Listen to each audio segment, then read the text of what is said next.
If we could find our way to our seats and we'll get started. Thank you so very much. Well, good morning, everyone, again.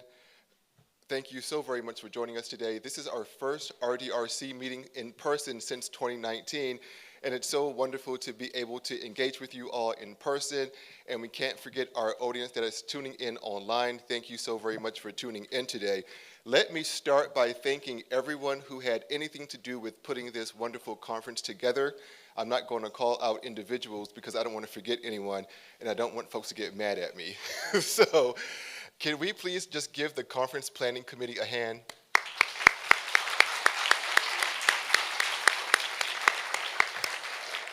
You all know who you are, and you are very much appreciated. I would also like to thank our 6 RDRC centers, and 5 of which who have really great partnerships with historically black colleges and universities and other institutions supporting people of color. As a proud HBCU graduate, I am very proud of that and excited, so thank you. And let's give the centers a hand.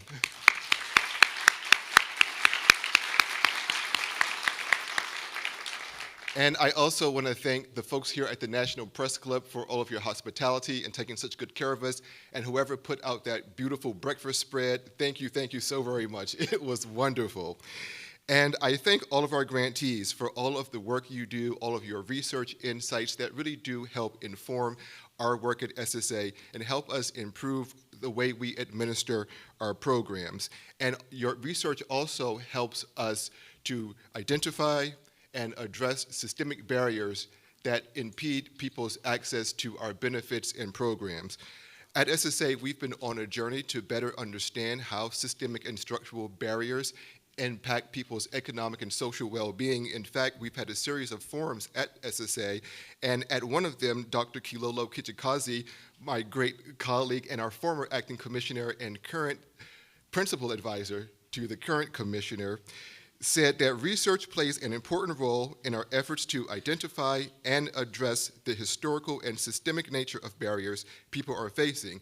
And she went on to say that we can develop and test solutions to dismantle these barriers and work towards economic and social equity for people of color, people with disabilities, and others who face barriers. Kilolo, I hope I got your quote right. That sounds about right? So I'm really excited about this conference today. Well, this week, we're going to have a lot of fun. We're going to learn a lot. You are in for a great treat. We have some great panels, really great luminaries who are going to be joining us as keynote speakers. It's just going to be a wonderful and fabulous conference. We're going to get to know each other, and I want to make sure I get to know those of you who I don't know. In fact, I don't think I introduced myself when I first started. So my name is Ben Belson, and I am a senior advisor to the commissioner at SSA. Forgive me for that. I'm so excited. I forgot who I was and where I was and to introduce myself. Wow. And I've gotten a chance already to meet so many new people and new colleagues and who will be new friends. And I got to meet, reconnect with some folks I've known for years and haven't seen in a while, folks who remember me back when I had a little more hair. So it was wonderful to see you all. So I'm very excited to kick off this conference, and particularly today, we're going to have a deep dive discussion on systemic barriers that impact people's social and economic well-being. But before we dive into today's conversation, we are going to have some recorded remarks from our leader, Commissioner O'Malley, who is really leading transformational change at the agency and making sure that we are improving benefits and services for people, the millions of people who rely on us and need us the most. So can we go ahead and play the message from the Commissioner?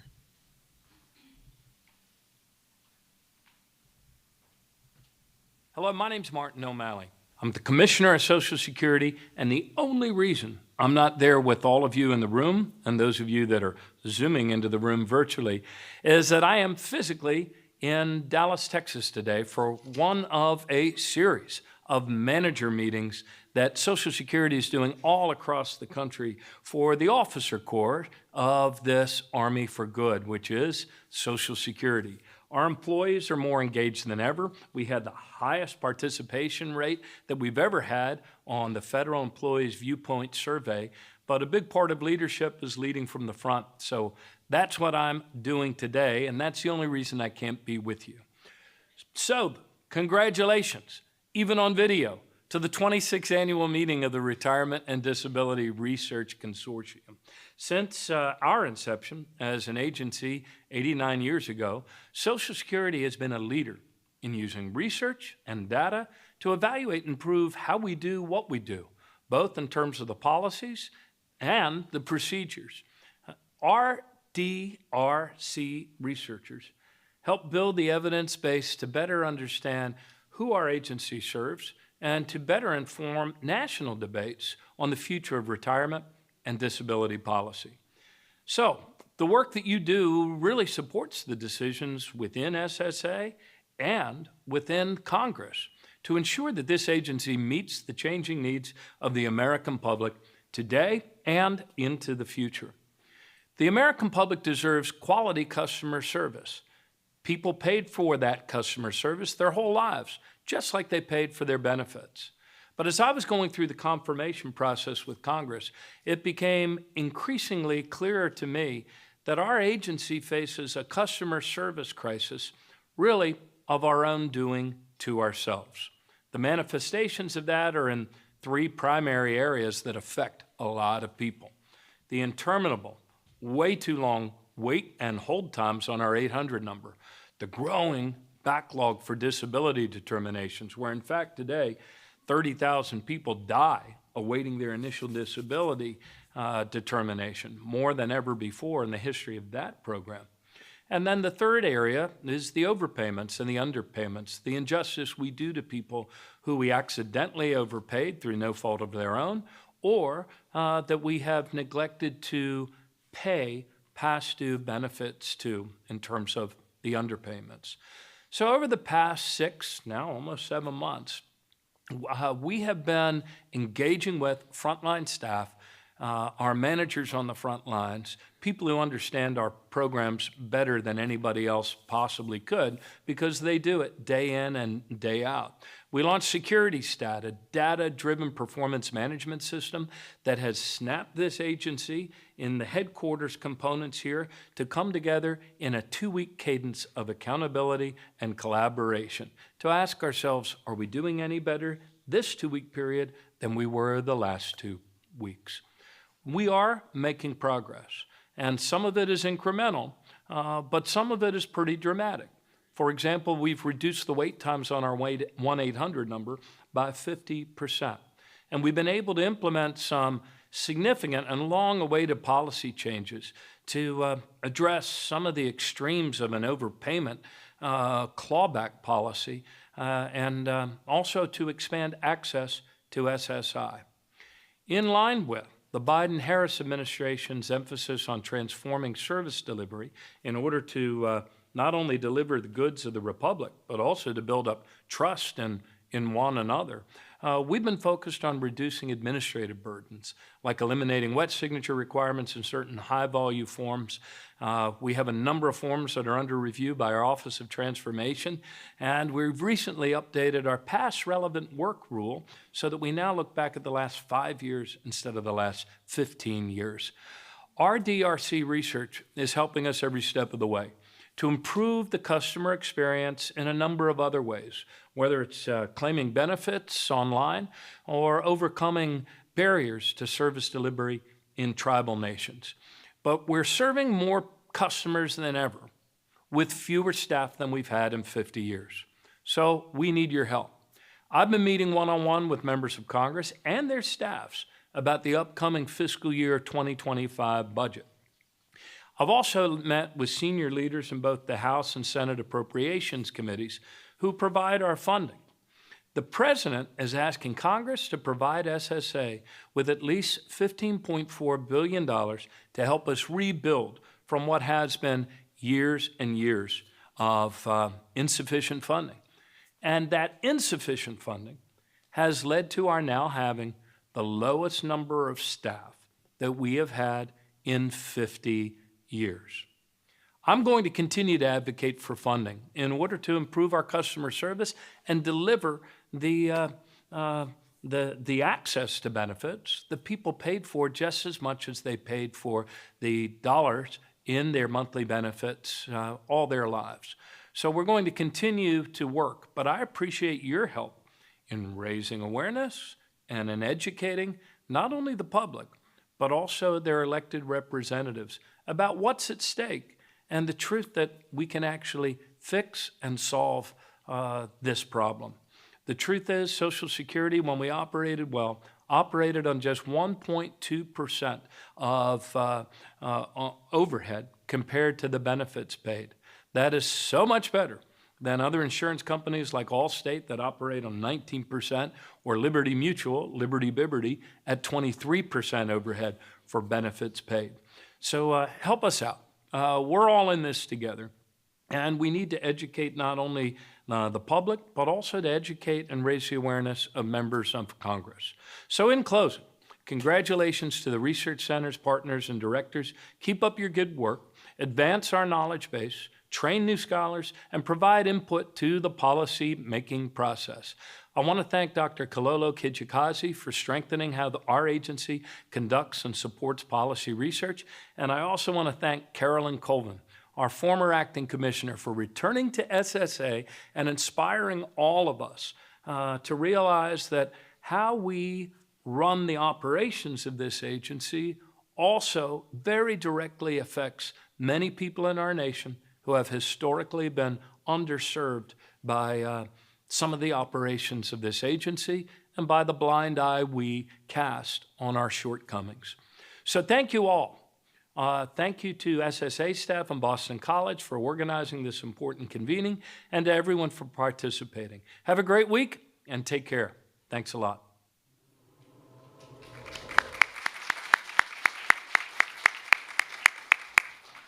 All right, just wanted to say thank you again, and I will turn it over to our fine panel here to kick us off. All right, well, good morning. My name is Valerie Wilson. I'm director of the program on race, ethnicity, and the economy at the Economic Policy Institute, and I have the privilege of moderating this discussion with what I would call some friends of mine. And we collectively have the privilege of setting the tone for this conference as the first panel this morning. And I can think of no better way of setting that tone and no better topic of getting the conference started than to have a discussion about the economic security of women of color.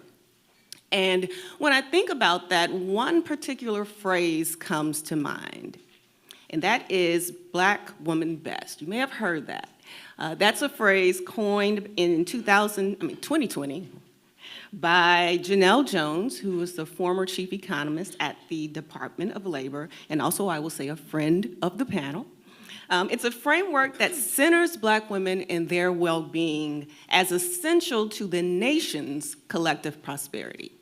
And I want to say that again. It centers the well-being of Black women and that being essential to the nation's collective prosperity.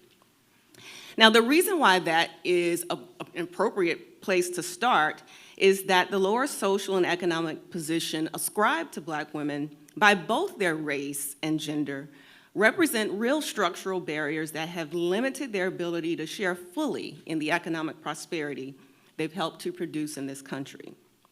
Despite having higher rates of labor force participation throughout history, Black women are consistently less likely to secure or maintain employment than other groups of women, and certainly less likely to secure employment than white men in particular. We also know that all women face significant pay gaps. Typically, we celebrate, I don't know if we can celebrate it, but typically we at least acknowledge Women's Equal Pay Day about March or April each year. But women of color have pay days much further into the year, in July, in October, in November, meaning that it takes nearly another half year to almost another full year for women of color to earn as much as white men earned the year before. Economist Michelle Holder estimates that in 2017, Black women involuntarily forfeited approximately $50 billion in wages because of racial and gender wage discrimination. So in short, the Black Women Best framework essentially says that when Black women thrive, all people thrive. When we talk about and address the ways that we can remedy systemic exclusion, extraction, and exploitation. That gets us to the point of really having an economy where all people can thrive. And many of these things that I've discussed so far in terms of labor market disparities have serious implications for people when they get to retirement age, and certainly if they become disabled and are no longer to work or can work in a much more limited capacity. So this distinguished panel is going to enlighten us on how to do just that. How do we remedy these systemic disparities and inequities in our economy?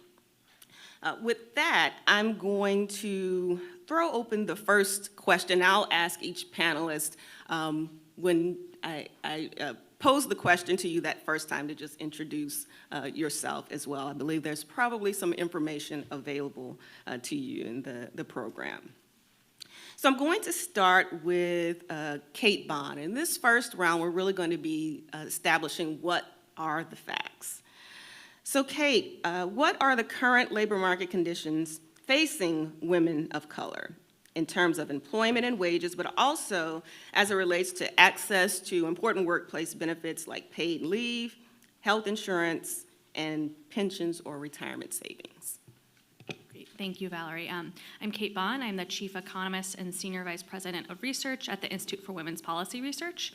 And I first just want to say I'm so excited to be on this panel. I do think I'm friends with all of these people, so it's wonderful to have a conversation with all my friends. And I also know it means we're going to be able to really complement each other. So first I want to start off by sort of acknowledging Janelle Jones's work with Black Women Best. I think it's really important because it reframes things in less of a deficit mindset and more sort of where can we go and what are sort of the positive attributes. But that being said, I think I'm going to focus on the deficits for my first remarks, just so we know what those exact barriers are. So first, sort of, we know that women of color are marginalized across the labor market, but it really differs based on women of color's different group that they belong to. So it's not just one amalgam. They are sort of all very varied and unique and nuanced experiences that women of color face. So some statistics to sort of make that case. As Valerie mentioned, Black women have historically high employment rates. Sort of throughout, maybe the past 100 years, they've had pretty high employment rates. It currently stands at 59.5% employment rate for Black women, compared to in February 2020, pre-pandemic, it was 60.7, so it's a little bit lower than it was pre-pandemic. But a point I also want to make here specifically for Black women is that they actually reached 61.1%, which is the highest it ever been at in April of 2023, but it seems to have slowed down since then. So I think what we sort of learned in the pandemic recovery experience is we had a very tight labor market. Marginalized groups disproportionately gain from that because a tight labor market can sort of help bring people in and sort of overcome some of those discriminatory barriers. But as the labor market has cooled somewhat, Black women have lost those gains. For Latina women, it's a slightly different story. So historically, Latina women workers have had lower employment rates. So through history, they've had lower employment rates, but they actually just surpassed white women's employment rates around the mid-2010s, and now they have higher employment rates than white women. That being said, they were particularly hard hit in the pandemic. Latina women, among all groups of women of color, were hit hardest in their employment in the pandemic. So right now, or prior to the pandemic, they're at 59.5%. It's currently at 57.6%, so it's higher than white women currently, but it's still not recovered to the pre-pandemic levels and by a sort of a starker level than we see with Black women.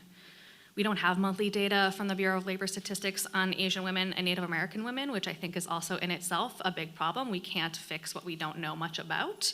But we have a little sort of evidence about what their employment rates look like. So we know that Asian workers typically have higher employment population ratios. It's currently 63.8%. And historical research finds that Native American workers can have similar employment to population ratios to Black workers. But there's probably reason to believe that those forces might be slightly different. So Valerie had mentioned this. All groups of women earn less than white men. To put some specific statistics on that, right now, women earn 78% of what men earn. That is sort of not converged much in the last 25 years or so. There was a lot of convergence in the 70s and 80s. It's really lagged in the last 25 years or so, with the exception of in that really tight post-pandemic labor market. We saw a lot of wage convergence between low-wage and high-wage workers, and because women and workers of color are disproportionately represented among low-wage workers, they also disproportionately benefited in the past couple of years. Asian American, Native Hawaiian, and Pacific Islander women earn 80% of what white men do. That's the highest rate for all women by their race or ethnicity. Black women earn 66% of what white men earn. Latina women earn 52%, and Indigenous women earn 55% of what white men earn. And these data are from Equal Pay Today, and they include all earners, not just full-time year-round. But that's really, I think, what, especially for this group, is important to look at, because I want to take the sort of discussion away from our people choosing to have lower economic status for some reason. I think it's more when we know their year-round earnings, it's really a question of like, what are their differences in economic well-being and material well-being? So one of the big reasons that we see these differences for women of color is because of occupational segregation, which shapes a lot of these outcomes, as well as their earnings and their benefits and their access to retirement security. But occupational segregation really looks different for all these different groups of women of color. So for example, with Latina women who were hit the hardest in the pandemic, that is largely explained by their disproportionate representation in some sectors that were hit the hardest, like food service work. For Asian American women, they're overrepresented in higher paying occupations, so that sounds pretty good, but the fact is, because of their overrepresentation in high paying occupations, as well as high paying regions, if they got the same returns as white men, they would out-earn white men. So the fact that they're earning less than white men means that more than all of their lower earnings is explained by discrimination.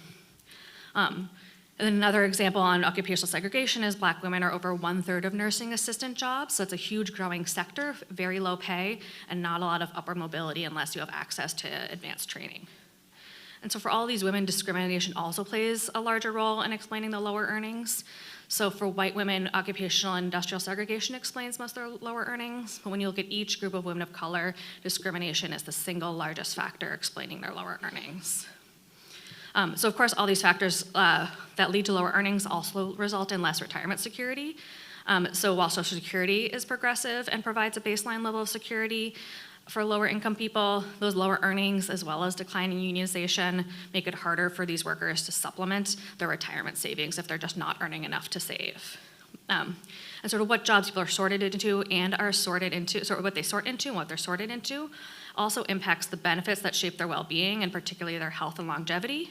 So Hispanic workers have the lowest access to paid leave. As of 2021, 57.7% of Latinx workers and 66.7% of Black workers had access to paid leave compared to 72% of white workers. With health insurance, we find similar patterns. While the Affordable Care Act really did an exceptional job of increasing rates of health insurance coverage, it's not universal. And we know Latinx and Native American people have the highest rates of going without health insurance. With Latinx people, 17.7% go without health insurance, and for Native American, 18.8% go without health insurance. So the moment we're at right now in the labor market, I think, seems like a potential turning point. These disparities are longstanding, but there has been some improvement made in the tight labor market.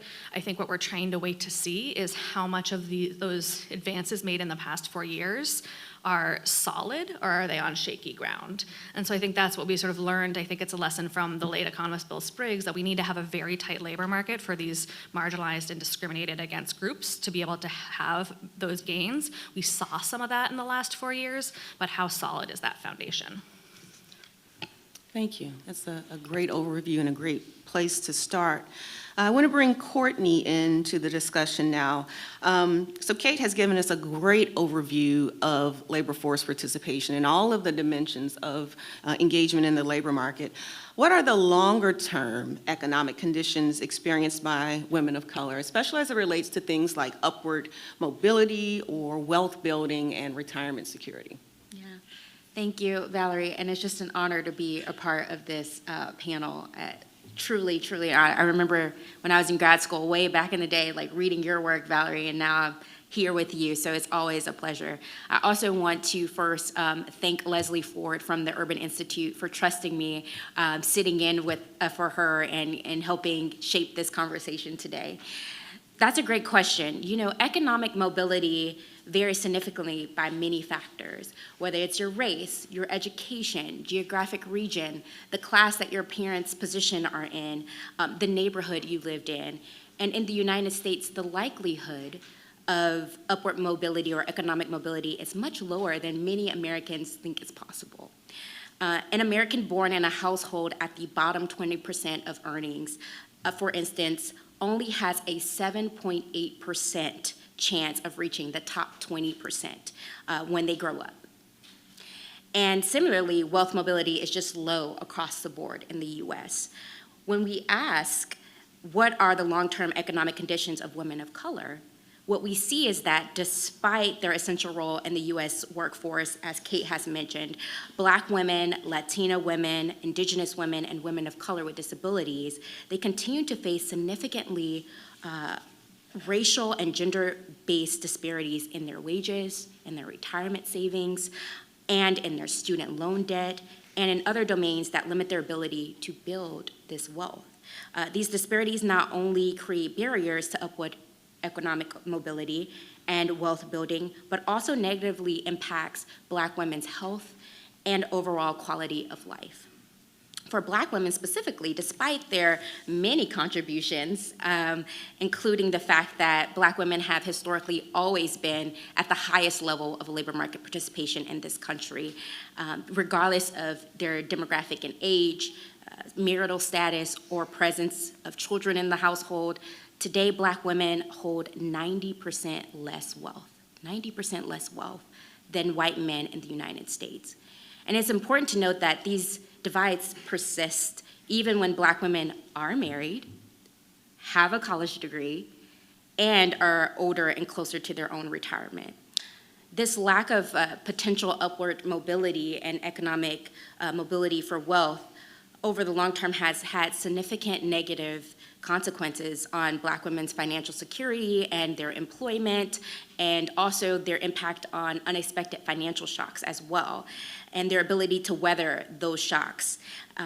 Also, it's a negative impact on their physical and mental overall health and well-being too. The research says it over and over again. Specifically in terms of retirement security, my favorite topic these days is Black women are less likely to work in occupations with high retirement rates, and most overly depend on Social Security. Seniors who lack retirement savings may have continued to work well past their desired retirement age to afford their basic living expenses like food and housing and so forth. In addition, the lack of retirement savings may force some seniors to rely on their kids and other family members, right? I'm sure if I had a survey, raise your hand if you had to help a parent or help someone in need, and you do that in certain communities, you see all hands go up. Across race and gender, Black women compared with white men have amassed significantly less retirement savings, if any at all. So here's the thing. Research suggests that there are 3 related factors behind racial retirement inequity. That gets to your question about that long-term effect of wealth building. The first is a history and legacy of race and gender discrimination in employment in the US that Kate did so well explaining. The second is the reality that at one point in time, the Social Security Administration excluded domestic and agricultural workers who were predominantly Black and Hispanic when the program was created in 1935. And they didn't get to receive that coverage. And finally, occupational segregation, a phrase I think you'll hear a lot, which has informed labor market outcomes and contributed to doubling the gap effect for Black women. So thank you, Valerie. And I did, like Ben earlier, I forgot to introduce myself. So, because I'm so excited. Courtney Sanders, Senior Advisor in the Office of the Commissioner at the Social Security Administration. Thanks, Valerie. Thank you, Courtney. I see we could have very well had a panel with 4 speakers or presenters, not counting myself, 4 others. So Megan, I'm going to bring you in now. We've heard a lot about outcomes, but we all know that policy creates outcomes. So I want to ask you to help us sort of set the stage in terms of how we think about fiscal policy as setting the rules for how the economy functions, and specifically how it has shaped outcomes for women of color.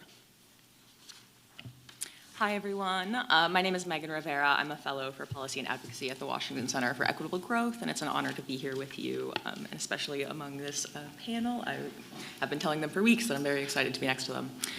I always like to start out when talking about fiscal policy is really doing a sort of retrospective of sort of the founding of the country. I think it's sort of silly to look at fiscal policy in 2024 and ignore the last few hundred years.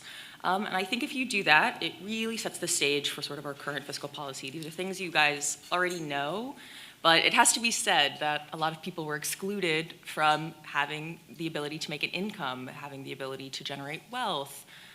You know, in some cases, some wealth was, purposefully destroyed. I'm thinking of things like the Tulsa massacre that happened in the early 1900s. I think these things are worth mentioning because, fiscal policy sort of builds on itself over time. And a really good way of pointing to that is that if you look at one of these really great packets that you guys gave, there's findings from University of Michigan that like parental income matters, which really makes sense as something that Courtney mentioned. If your parents have enough funds, when you get out of college, if you have the privilege of being able to go because you don't have to do other things at home to support your family, you suddenly then are out in the world and you're able to pay your own bills and maybe even save if you were lucky enough to make enough money. I think not enough people talk to peers who are helping their parents still afford things. It's something that's very much on the minds of folks around my age group.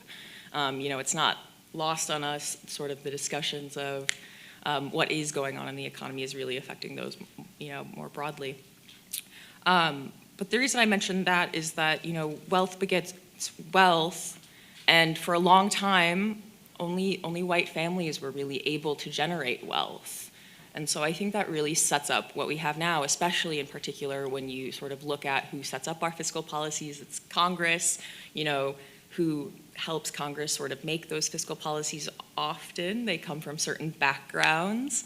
You sort of have to come from a wealthier background to run for Congress. I think some of these things really are important when sort of setting the table when discussing fiscal policy. I think also it's sort of worth mentioning that although we started so, down, there's been a lot of really impressive gains in the last couple of decades. I think there's something really amazing about the work that Black women in particular have done when they've been locked out of wealth building for so long, that they've been able to make such intense gains in such a short amount of time. And so even though fiscal policy really does sort of set an uneven playing field, it's really amazing how people are able to do so much with so little sometimes. I think it's also sort of worth mentioning that some of our contemporary policies that we have and are pursuing now are still really exacerbating some of these things. If you've had the privilege of reading Dorothy Brown's The Whiteness of Wealth, then you'd sort of know some of the things I'm alluding to here, which is that, our tax code is much more kind to families that have one high income earner and a stay-at-home parent who can take care of a child. If you are, a family that happens to have two working parents and a child at home, then you need to pay for childcare, but you're also getting a bigger tax bill because, two income earners at $50,000 apiece are going to be taxed a bit higher than one, high income earner at $100,000 with a stay-at-home parent. Also, you have, childcare built in there, which is something also on the minds of a lot of folks my age. And I think also when you look sort of broadly at our overall national priorities, you can really see it in the budget.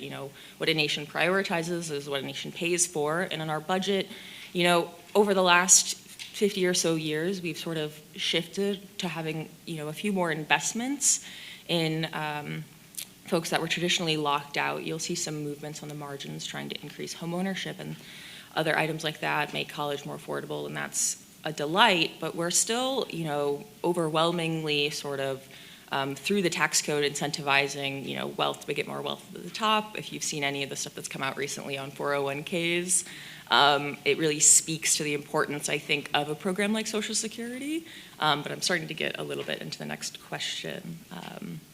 But I think overall, I would say that fiscal policy very much shapes the economy that we exist in, and sometimes Congress, who shapes our fiscal policy, likes to say that they don't pick winners and losers. I think it's really important to point out that they do all of the time, and a couple of those examples are just, like the mortgage interest deduction and how we subsidize research and development for some large corporations. I'm not saying a value statement on these things, but it's a choice to spend a lot of money on some of these things and not on childcare. Thank you. Megan, did you start by introducing yourself? She did. She did, okay. Just checking. I got caught up in all those facts there.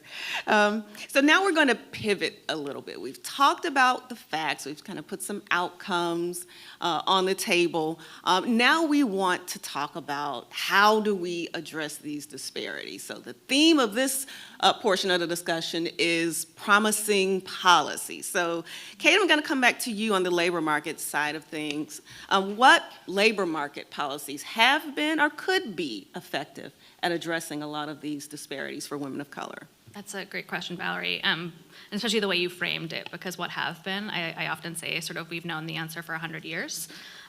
Unions and minimum wages, they sort of have been two of the most effective policies. Granted, women of color were excluded from unions and minimum wages early on, so we have to make sure people are included in those, but those policies tend to be some of the most effective.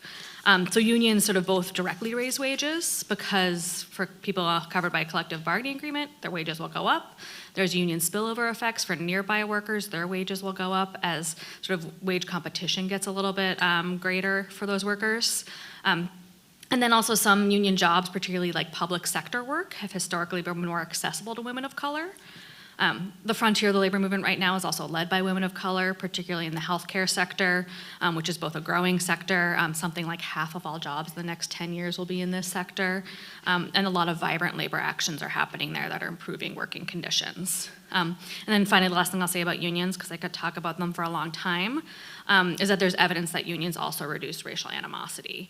So they can shape some of the other factors that are leading to lower wages, like racial biases and discrimination. So higher minimum wages, we know, would disproportionately help women of color given their overrepresentation in low-wage work.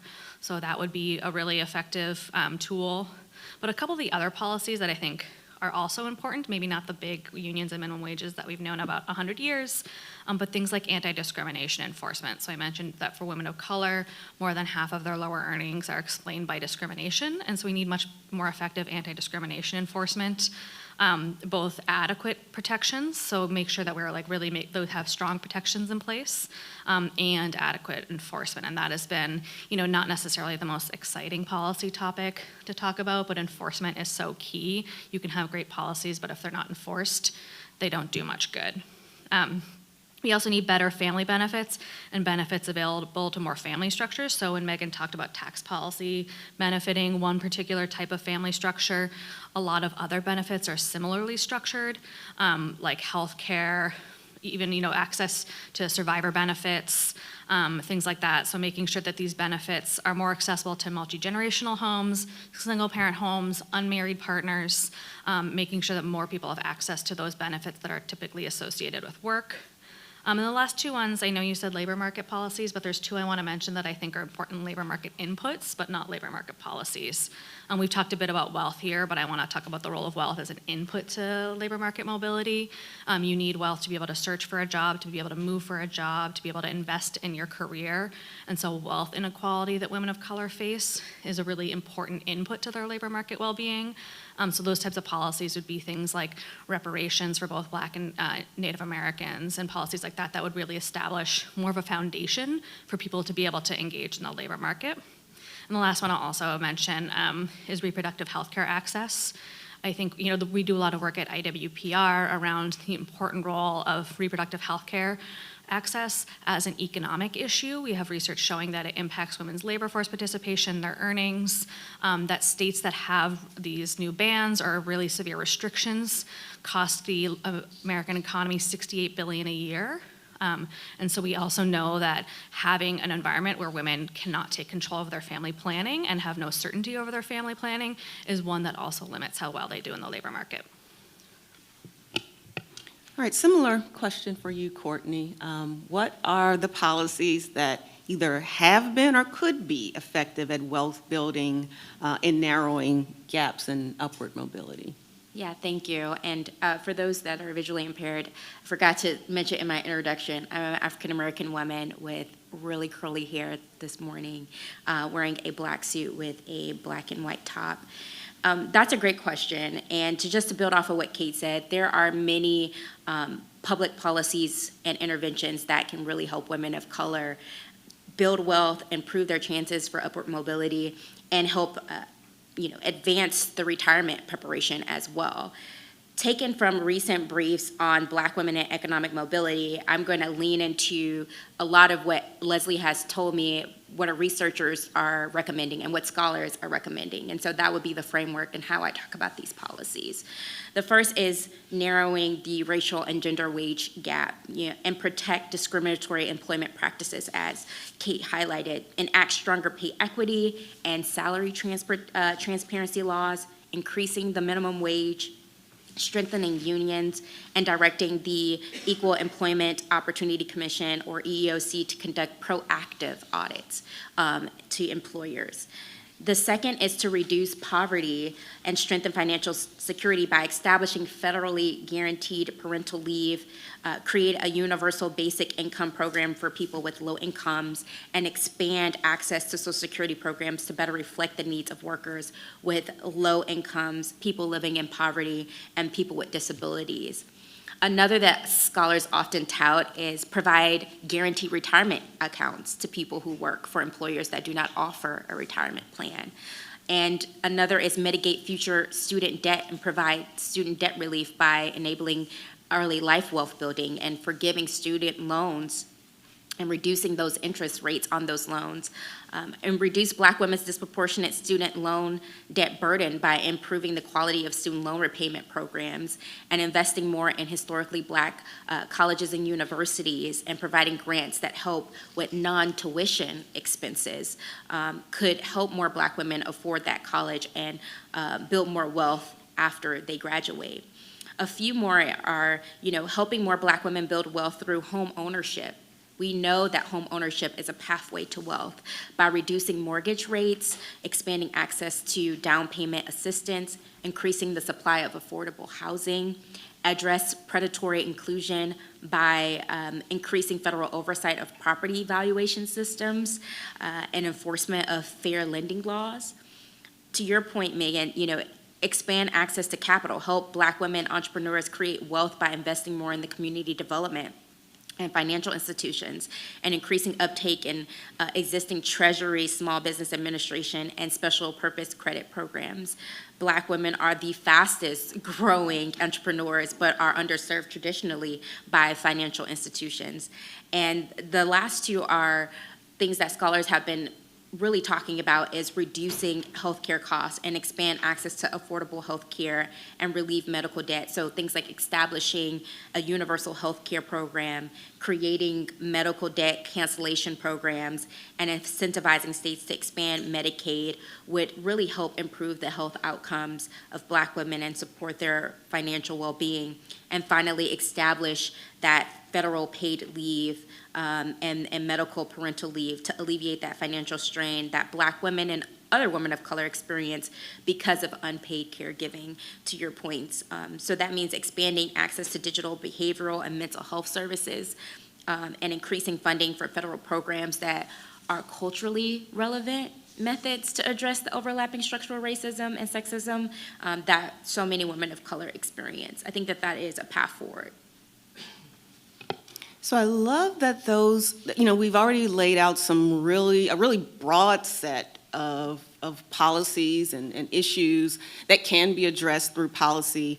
I'm going to bring it in just a little bit. I suspect a few people in the room may have a particular interest in Social Security. And we know that Social Security is our nation's most successful and probably most popular anti-poverty program. It provides benefits in retirement, as well as disability and for survivors of deceased workers. Kate referenced the late, great Dr. William Spriggs earlier. My first job in Washington, D.C., Dr. Spriggs hired me to be a research analyst, and the issue I was researching was Social Security, and specifically, we were focused on the impact that Social Security had for children and children of color. So I think that really brings us in to talk about Social Security and other social programs as well, and how important those programs are in contributing to economic security for women of color and for their families. I think it's really hard to understate how important it's been and how important some of these other social welfare programs have been, in particular to families with children, and particularly families with children who are of color.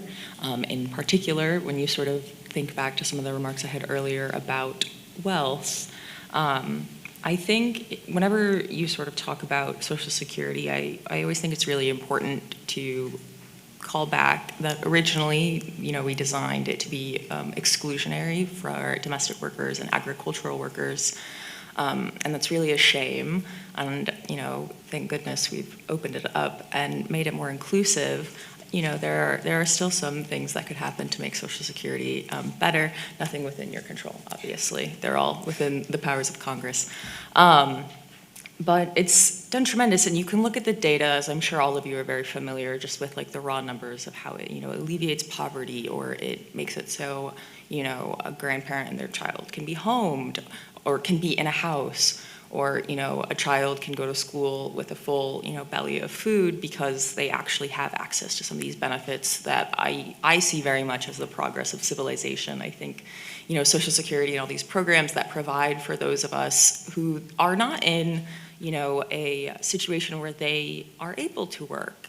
And I think that's okay. I know not everyone shares that belief, but I'll go a little silly. It's quite beautiful, actually, that we've decided as civilization to take care of people.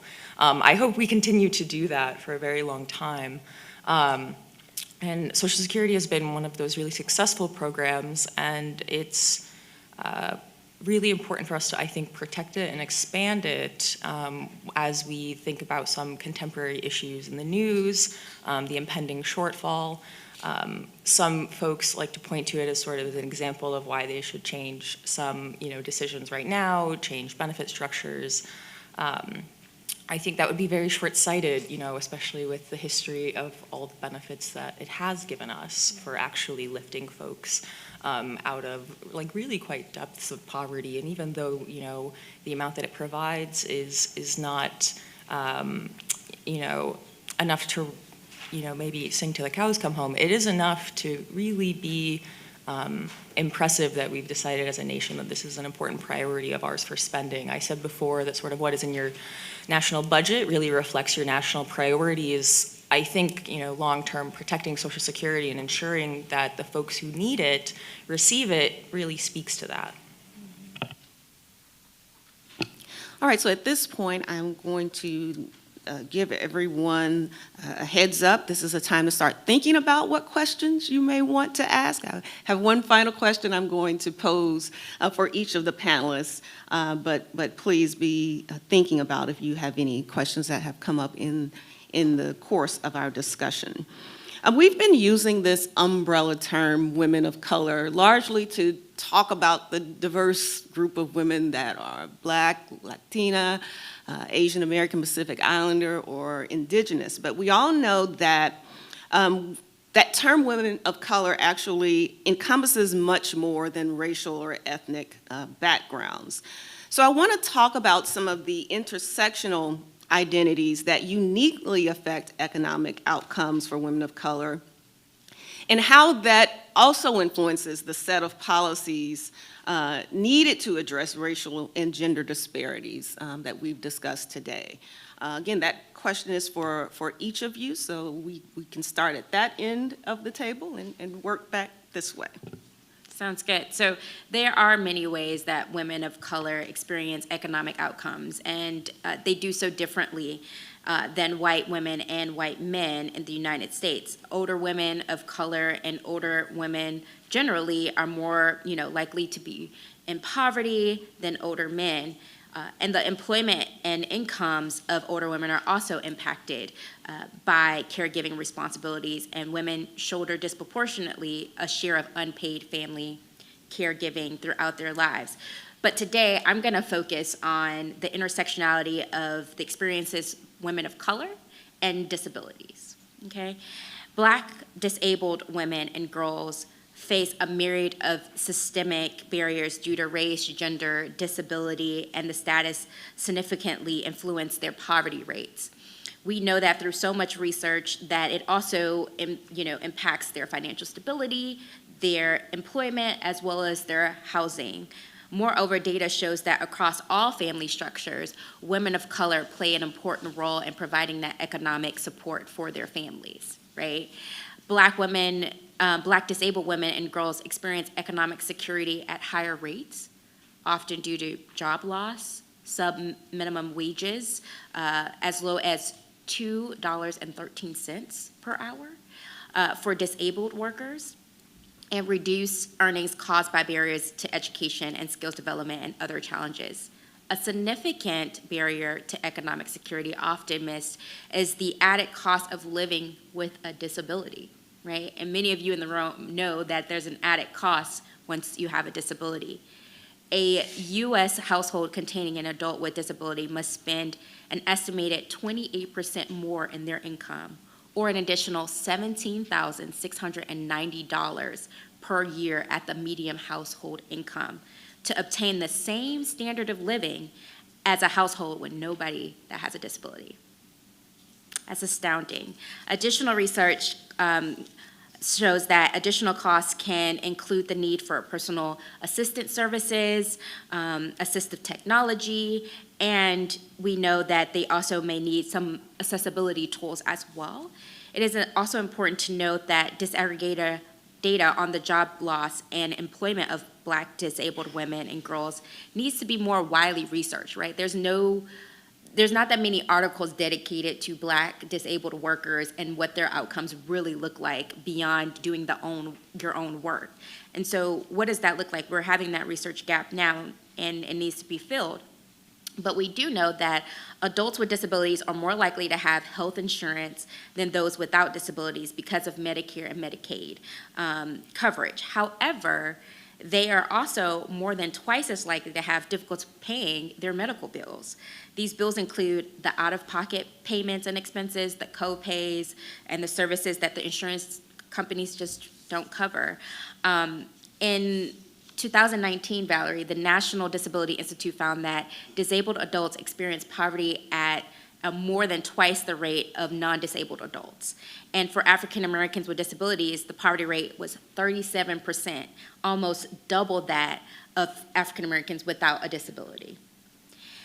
So, to wrap this up, some of the policies that Leslie really wanted you all to know that would help women of color with disabilities include things like passing paid family and medical leave, thinking about employment and workplace policies that should include pay transparency and limiting employer reliance on salary history in hiring and compensation decisions, a job guarantee program, employer paid data collection, expansion of collective bargaining. Black women union members tend to have higher wages and greater economic stability. She also mentioned just increasing the minimum wage, period. Full stop. Ensuring accessible and affordable housing, invest in home and community-based services. The federal amounts of monthly benefits and asset limits are outdated. We know that, and impede economic security for people with disabilities. So currently, SSI beneficiaries cannot cover rent for a one-bedroom apartment in many of the nation's cities. And therefore, it's really up to lawmakers that should increase that asset limit, if not eliminate it altogether. Yeah. Megan. Thank you. Whenever I think about this, I always think in particular about immigrant women who often come here with like young children, or maybe they came here when they were younger themselves, but often they are caring for their family and they're working very hard, or they're waiting to have their status changed so they're able to work. But I think about sort of how they are categorically excluded in some cases from the ability to be included in some of these social welfare programs that we have, despite the fact that they work very hard and they pay taxes into the nation just like a lot of us do. And I also think about other women of color who are in particular blue-collar jobs that really wear their bodies down over time. And any discussion about when they will retire is both pie in the sky, because they are, they feel like they're never going to stop working. They think they're going to work until, the day that they keel over. But also that, it's interesting that we've decided that that's okay for some folks.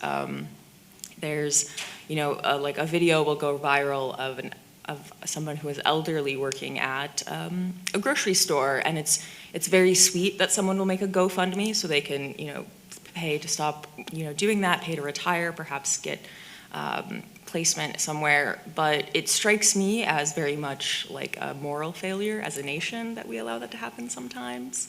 And I think that's something that policymakers really need to have an eye to, is what are we asking workers to do for a very long time in order to survive in arguably, the greatest nation in the world.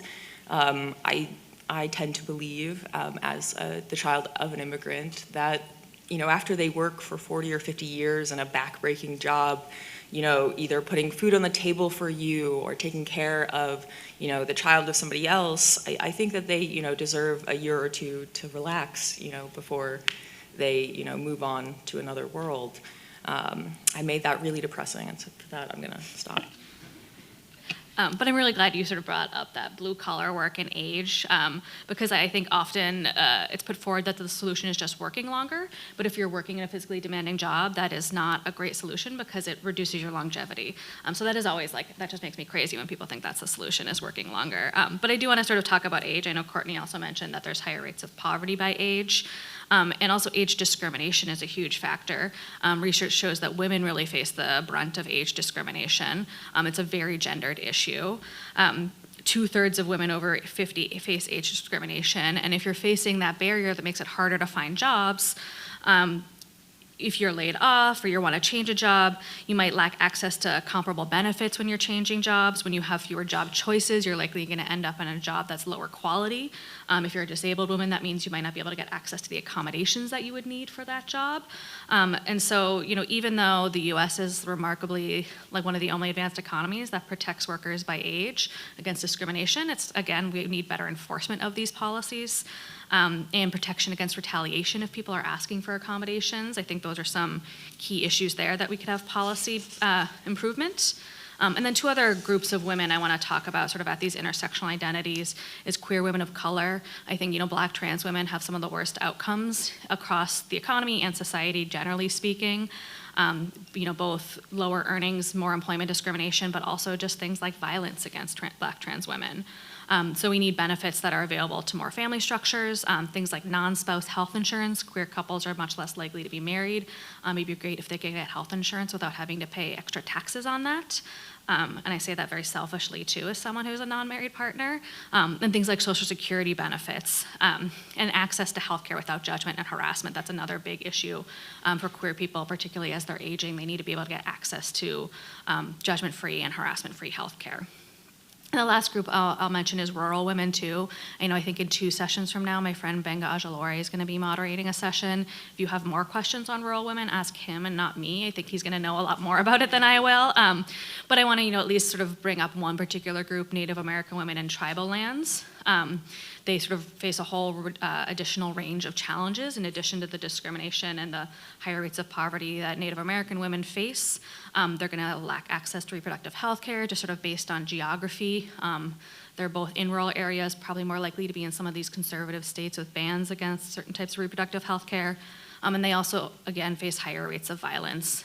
There's research that finds things like even in those rural areas that have natural resource extraction booms, you'd think that'd be really good for their economy. When that happens, there's even higher rates of violence against Native American women in those areas. And so I think, we need to think about some of these different locations that women can be in, other statuses besides just gender and race, and how that impacts their outcomes. Yeah, I really appreciate you bringing in place as another structure that can shape outcomes. So I gave you all an early warning. This is the time. If anyone has a question for our panelists, I think someone is around with a microphone. Yeah, raise your hand and they will bring you the microphone. Please introduce yourself. Good morning, thank you. My name is Angelino Viceza. I'm a professor of economics at Spelman College and co-director of the National Bureau of Economic Research, Retirement and Disability Research Center. So thank you for these very insightful thoughts. I was curious if you would like to comment how you see a policy such as reparations intersecting with some of what you've discussed, particularly for women of color, but also more broadly. I think you mentioned reparations. Okay. Okay. I will be brief. I'm sure you might have a lot more to add. And I think, I forget the exact metaphor, but probably everybody in the room knows about the three the three legs of the retirement security stool. And so when we think about, families that are more likely to have intergenerational wealth, the idea of reparations is that it makes up for the fact that some families lack intergenerational wealth. And so it just gives you one of those legs of the retirement security stool. So I don't think it's necessarily a replacement for other programs like defined contribution or defined benefit plans or Social Security. It is more just putting people on equal grounding in that retirement security stool. At least that's how I would think about it. Great question. I'll be brief because I'm in my official capacity. And so I'll say that I think, there are already explorations happening right now in California at the state level. They have a whole task force dedicated to reparations and what that looks like. Scholars like Sandy Darity and Derek Hamilton, who you'll all hear later this afternoon, has had this discussion in real time. And get back to your three-legged stool, it's like this understanding that one's generational circumstance literally can determine their future outcome. And reparations can help complement all these other beautiful programs that we have. So I think oftentimes in the research and scholarly discourse, it's always like, it's a replacement of Social Security, it's a replacement of food stamps, it's a complement, just as if it was a complement for your parents having some money in the bank and you don't, and you're like, hey, I need a couple of dollars, can you help me out? And so whether that's baby bonds, whether that's guaranteed income, whether that's the work that's happening in Michigan, Flint right now on guaranteed mother's income, these are all complement programs that we're trying to figure out together. And it is a fact that Black, African American descendants of slaves have had a historic, desperate impact on their own wealth and in their own income because of the historical harm that the United States government had imposed on that population many years ago and continue in some ways too. And so I think it's just an open conversation to have. I would just add that there's precedent for it that you all probably can find easily online. Anyone else? Question, raise your hand and the mic. There's someone over there in, oh, never mind. I saw someone with their hand up over there. I mean, I know we're the first panel. It's not that early. All right, well, I'm sorry. I see someone here at the burnt orange jacket. Hi, thank you. My name is Jennifer Caputo, and I'm with Westat. And I was curious if either of you could speak to, or any of you could speak to, sort of whether and how population aging has disproportionately had a negative impact on women of color by way of needing to provide caregiving to older adult family members, and what sort of policies or programs might help to alleviate that burden. Yeah, I would say that it's really weighing on them quite a lot that we have sort of decided that women in their informal capacity should just sort of serve as the nation's safety net for taking care of people at large, whether that's a child, somebody that is disabled in some way, or somebody that is aging or has some sort of other illness that's keeping them from being able to care for themselves. I would say in particular, it's really, really hard on that group of women who are both caring for an aging parent and a young child, particularly. I think we all read the stories that happened in 2020 about sort of the sandwich generation of caregivers.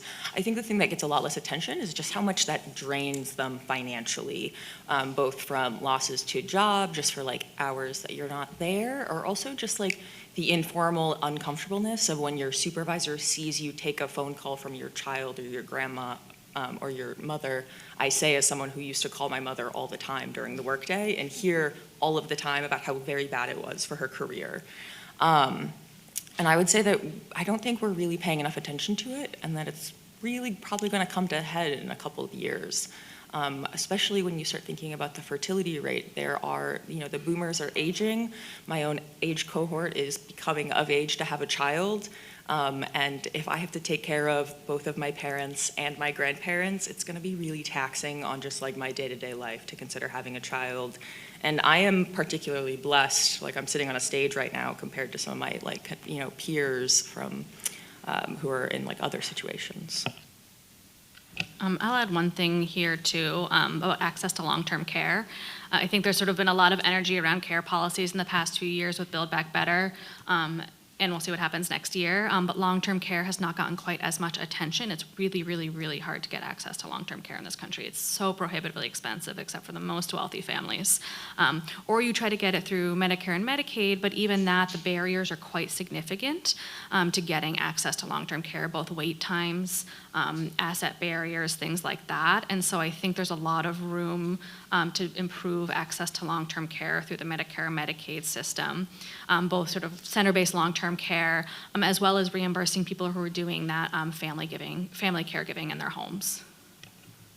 Yeah, and just to add to that, I think contextually, it's always important to framework for Black women, for Latina women, for Asian women, Indigenous women. You could be the most successful person in your family and still be strapped to health care. And I think that is sometimes often missed from the conversation. It's like, you got out the town you came from, you have this PhD or you have this law degree, and people are calling you not just for gas money, but literally because you can be the deal breaker of like life or death, because now you're taking care of your parents, but you may also be taking care of your aunts and uncles too, who are also getting older. And so I think that's often missed, and it's like, oh, all these women of color are also so successful, and like, they're CEOs, but if they came from certain neighborhoods and backgrounds, they just didn't forget about their family. And so that context, I think, is also important, and we see that in research, and we're starting to see that in a lot of the scholarly work as well. I can think about my own lived experience of like talking to my friends, we made it. And we're still thinking about the financial burden as people who may not be considered low income because of the caregiving gap. And to your point about the declining fertility and the increase in age population, I think there's a shift in conversation about just also what does healthy aging look like as well?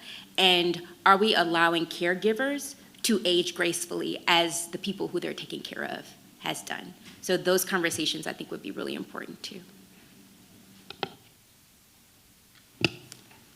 All right, any final questions? Oh.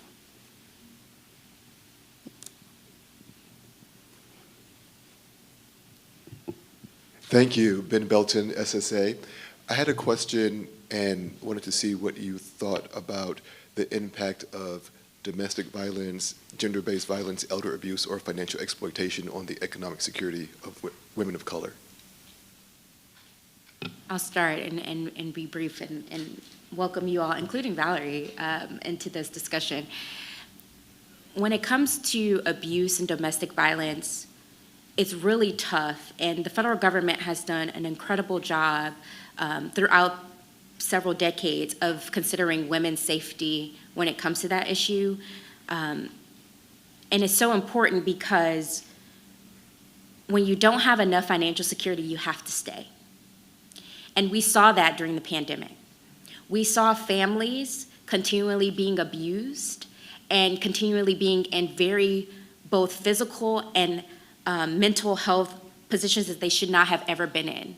But because they did not have the financial stability and safety net to leave, to get a house, or to find some other means of safe haven, we found them in very desperate situations. And I would even include children as well in that context.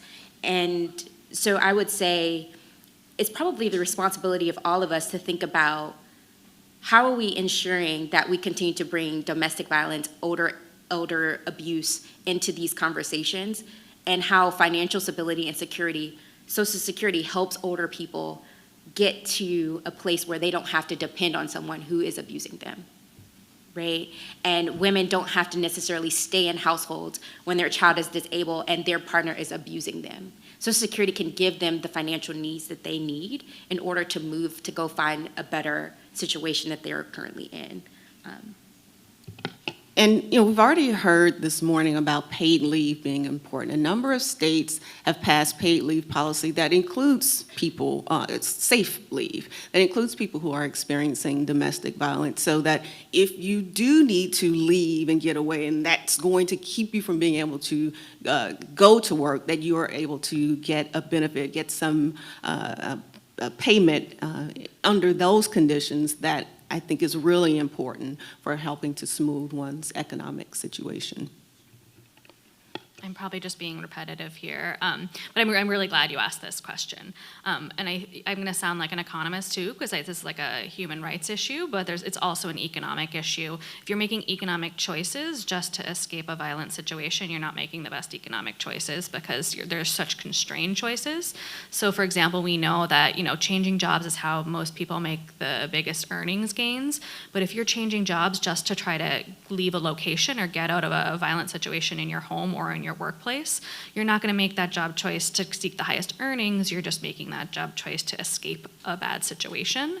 And so anytime you're not able to make economic choices for your economic benefit, you're just doing it to escape something, those choices will be so much more constrained. But I think there's a lot of policy solutions. So I know you mentioned Social Security, but I think sort of the suite of anti-poverty programs and things like unemployment insurance, we know that if people have financial security, they not only would have the stability to leave situations, but also the stability to seek the resources and protections they need if they feel like they have that financial security. All right, final call. Then I'm going to pose a final closing question, or giving our panelists an opportunity to give us a final statement. We are in a room with lots of researchers, so what I will throw out there is just if any of you have, and I know you mentioned some, Courtney, you have thoughts about what kinds of research would be important for helping to address many of the issues that we've discussed this morning. I'll say, because I get to work with these fine people every day, that research about making the case around why Social Security is important and why it should be fully funded, and then some of the ways in which our operations as an agency create really deep impact on people when they engage and what their engagement look like would be super helpful as we move to hopefully having just all around better financial security for all, but specifically Black women and women of color. I think there could be some more research produced, or maybe some more exploring done, in how Social Security can actually be complemented by some of the other social insurance programs that we have, or other social welfare programs that we have. We already have some really great research on some of the positive impacts, but policymakers are really eager to hear about how some of these programs relate to each other and interplay with each other. A little bit further out than how research goes naturally. Policymakers are really eager for interactions of things and how small tweaks along the margins could be impacted. Yeah, I'll be really brief, but more sort of research at these intersectional identities that we talked about. It's really hard to do a lot of that research. There's missing data on some of these smaller groups, like queer women, women in rural areas, Native women. But in order to make the case that we need benefits that fit their needs, we need to know about what's going on in those communities. So given data limitations, that probably means things like collecting your own data, doing qualitative research, just sort of using a variety of methods to make sure we can understand those smaller groups of women. All right, and I'm going to throw something in there too that's more of a data issue. So I mentioned before that my first job in DC was research on Social Security and in particular how it impacted Black families. I was able to do that research because at that point there was data being at least publicly released on Social Security beneficiaries by race and ethnicity. So I could pull the data and know what kinds of benefit people received. One of the things for me that was a little surprising in that data was being able to recognize that Black beneficiaries were more likely to receive either disability or survivor's benefits than retirement benefits. And that had huge implications for the finding that nearly 1 million children were kept out of poverty from Social Security. And so, as much as anyone in this room has any influence over that, I think it would be great if we once again had access to that kind of data, that we were able to see benefits by race and ethnicity, because I think that's really important in understanding how the program functions and how it helps to economically secure different communities. So with that, I'm going to invite you to give our panel a round of applause and thank them.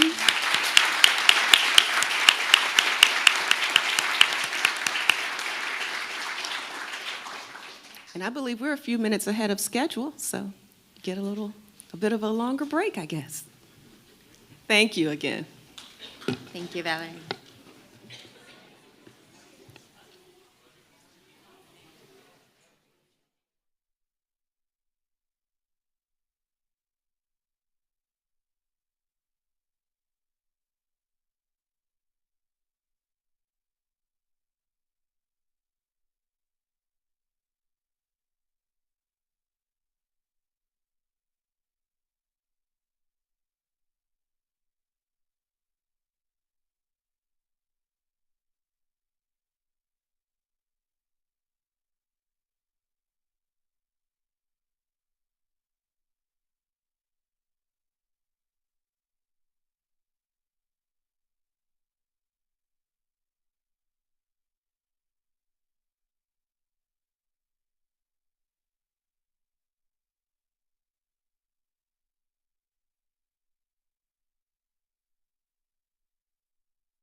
We're going to get started in just a short time, so if we can settle, if anybody outside the room can hear my voice, please come in.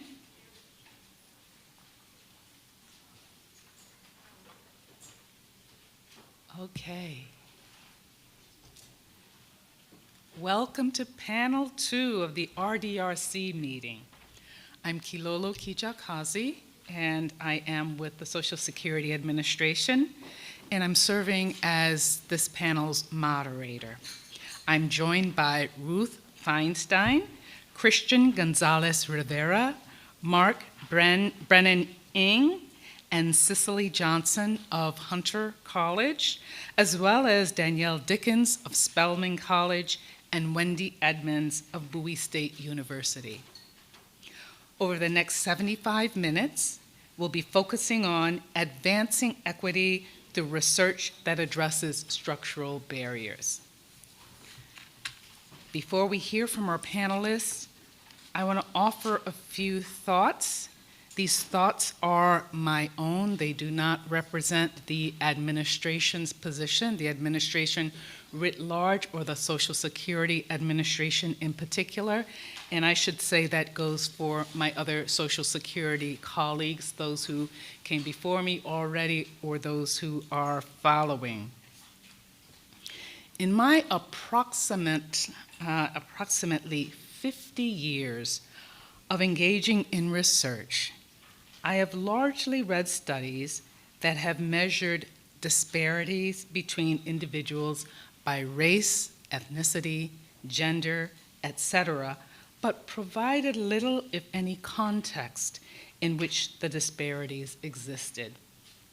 This lack of background information often leads researchers, readers, and listeners to assume that the reason some individuals do not fare well is because these individuals have some kind of limitations. Armed with this deficit model view of the world, the solution typically proposed by researchers is to change the behavior of the individual. 25 years ago, SSA set out to address problems of economic insecurity through earlier iterations of RDRC. However, many of these problems are still with us, largely still with us. Given that, I believe the deficit model and proposed solutions it yields are insufficient. An alternative framework is the systems approach. The systems approach examines entities external to the individual that impinge on the individual's well-being. This approach holds the view that structural barriers, including policies, programs, and institutional practices, advance the economic and social well-being of some groups while impeding the economic and social well-being of others. Researchers who take a systems approach and include an examination of structural barriers in their studies may produce results that are very different from those that would have been produced using a deficit model approach. And, importantly, these researchers may yield solutions that propose changes in policies, programs, and institutional practices rather than changes in individual behavior. In SSA's most recent selection of centers for RDRC, we encouraged a broadening of applicants and partnerships in an effort to capture these different worldviews. We also encouraged mixed methods, including community-based participatory research. The research being presented by our panelists today does address structural barriers and makes use of the community-based participatory research methodology. So I will now turn it over to Ruth and Christian, who will discuss their paper, The Reentry and disability application experiences of formerly incarcerated older adults.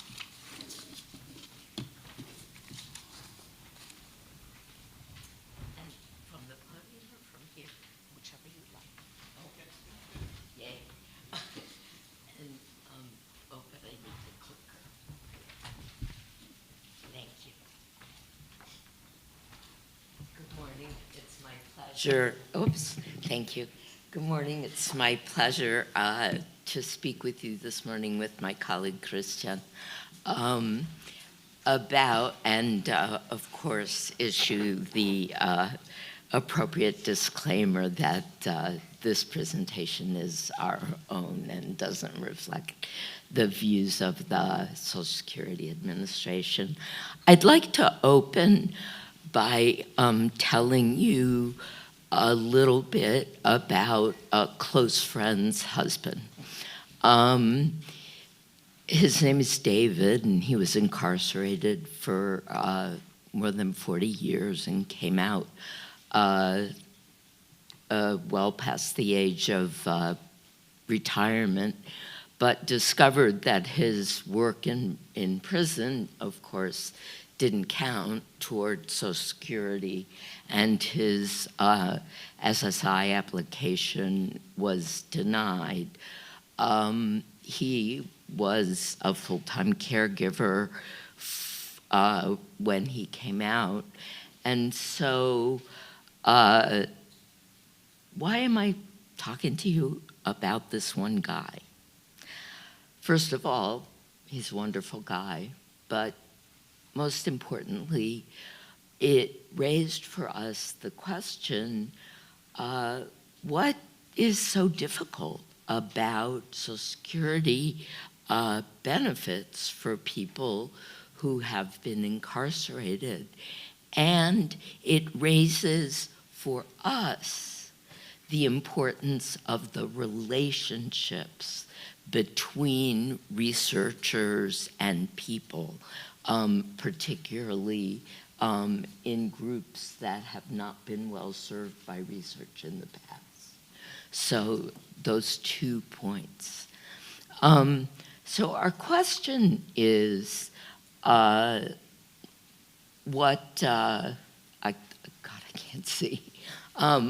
what barriers formerly incarcerated people face applying for SSI and SSD? And this matters because it matters, but also this is an increasing population. While the number of people in prison is declining, the number of people over 50 is increasing dramatically. Both number and proportion this is up 150%.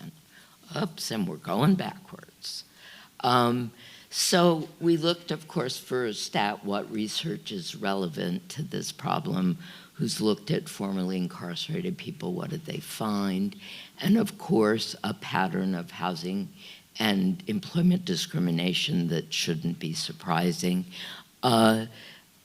Significant health issues. I don't know if people know that it's very hard on health to be incarcerated, both the stress, the health care, and aging while in prison results in the appearance of a thing that can only be called accelerated aging, while we don't use that often.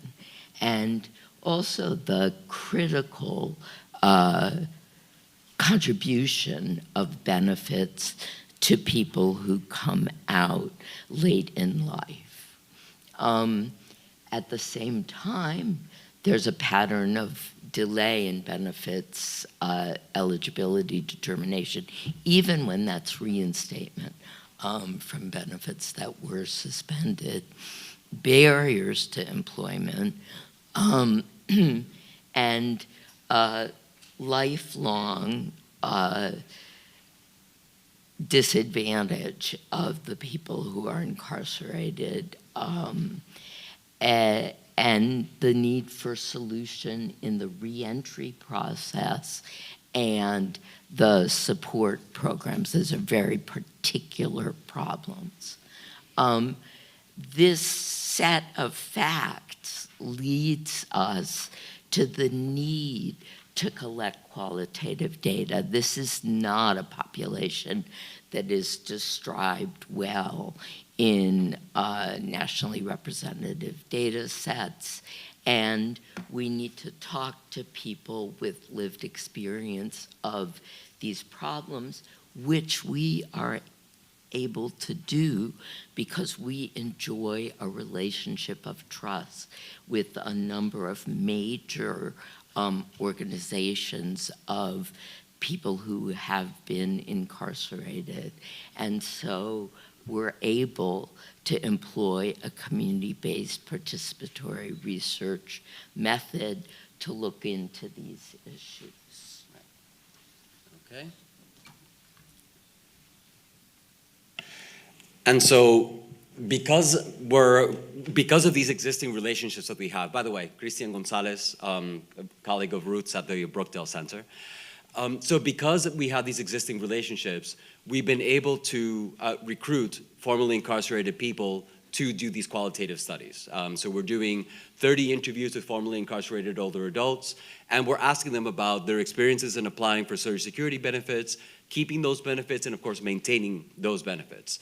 We're also doing interviews with service organizations that work with people reentering into society after incarceration, and asking them about some of those systemic issues that they're experiencing. And really overseeing our work and making sure that it remains relevant and sensitive is a community advisory board, which is comprised of people who are both formerly incarcerated and also are working for organizations that serve people who are coming out of prison. So this CAB has really been involved in helping us recruit, in looking at our survey instruments just to make sure that we're asking the right questions and that the questions make sense. They're going to be involved in helping us interpret the research as well. And finally, they're going to be involved in the dissemination phase of this work. I mean, to make sure that not only does this work benefit the Social Security Administration, but also benefits organizations that are doing this work and increases knowledge. So we've, of the 30 people we're going to interview, we've been able to interview 12 so far. Okay, so we haven't done any analysis. This is just for today, for all of you. We just want to talk about some of the things that we're already hearing. Again, not an analysis, but just a few points. First is the lack of work credits. As Ruth said, people may work for all the years they're in prison, but that work does not count. In addition to the fact that they're paid 60 cents on the 60 cents an hour, those credits do not count towards Social Security. So a lot of people fall shy of those 40 quarters. We're hearing that the application process is very complex. People don't know where to begin. Even as they're involved in the process, it's very frustrating because they have to go back and forth and are told different things. There's a lot of complications in that process as well. And even people who are able to get benefits often find that those benefits are not enough to make ends meet. So for people who do have the 40 quarters, the OASI is based on a very low income. So again, I mean, it's barely enough to pay rent. With SSI as well, it's an amount, I mean, as was mentioned in the first panel, SSI is not even able to cover rent in most areas in the United States, let alone a high-cost area like New York. So that's something we're hearing over and over again. And so, of course, that leads to that housing instability and people having to patch together benefits to be able to pay rent. There's also a lot of individual barriers as well. As Ruth also mentioned, a lot of people come out of prison, especially when they're older, with significant health challenges. And that creates a problem for getting employment.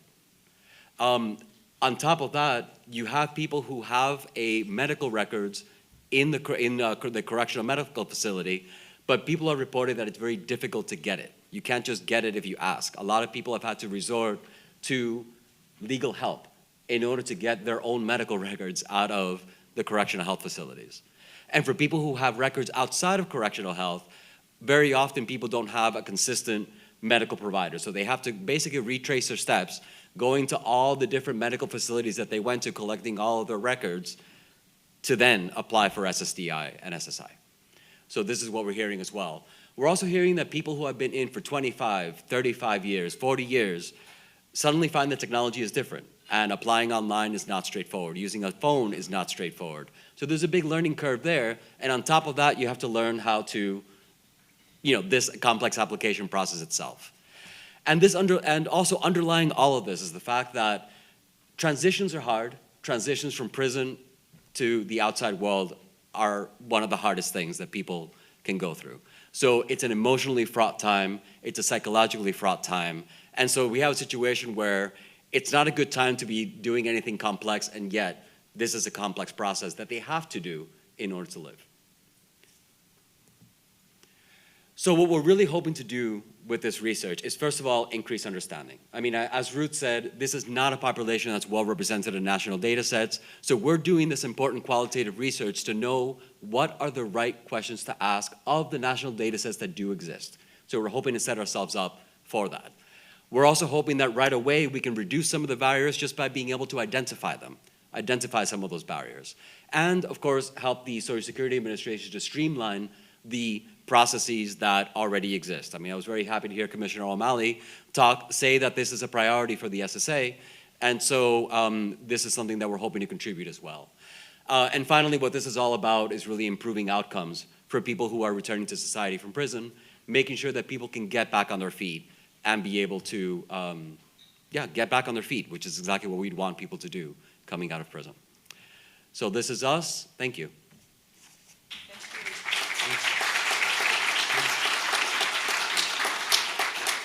Thank you, Ruth and Christian.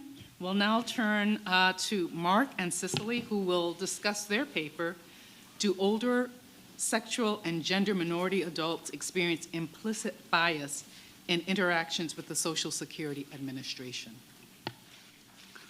Thank you. It's a real honor to be invited to present today. I'm Mark Brennan-Ing, Director of Research at the Brookdale Center for Healthy Aging at Hunter College, and Cicely Johnson is the project director on the study.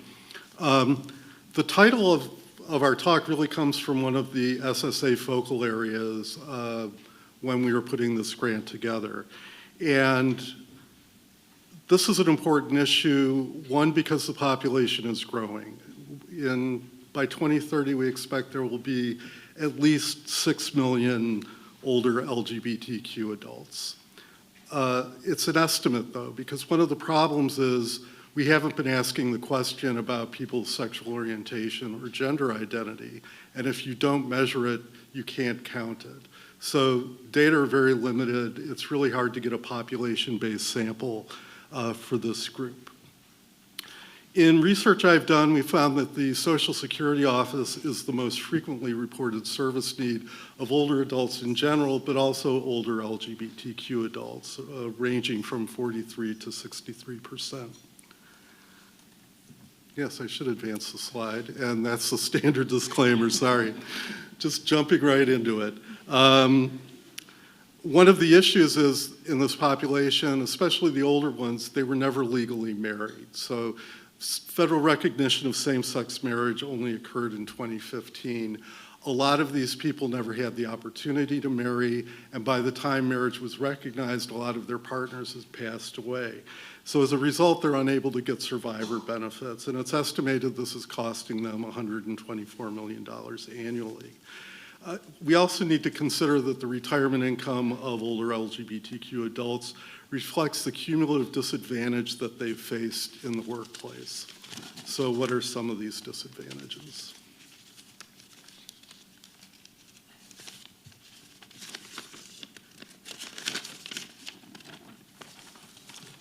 Papers sticking together in the high humidity. A lot of this has to do with heterosexism and cisgenderism. So for many of these older adults, when they were in the workforce, their society was not as accepting or tolerant of their identities as it is today. And many were refused employment or fired due to their identities. If you think of the lavender scare during the 1950s, which is a little before this group, that's a big example. These barriers to employment create financial strains in retirement because Social Security and other benefits are tied to wages. So if you're not earning as much, you're not going to get as much when you retired. In terms of specific groups, gay and bisexual men in this cohort earn 15 to 25% less than their heterosexual peers. Lesbian and bisexual women earn less than men due to the gender pay gap, and this was really discussed well in our first panel. And transgender and gender diverse adults face twice the level of unemployment as cisgender individuals. And I'm not even going to get into all of the intersections that make this worse for certain groups if they have intersectional identities. So access to aging benefits in this population is really crucial. When we ask about service needs of older adults in general and older LGBTQ adults, we find that help accessing entitlements is one of the primary needs, ranging from 23 to 44%. In addition, LGBTQ adults face numerous barriers in accessing aging services. One is a lack of provider competency. Having the knowledge to work effectively with this population and create a welcoming service environment. For a lot of these adults, there's a fear of disclosure and also difficulty accessing services, which can be kind of complicated. So the aims and scope of our research today was to find out about the experiences of older LGBTQ adults in retirement. This research is largely non-existent. I was kind of shocked. There isn't a lot of research on older LGBTQ adults in general. It's a growing field. Practically nothing on retirement. There's a few studies that have been done, but because they're inferring LGBTQ identity from other data, it's not terribly accurate. So the aim of our current study is to explore barriers experienced by LGBTQ older adults when they apply for SSA benefits or interact with SSA employees. We're doing a community-based participatory research approach. Christian outlined a lot of the same things that we're doing in this study. And we're using focus groups because we don't really know a lot, and this is a good way to get in-depth information, although this is limited in that we can't really make statements about the entire population. So I will now turn it over to Cicely. Good morning. All right, so in terms of telling you a little bit about the methods for this study. So yes, as Christian mentioned, we also have a community advisory board, a CAB, that we put together so that we could really hear from the experts in terms of, are we asking the right questions? Are we looking for the right, looking in the right places for the answers to these questions, just to really give us overall guidance. So we have a community advisory board of 5 diverse LGBTQ plus adults, and diverse in terms of race. We don't really know much about their class, but race, gender, and gender identity. And they have been extremely helpful in guiding us through the process in terms of the questions that we're asking and where we're going to seek these answers. We are going to have 2 focus groups of LGBTQ plus adults. So far, we have held our first focus group, and I'll tell you a little bit about those results in a minute. So we still have to hold our second focus group, our cisgender comparative group, and then we're also going to be holding interviews with professionals who do this work, who help people apply for their Social Security benefits or just work with the population regularly so that they can give us a different perspective. We'll be recording these focus groups and the interviews so that we can go back and look for themes within our data. So a lot of the time people have identified like what they'd like to pull out. We don't know what we're going to pull out, so we'll just be waiting for those themes to emerge when we complete the data collection and analyze the data. So I'll tell you a little bit about the preliminary findings just from our first focus group. Overall, participants did not report overt bias related to sexual orientation, which was good to hear that this was not an issue so far, again, just with our first focus group. The Social Security Administration forms only provide gender options of male and female, so that was something that was expressed, that perhaps maybe an option for non-binary or just other options should be included in the application. Bias was reported related to race and ethnicity, and those experiences were both observed, maybe happening to a friend or a colleague or so, and also experienced by a couple of members of our first focus group. Overall, however, we're happy to report that the interactions with the Social Security Administration overall were very positive. Our participants reported having a great experience with applying for their benefits, with utilizing the portal. I'll tell you a little bit more about that, though. With engaging with Social Security Administration staff and employees. So overall, the response was, and what was shared was very positive.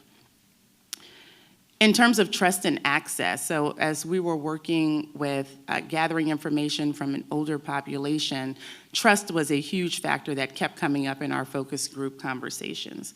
So participants considered that the online portals were the least reliable due to the lack of computer skills and also scams. So participants had gone through some workshops on scams and just as older Americans, what to look out for. So they were very hyper aware of scams and how to avoid them, right? So in terms of just conversations about, well, would you, consider using the online portal, or do you think this is a trustworthy route to engage with the Social Security Administration? There was a little bit of hesitancy there. Most of our participants preferred interacting by phone or in person, and so quite a few would just go in and handle their needs in the field offices, but more went to the field office if they could not get their needs met via phone. That was their first preferred interaction, was the phone. Participants also felt that multiple modes of contact, the phone, the mail, email, are needed so that important information are not missed. So this was also linked to trust. So in terms of, well, if you just get something in the mail from the Social Security Administration, do you feel that it came from them? Not necessarily, but maybe if I get some follow-up phone calls, maybe if I also get something in the mail that says the same thing, these two conversations or the language match, then I'm more likely to take this information seriously. So some of those examples where maybe you need to update your PIN, maybe we're shifting to a different platform, different things like that. So if I get this notification multiple ways, among all of the scams that are out here happening, I'm more likely to take it seriously and maybe follow up.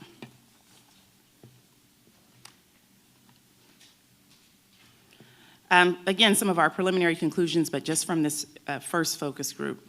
While implicit bias due to sexual orientation was not reported, older Americans with diverse gender identities may be put off by having only binary gender categories on the forms in the application. Implicit racial bias may be an issue for LGBTQ+ older adults of color. Personal interactions when interacting with SSA are preferred over the web-based portals. And computer competency in this group was very low. So in thinking about, we have a portal to use, we've talked about the trust issues, but also, are you able to get on the computer and navigate these websites yourself? That was a major theme that continued to come up.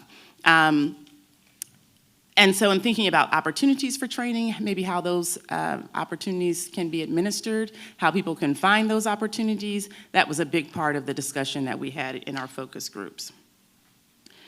Participants wanted multiple modes of receiving SSA information so that the important communications are not missed, and again, also so that they can feel trusting about the different notifications that they have received. Participants had favorable opinions about interactions with SSA staff when applying for or managing benefits. Overwhelmingly, their problems were taken care of with their initial call or with their initial field visit, which was great to hear.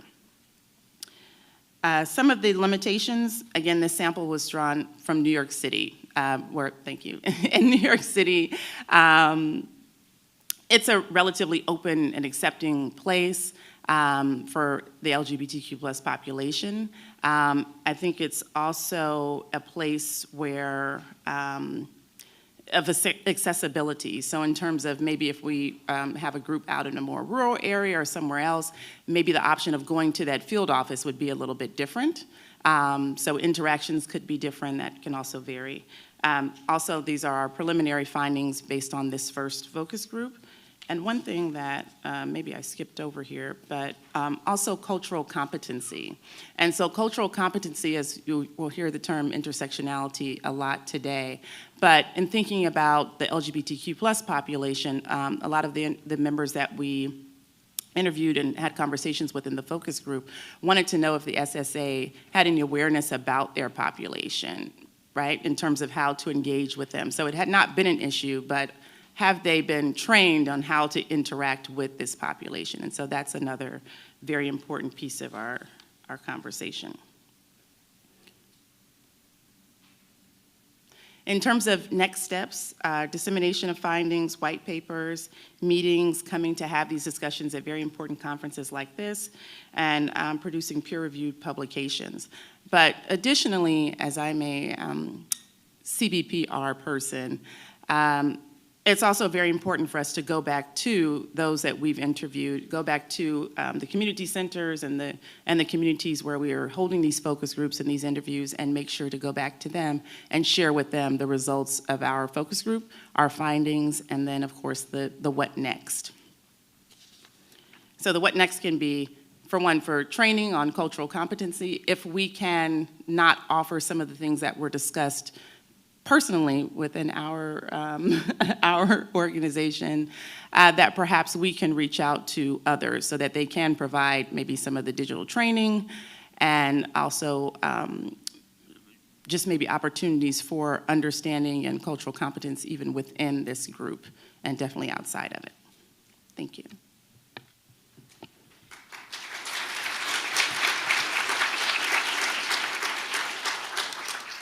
Thank you, Mark and Cicely. Next, we'll hear from Danielle, who will discuss her paper, The Perceived Influence of Race and Gender in Work History and Attitudes, Economic Resources, and Health on Black Women's Retirement. Thank you. Good morning, everyone. Once again, my name is Danielle Dickens. I'm an associate professor in the Department of Psychology at Spelman College, and I'm excited to be here. So first, I want to start off with the disclaimer that what I'll be presenting today is my views only, and not the views of the administration or my institution. And as a quantitative and qualitative researcher, I'll start off by talking about my positionality, and then I'll go into the research in this current area, and then my plans for my research as it relates to this funding. So as a quantitative and qualitative researcher, once again, thinking about my identity and my social location is important as it impacts my approach to this research. So I'm from Georgia, I'm a Georgia peach, and I grew up in an area that was predominantly white, and I went to Spelman for undergrad, and that was my first introduction and understanding of Black women's experiences in the U.S. and across the diaspora. And I then went on to get my Master's of Science and PhD in Colorado, and the Black population there in Fort Collins was less than 2%. And so being one of few Black people, Black women in my doctoral program, I started to then have a different viewpoint and understanding of the experiences of Black women, and I began to look at the research from an interdisciplinary approach, so bringing in intersectionality and Black feminist thought theories to understand, with the psychological theories, to understand Black women's experiences and how they navigate different spaces. And fast forward, my mother, who's also a Spelman graduate, is about to start the process of retiring. So just hearing her stories and the stories of some of my colleagues who are about to retire is one motivation and interest that I have in doing this research. And before we talk about the retirement experiences, we have to start off with talking about the pay gap. And a lot of this research was mentioned earlier. And as Black women enter the workforce, they are confronted with this barrier. Okay? So one of the statistics that I wanted to highlight in this research that I conducted with Urban Institute and Goldman Sachs is that over a 40-year career period, due to this wage gap, that Black women will lose out on over $900,000. Okay, so that's alarming. We think about as they enter the workforce and as they navigate their career development, how that can impact their retirement experiences and planning. So some of this research was highlighted already, but historically, the Social Security pensions did not benefit Black people, including Black women. And we know with the research that Black women are less likely to retire relative to their white counterparts. And this, one of the factors has to do with the lack of access to family wealth. And some research in a brief report by my colleague, Dr. Isesa, found that Black women have the second lowest retirement wages after Hispanic women. So, but despite these inequities that we see, that Black women can still successfully and financially plan for retirement, and that's what I'm really interested in exploring with this research. And so overall, though, that we see is that a high percentage, 75% of Black women particularly report that there are two top stressors for older Black women, or in psychological research, what we may call the maturing Black women, are health issues and retirement. Okay, two top stressors. Okay. And also we know that because of these stressors that Black women may prematurely retire before the age of 62 because of these health issues, but also it may prolong Black women's decisions to retire, or even if they retired at all, because of financial issues, right, or that pay gap as mentioned earlier. Okay. So there's all these different factors, work, family, financial issues that can impact Black women's experiences and decisions as it relates to retirement. And once again, this is just critical to explore, especially when we think about these systemic issues related to slavery, others, and how that can be and still is traumatic, right? And how that can lead to other stressors. And also when we think about the inequities as it relates to healthcare for Black women, how that can impact, once again, their retirement experiences. And so it is important to do this research from an intersectionality perspective, so looking at how racism, sexism, classism, heterosexism, ableism can impact Black women as they navigate the retirement process. Okay. So though research has explored Black women's retirements, we know these statistics, few, or dare I say no research has looked at this from a psychological perspective using qualitative approaches of how are Black women's perceived experiences of retirement planning, how is that influenced by their psychological well-being? So with this research, I aim to look at Black women's perceived experiences as it relates to retirement, and once again, how that is influenced by their psychological well-being. So this research will be conducted in my research lab called the Grace Lab at Spelman, the Gender, Race, and Culture Empowerment Lab with Spelman students, so I will train them in conducting qualitative research. And so with this, we aim to recruit 20 Black women through emails, the snowball technique, so also called word of mouth. And we are interested in looking at Black women who have recently retired in the past 2 years, or Black women who plan to retire in the next 2 years, so we can get both of those populations. And we're hoping to recruit Black women across the different fields and sectors. Okay. And those who meet the study's eligibility requirements will participate in a one-on-one interview via Zoom so that we can try to recruit Black women across different states. And the interviews will be audio recorded. So these are just some sample interview questions, and one of them is, how has retirement influenced your social life? Right? And we think that may be something important and critical, as community is essential for Black women. So after the interviews, they will be compensated. Interviews will be transcribed using Otter, and then we will allow for participants to view the transcript so that they can make any edits as they choose. This is also called member checking, and it allows for trustworthiness of the data. Okay. Then the data will be analyzed using Deduce software, and particularly using an approach called the interpretive phenomenological approach, is particularly looking at a phenomenon, but essentially we'll be doing thematic coding, so similar to the previous presentation of looking at what are some of the themes that are emerging from the data. So the next step is to do data collection, so I'm eager to get started with the interviews and seeing the, what transpires from the interviews. So in conclusion, there are different factors, as mentioned, health outcomes, the wage gap disparities that can impact Black women's retirement experiences. But as many of us, all of us know in this room, is that Black women cannot do this work on their own, right? That it's important that Black women have equitable retirement benefits.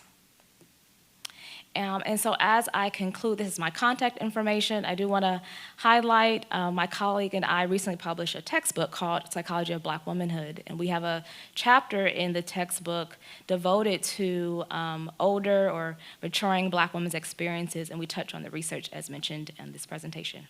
Thank you.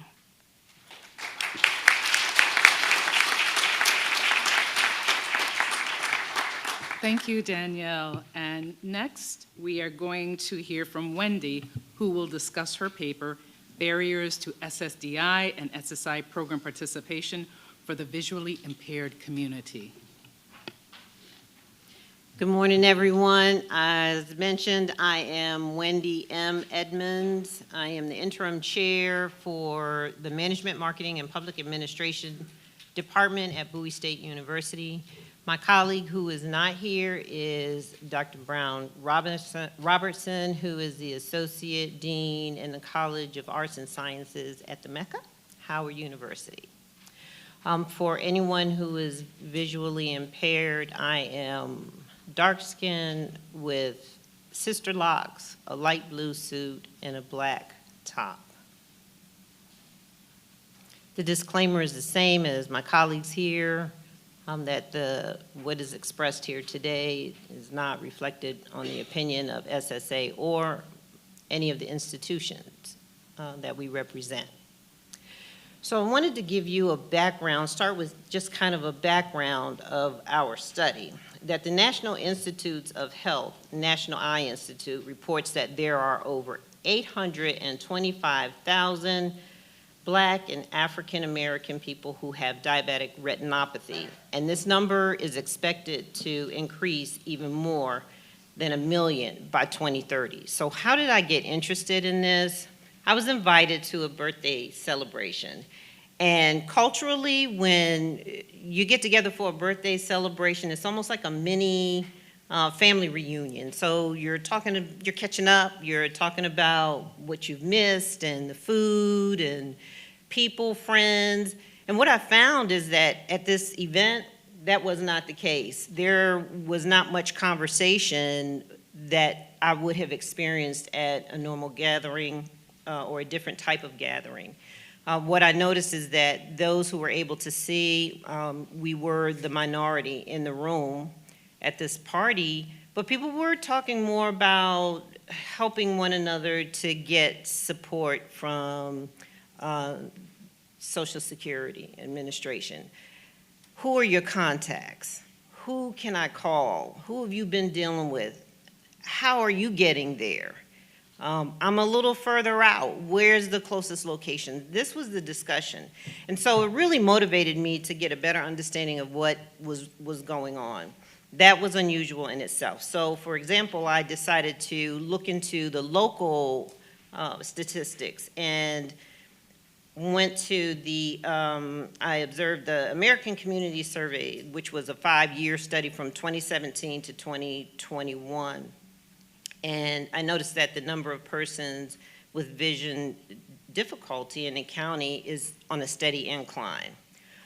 And DOORS, which is the Division of Rehabilitation Services, is an annual report, and they report that over 38,000 Social Security disability claims were settled. But what was not captured was the experiences of the very people who they were serving. And what were they experiencing as it relates to the awareness of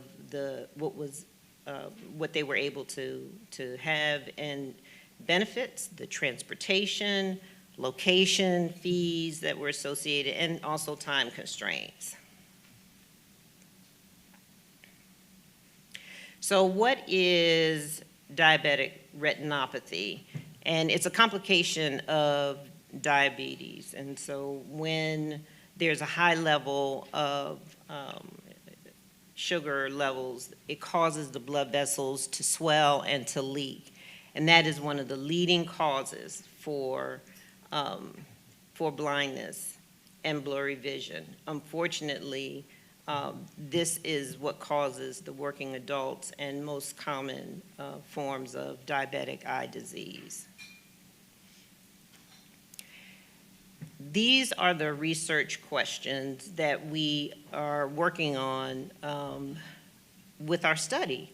And so we want to find out how were the participants impacted when applying for Social Security disability benefits, and what was done well, how can the application process be improved. So who are our partners? So we have identified, because of the relationships that we have in the community, not only with DOORS, which happens to be one of the largest organizations, but also with the nonprofits who are involved in serving this population. And that includes Back to Basics Church and the Milt Matthews Foundation, which serves the homeless population. And Reed Temple is also a church in the local area in Prince George's County that has a program that's dedicated to serving the blind community. These partners, though, they're more to us than just the participants in the project. They're also our community members who serve to be very instrumental in ensuring that we're asking the right questions. They are similar to the board of directors that was mentioned earlier by our colleagues here on the panel. We are using a mixed method, and we started with the data collection using multiple databases. So quantitatively, we are analyzing the American Community Survey in Prince George's County, and we're also using the National Institute of Health's All of Us database. And what this does is this provides us descriptive statistics as to the population that we are exploring with their experiences, and that includes information about their social determinants of health, including their neighborhood, social life, stressors, and their feelings about everyday life.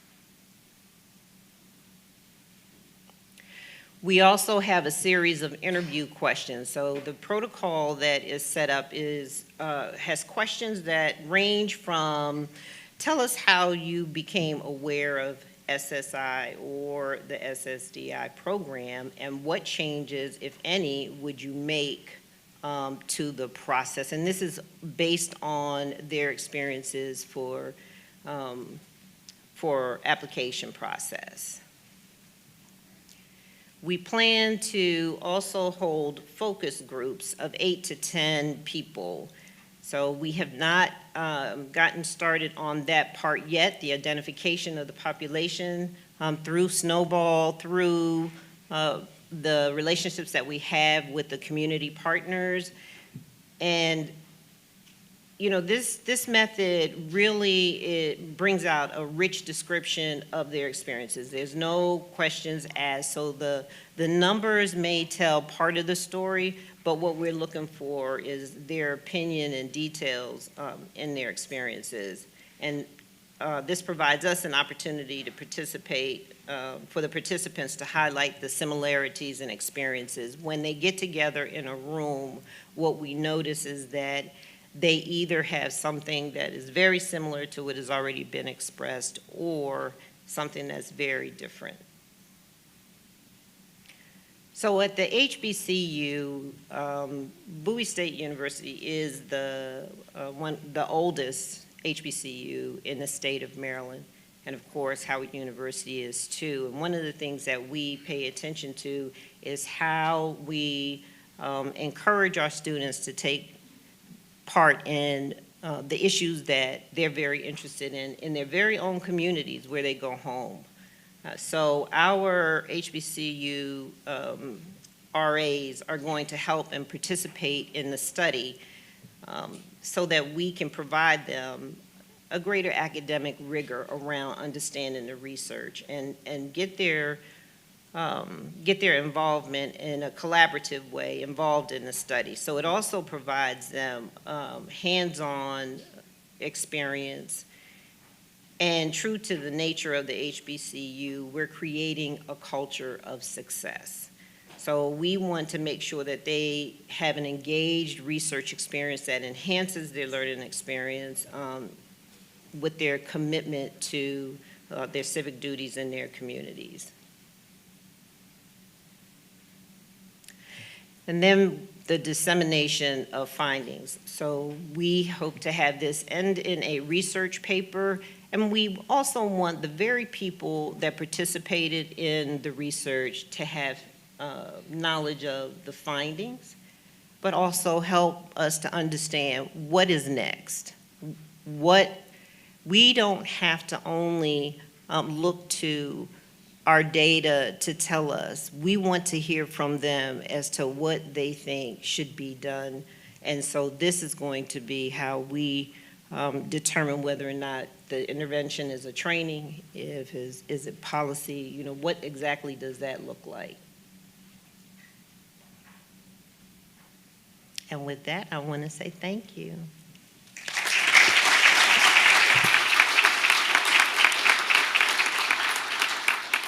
Thank you, Wendy. Now, I would like for you all to be thinking about what questions you might like to ask. And while you're doing that, I'm going to pose one question to the panelists. And I'll ask you to be brief because we're running short on time. If you don't feel like you want to respond to this one, not everyone has to. But how do we as researchers balance meaningful connection with marginalized communities on the one hand, with generalizability on the other hand? Anybody can jump in. Okay. So the marginalized community that we are working with are those with visual disabilities. And I think it's just an understanding that they are being served because there is the largest organization in our county that supports disability services, provides disability services, and that's not the truth. But until we get to the truth, to really understand the purpose, the practices, and whether or not it's valuable to the very people that we're serving, it's not going to benefit those who are making application for the services that they need. And I just want to add as well that, I feel like part of the answer is what you said initially, Kilolo, that, we have to keep our eye on those systemic issues. Thinking about how do these barriers reflect systemic issues, policy issues, administrative barriers that really would help everyone, not just this population. So by keeping our eye on that, we really make it generalizable. I would just add, it's really important to listen to the community and understand what their concerns are and what they would like research to provide. One of the barriers we face with LGBTQ communities, as I said, is we haven't been asking for this information. And there's been many of us who've been pushing to add questions on sexual orientation and gender diversity to national surveys. The HRS started a few years ago, and that's a big step forward. But there were some issues with the census. We were hoping that it might be included in the last census in 2020. But until we have that information, we don't know what the population looks like. And the convenience samples and focus groups we've been getting tend to skew white and higher educated. So we know we're missing a lot of people in the research, and we're not hearing their voices. And to add to that, I think it's important to remove the power structures as a researcher and a participant. And so when I am conducting qualitative research, I try to view my participants as co-researchers, right? That they are engaging in this research process with me, and not that I'm this expert in the field, but they're also experts as it relates to understanding their own experiences. And I think it's important when doing, qualitative research, is that we have to recognize our own biases, right? Even our own biases, even if we belong to these marginalized groups that we are researching. And to, of course, that's one of the things as it relates to qualitative research that we can't it's not generalizable, right? But that's important when we are interpreting the findings, right? That these are specific to the participants that we are interviewing or surveying, but that is still meaningful data and findings. I will also say that with the population of the visually impaired, is that they're often lumped with people with disabilities. And so that whole generalization kind of leaves them out with those characteristics that may show that their experiences are different. I'm going to stand up so that I can see who has a question. And yes, right here. No, Angelino, if you can get a mic. Thank you. Angelino Vices, Spelman College and NBER RDRC. In the spirit of the generalizability trade-off, I mean, anytime you collect primary data with convenience samples, this is an issue. And as you all were speaking, I had maybe what's a bit of a crazy thought, but you're all dealing with different hard-to-reach populations. There's different geographies represented. And the research questions are somewhat different. But if we imagine an alliance across all of you, where we say, okay, these are some key questions we're going to look at, you start to get in that middle ground between generalizability and still having enough connection to the grassroots. So I was curious, what your thoughts are on that, if you think that's a feasible route, especially across the broader consortium, maybe, right? Thank you. I'm jumping out of my chair because it's my dream that one of the opportunities of being an RDRC, and I'm sorry, we're very new, so we don't know how real this is that we'll collaborate more effectively with qualitative researchers and quantitative researchers. Because one model of mixed methods research is that you get questions that come in sort of thick description, okay, yes, I'm an anthropologist, from communities that then you can know what to look for in nationally representative samples and how to move beyond the insights from local communities. But to do that, I think we need to be able to collaborate together and together with people who I can't see. Okay. Any other questions? I'm having a hard time seeing too. Yes. Hi, my name is Madison Jennings. My pronouns are she, her, and for visual description, I have long blonde wavy hair, and I am white, and I have a green shirt on and black pants. So I have a couple questions sort of wrapped up in here for Ruth and Christian here.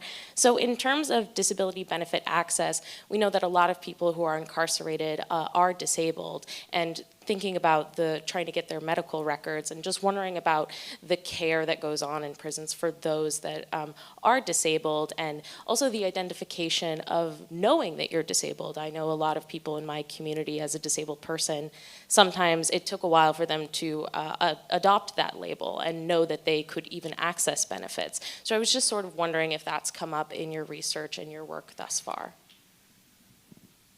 Yeah, it definitely has. And there are people who, a lot of the information, first of all, about what counts as a disability, what benefits you're eligible for, et cetera, comes through word of mouth within the prison. And people have some correct information, some not so correct information. And you have people who say that they feel like they're disabled because there's a lot of work that's not available to them because it's difficult for them to walk, it's difficult for them to even get to the Social Security office, et cetera, et cetera. And yet what I'm hearing is that when it comes time for the interview for disability determination, they get asked questions about, could you do this kind of work? Could you do that kind of work, et cetera? And people aren't really thinking about, well, is that kind of work available where I am? Is it not available where I am? And it just becomes a very difficult situation where they're being judged on the questions, on how they answer the questions, but they're not actually sure that they can actually do the type of work that they're being asked whether they can actually do and whether they have access to that kind of work. And so what I've heard over and over again is that whether or not you can do some kind of work that you may be asked for is the hinging factor as to whether somebody is one of the hinging factors as to whether you can get SSDI or SSI or not. And that's something that has come up again and again as a point of frustration, because it doesn't matter whether you think you're disabled or some layperson can look at you and say, yes, you definitely have a disability. It's more about that question of, okay, you think you're disabled, but can you actually just do any kind of work? I can think of a few things you can possibly do. Could you do that? And so that's the experience that we keep hearing over and over again. And I think your question also touches on prison culture and prison health, which is a whole other topic that I'll see you at the break. And we can discuss more fully, because there are actually points of intersection with the interests of this group, because there's policy changes that make Social Security application earlier in the process of incarceration possible, but probably not interventions that change the health care available inside, unfortunately. Can I just comment on that? So your question was specific to those who were previously incarcerated, but on the other spectrum of that is just the opposite. And just sitting here hearing that made me think about it. So for the visually impaired community, they go from working every day, showing up, getting paid, to one day not being able to do that. And then they're looked upon as, okay, so then can you do this?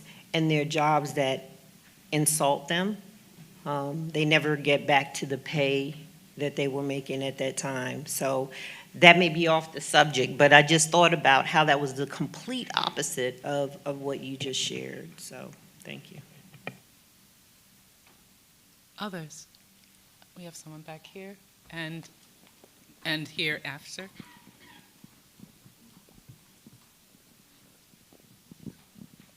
Hi, my name is Males. I'm a postdoc at the Washington University in St. Louis. So I have a questions for the first paper. So in one of your preliminary findings, you find that incarcerated people do not have enough work credit to meet the eligibility, like SSDI or other Social Security program. And as we can imagine, there are the population that, despite with high labor force participation, still unable to meet those strict work credit requirements. So like, what do you think we as researchers could do to propose some changes, or what SSA could do to remove that barrier? Thank you. I'm probably not the only person who will have input to that question, but indeed, there are many other populations with those issues. And, you know, for example, late arriving immigrants, people who are in and out of the formal workforce, not in and out of the workforce, but in and out of different ways of being paid, people who are paid in cash, and so forth. And what I think is challenging is that those different situations have different policy solutions. It's difficult to think about what are overarching policy solutions except for completely different ones like universal income support and so on, which we won't discuss here. But so that is, I think, a specific challenge, is that you don't have sort of cross-situation policy solutions as readily available. And the other piece being as well that many people do work while incarcerated. For instance, most of the license plates in use across the nation were probably made, like the license plate in your car was probably made by an incarcerated person.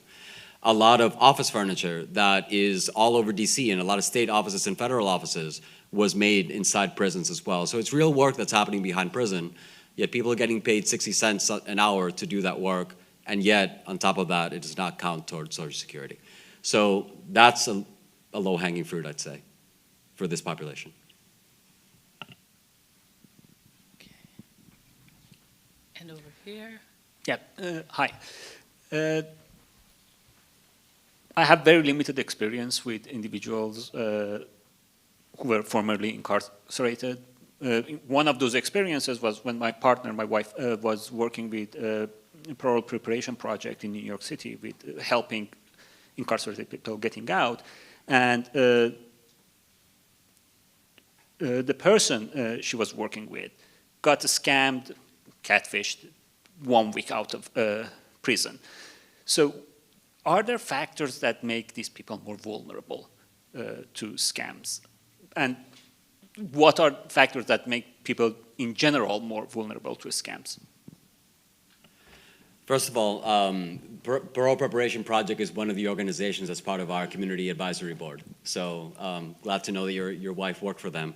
They've been very, very helpful. And so, yes, I mean, it's like, as we were saying, people who are older who come out of prison typically have experienced long sentences. You know, you don't have a lot of people going in at older ages. And so in the 20, 30, 40 years that you've been in, technology has changed. You're not able as readily as maybe some of us, I mean, it's like who use technology every day. I mean, it's like to tell what is real, what is a real email, what's not a real email, fake emails from the Social Security Administration or anywhere else. So that lack of experience with life outside, of course, I mean, it's like makes them also just more readily open to experiencing scams.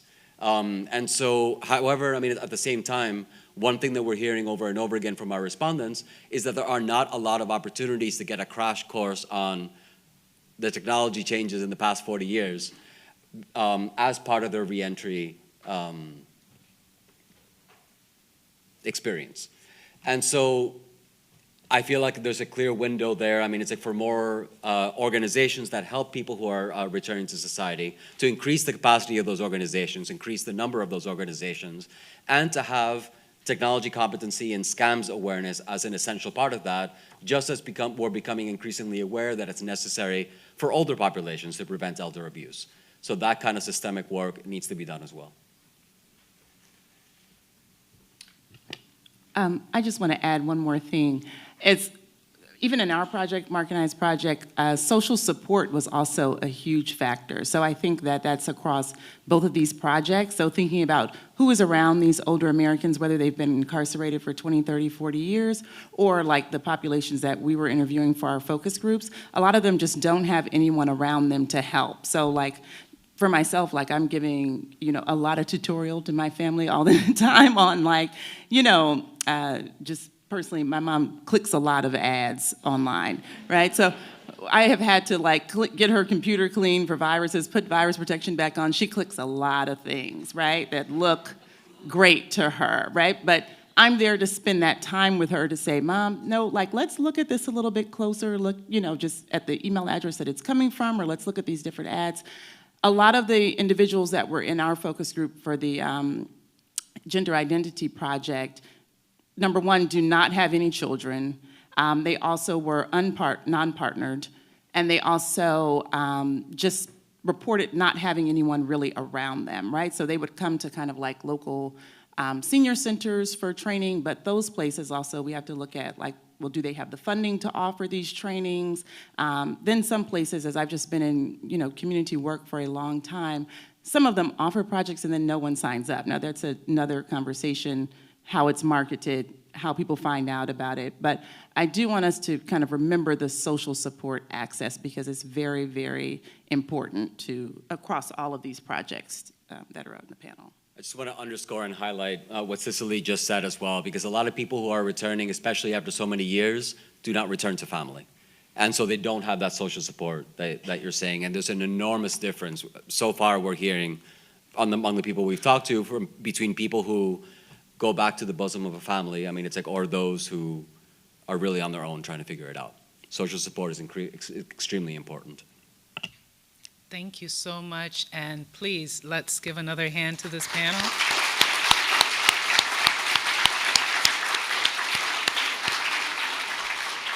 You now have 30 minutes to get lunch. Enjoy.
Afternoon.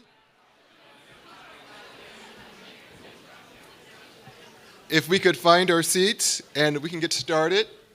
Thank you.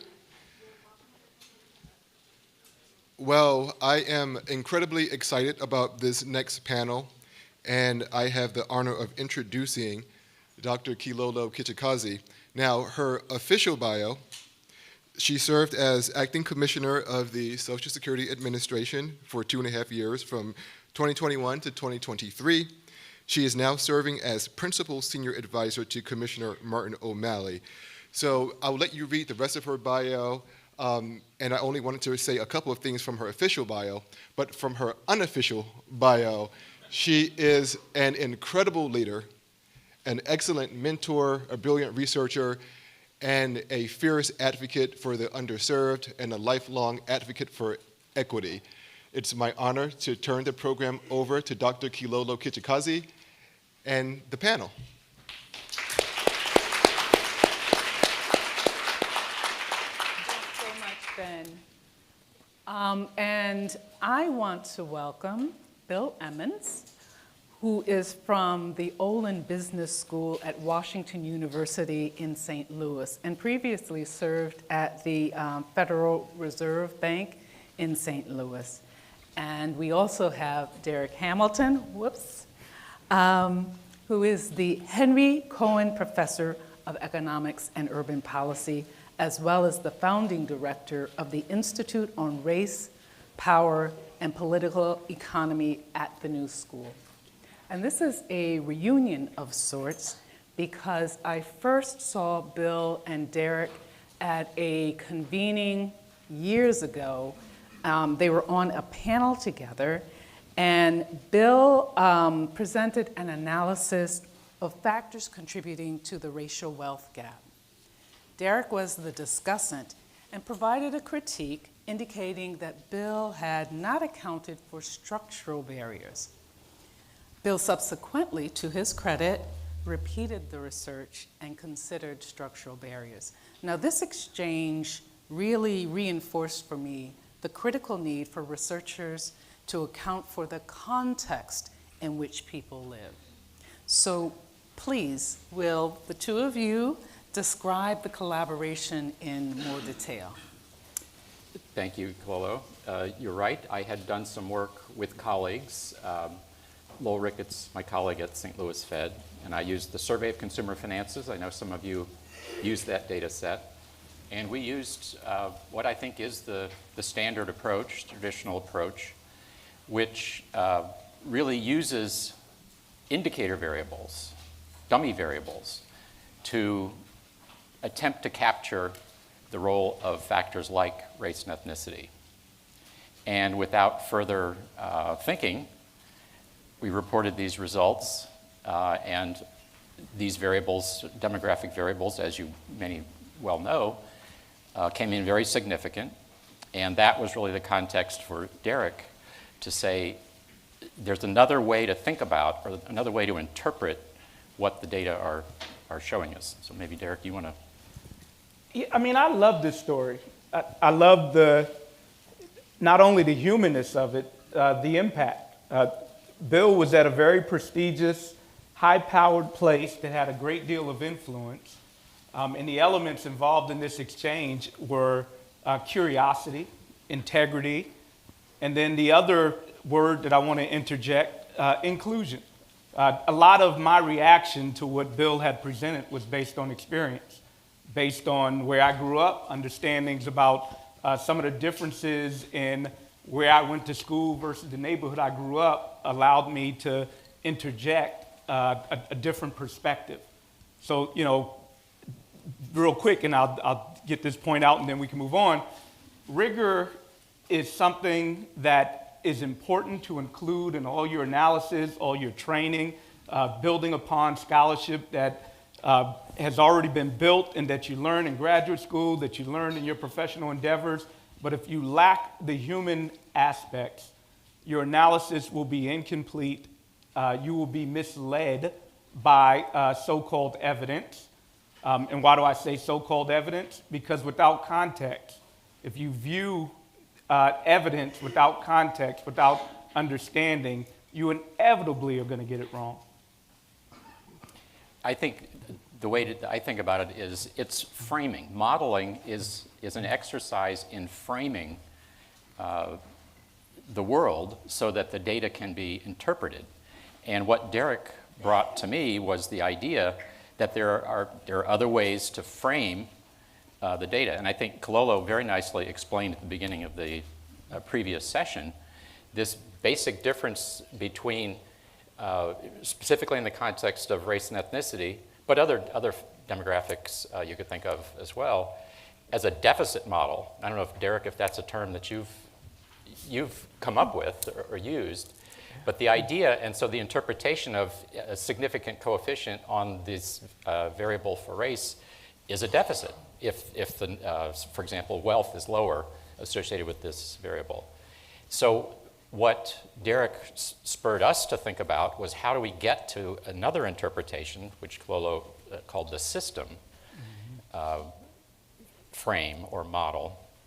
And so what we ended up doing, and I'm sure there are many of you who can come up with other ways to do it, but what we did was to think that what's relevant, and this is another important factor, Derek often talks about agency. So the idea that the individuals, we had 35,000 households in the survey of consumer finances over 7 waves. And so the observed results, the wealth, say, of a family is the result of both agency, which is, I think, for the traditional interpretation, that's basically all of it, plus the systemic effect, the structural effects.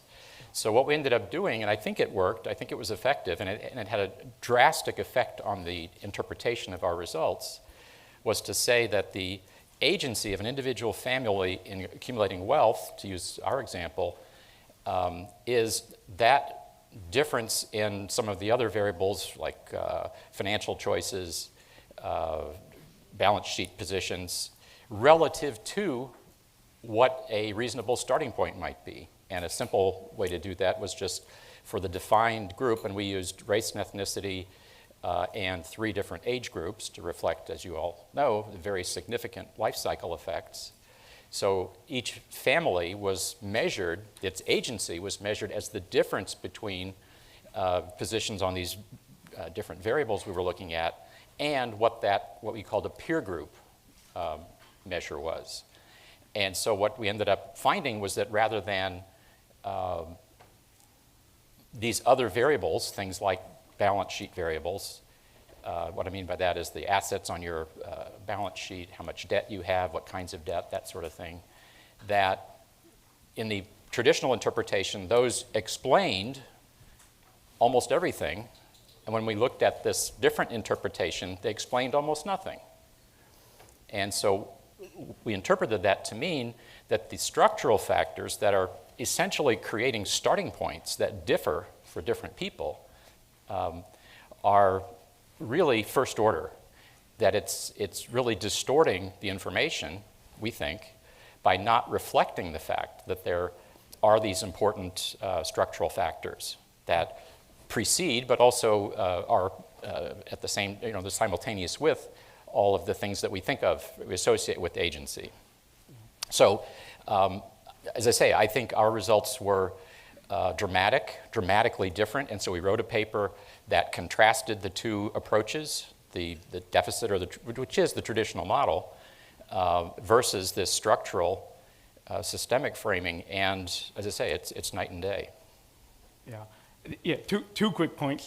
Right, the notion, like, especially in the domains of wealth, we make the presumption that individuals are agents that have choice, but then there's the illusion of choice. What empowers choice is resources itself.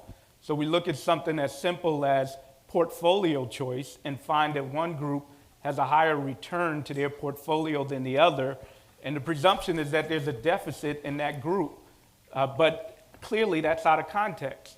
A simple phrasing, I say it often, it is wealth that begets more wealth, but underneath that statement is the power of resources enables choice, enables the capability to get into certain types of resources that can grow over time. And if I add another context to this story, because that's the point I guess I'm trying to highlight, that none of this can be taken out of context, and lived experience, a diversity of experience, allow us to better understand the context that we're examining. But even this relationship required context. And it should not go unnoticed, particularly in our particular political moments, political economy moments. Kilolo has often orchestrated these type of engagements, these type of, you can think about this conference we have today. If you look through the book you have, the types of research that's being done, it's not just happenstance. There is intentionality in how we curate types of research. And this is not simply a normative perspective. This is what I would call an objective perspective, that any research that's presented as strictly positive, strictly scientific, that's a lie, right? I could try to come up with a better word than calling it a lie. It's disingenuous, whether it's intentional or not. All research, all science begins with a set of questions, an objective function. Now that objective, that commitment should be willing to question the ideology behind it, but it has to begin with a set of values. It has to begin with some ultimate set of values and desires of trying to achieve, and we hope is something good and dedicated to what is our most crucial variable, what is our most crucial thing that we're interested in. Human flourishing, inclusive human flourishing. So own that in your research. Own that as a lead of that's what I'm committed to trying to address. Thank you. And to your point, Derek, about trying to bring people together to think things through, in my prior work at the Urban Institute, I helped organize a convening on confronting structural racism in research and policy analysis. And we invited both Derek and Bill to attend that event too. And Bill, during the meeting, you said something that has stuck with me, and that was, like fish don't see water, economists don't see structural racism. The late Bill Spriggs, who we've referred to several times, rightly so because of his impact that he's had, he was also at that convening. And last year, he also presented to SSA's Structural Barriers Forum series. He talked and wrote about the need for economists and researchers more broadly to accurately address race in their studies. So will each of you discuss that a bit? Even if you're not an economist, if you're a social scientist of any kind, or any kind of scientist, I recommend you look at some of Bill's writings. He wrote essentially a manifesto in 2020, was it? I think so.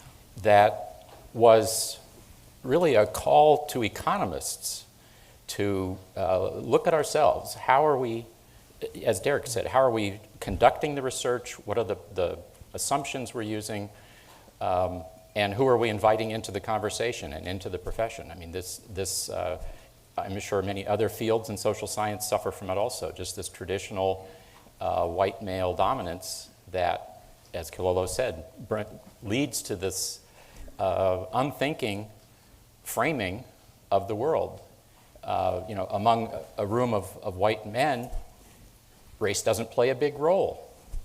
Why should it be in our research? But I think Bill was a pioneer in himself being a leading economist and asking uncomfortable questions. I know people, I had conversations with people who would say something, to the effect of, oh, he's kind of a disagreeable guy. Well, he was disagreeable because he disagreed with some of the things that were really standard in the economics profession. And I think he had an impact, and I think it's incumbent upon all of us to continue that. So I encourage you to look at that manifesto. Yeah. I mean, I can survey people in this room and see many people that Bill touched. It's eloquent that we bring him up at this convening, particularly as we think about legacy, right? And again, I've been using the word context a lot. Bill's work, as the other bill correctly points out, addressed the flaw in the economics profession, which is, using his phrase, thinking about race, not seeing structural racism or race like a fish doesn't see water. Bill made the point that race, economics, and frankly politics are inseparable.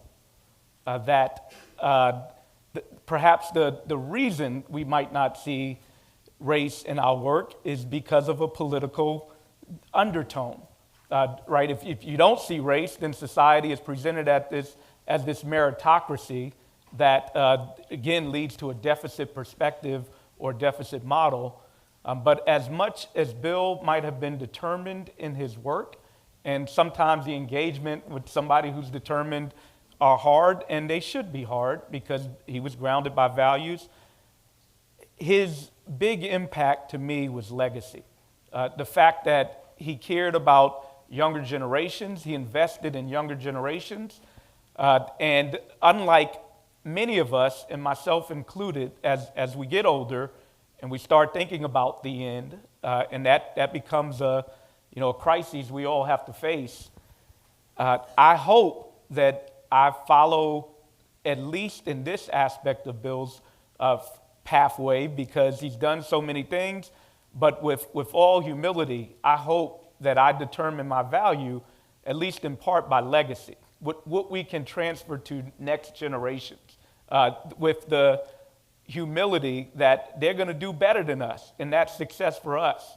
I think Bill does that. He set people up for success so that they can, we can actually lead to a better society and the legacy that he left behind of many people in this room, including myself. One of the questions that we received from researchers after they attended the Structural Barriers Forum was how to incorporate what they heard during the forums into the way they do their research. So you're saying that one way to do this is by changing the way they specify their models, if I'm understanding correctly, and the way that they treat race in the model. So can you talk about that a bit more? And please feel free to get technical, because I think we have technical folk in the room. Sure. So to go back to that example, which I know best, the work we did on wealth, we looked at income and also at wealth. Often, when you think about putting together a model, you would say, well, what are all of the things on which I have measurement? Of course, that's important. I have to have data that measure things, and which might somehow be related to this outcome of interest, accumulation of wealth. And so a common one, if I asked each of you, which things would you look for? You'd probably look at age. Someone who's 60 is more likely to have a higher asset value than someone who's 30. You'd probably look at their education. Higher levels of education are probably associated with more wealth accumulation because it goes through the job, through income, but maybe also some other things, and there's lots of evidence there are lots of other things that go into it. But if you don't stop and think about it, each step of those, well, where did those things come from, or what things are behind this individual that we've observed in this time period? Now, with age, maybe you say that's a little bit simpler to see. You didn't choose when to be born. You didn't choose how old to be at this time. But with something like education, it's, in the lingo, it's an endogenous variable. It's something it's not given to you from on high. It's the result of a whole bunch of factors. And so if you don't stop and think about, when I say college education is associated with higher wealth, well, what's driving college education, college degree attainment? And so that was the point where we said, well, what we really want to be doing then is separating that college degree attainment into structural or system component and what we can reasonably say, or at least plausibly say, is more unique to this family. And so yes, it's a little bit more complicated model, but we think it's relatively straightforward to interpret it, given the language that Kilolo and Derek have really given us. You're really driving at these ultimate causes, these ultimate factors, and to ignore, as Derek says, to ignore the systemic, the historical, the context in which all of us live, the water in which we're swimming, is to really miss something important. Yeah, our methods have value. Our models have value. When it comes to race, the simple dummy variable approach leaves a lot to be desired. One, doesn't allow for the effect of education to be processed differently by race, because we know the market treats a value of education for a black person different than it does a white person. Doesn't allow for things like experience to be treated differently by race. Frankly, I did a paper once looking at on-the-job experience versus on-the-job tenure versus experience. And one of the predictions of that paper was that because of our racism and implicit biases, that tenure on the job might have less of a variant effect between blacks and whites in determining wages than prior experience. It also could be driving the fact that if an employer is willing to hire a black person in the first place, they might have less bigotry. So these were some thoughts that we tried to apply. But let me get back to the main point I'm trying to get to. Often we use the technique of a blind Oaxaca decomposition to try to allow for structural variation across our other variables and parameters as we estimate the effect on some outcome that's different between blacks and whites. But I'll say even that earnestly is limited. Any contemporary examination that we do in an ahistoric manner is problematic. If we were to simply drop somebody from outside our ecosystem, people always say Mars, but somewhere else, and they were to observe the gross inequities that exist in our society, a natural conclusion would be, what is wrong with that group? What is wrong with black people? But if one were to understand history, if one were to add other aesthetics even beyond history, right? So it's not, like I bet many, if not everybody in this room would probably agree that if we do social science examination without an integrated approach across disciplines, then we're somewhat limited. That economics in isolation is not enough of a discipline to capture the dimensions of social inequality. That sociology in isolation is not enough. But even beyond social sciences, the point I'm making is that we need to understand history. We need to understand aesthetics, because then that better enables us to get to the point that Bill made. Race is an endogenous variable. We think of it as something that's strictly exogenous, predetermined at birth, but you read a newspaper today, any point, I mean, our political campaigns, when Trump is actively, I guess I shouldn't say this here, but I don't care, I'm an academic, hope I don't get y'all in trouble. When Trump invokes the heritage of the vice president, that makes race an endogenous social variable. He's doing it for a purpose, a political purpose, and I can find many countless examples. So I guess the big point is that race itself is not some static thing that's immune to social and economic and political context around us. And to better be able to capture that, one needs an aesthetic, historical, as well as methodological lens. I'll make another quick point. I used to say tongue-in-cheek when I was an assistant professor that I have my tenure paper in my back pocket.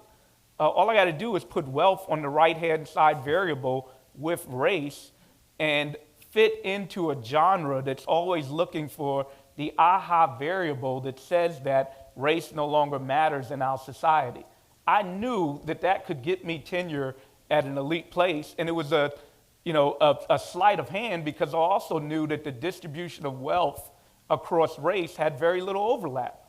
So using collinarity, and obviously I was joking, but if I didn't have integrity, these are ways in which we can game the system, because the presumption that we have in society is that there's something wrong with black people, and we reward mechanisms that are able to demonstrate that. So, be brave, be grounded in integrity for something new. And we get Overton political moments where we can change society. And let me give another quick story, which is, again, big shout out to Kilolo. When she was at Ford and the building, building lifetime, economic security. There it is, BESO, building economic security over lifetime. The convening of various people coming together built a movement, built momentum that put the racial wealth gap on national discourse, for which we're not going back. Right now, I can take part in a reparations commission in the state of New York. Right now, at least on the Democrat side, no president can be queried without some mention of the racial wealth gap. That's progress. So your work has meaning. Be courageous, and then tackle the issue of race with all the potency, gender, all of these identities. Tackle it with all the potency it deserves, including an understanding of history and the aesthetics of our society. Now it's your turn. You've listened, and hopefully you've been processing some of this. Hopefully you will continue to process what you've heard if it's new. For some of you, it might not be new. But now you get to ask questions. Yes.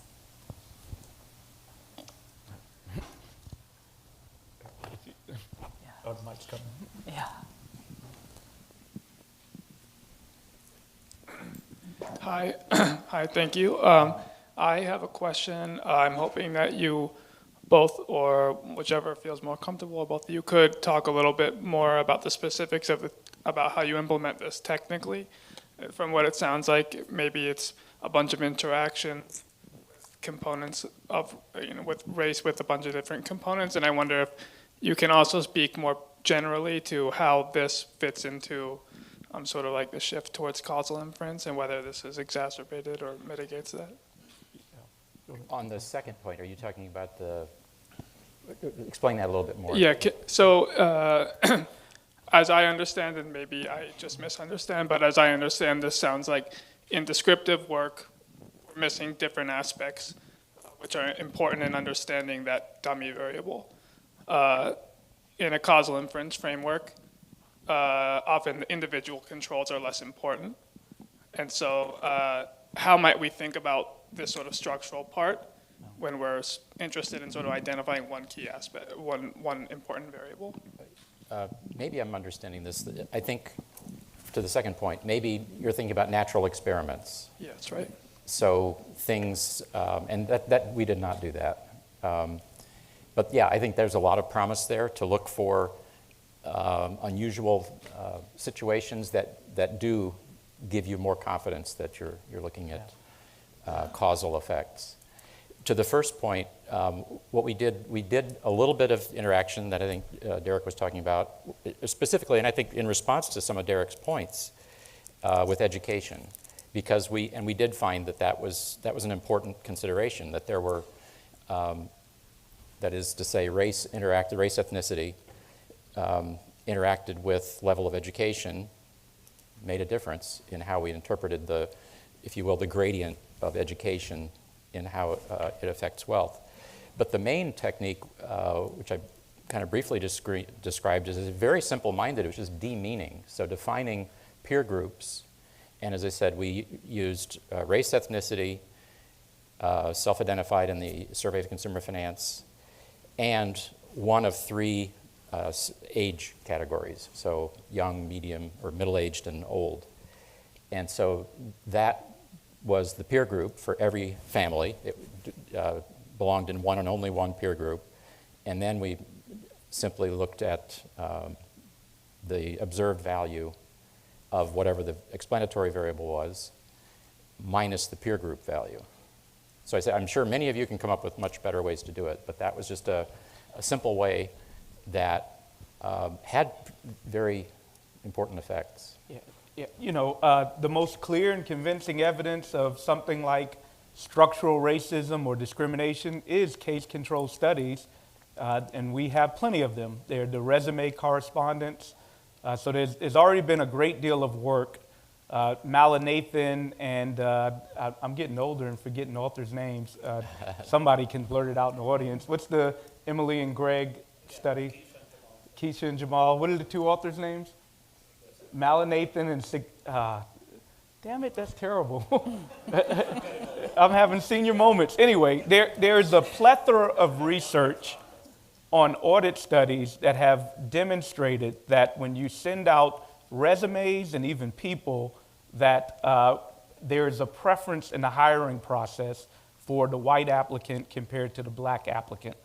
There's even the work of the late Harvard sociologist Diva Pager that finds that when you stack the resumes of signaling prior incarceration for the white respondent, that they were indeed more likely to get a call back than a black respondent who did not signal prior incarceration in the context of Milwaukee. I could say a whole lot more about that, but the point of if you don't have the ability to do experimental work, as Bill pointed out, there are various components of a blinder Oaxaca type techniques that allows for the parameters themselves to vary across race and doesn't structurally restrict them. But I'll go back and say the descriptives themselves often give one a story that doesn't even need a higher level of economic analysis. Take the case of the racial wealth gap. The descriptives clearly illustrate the meaning of wealth, particularly in the domain of wealth, when you find that white households that generally have the least in social strata typically have more wealth than black households that have the most in social strata. And it's not even limited to wealth. Virtually every domain we look at, health, I'll give you, in general, between the ages of 25 and 65, black people have about twice the mortality of white people.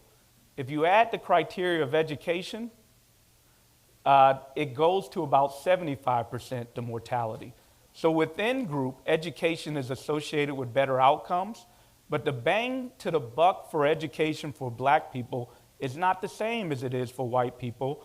The disparities persist and often grow with higher levels of education, for example, but it's not even limited to education.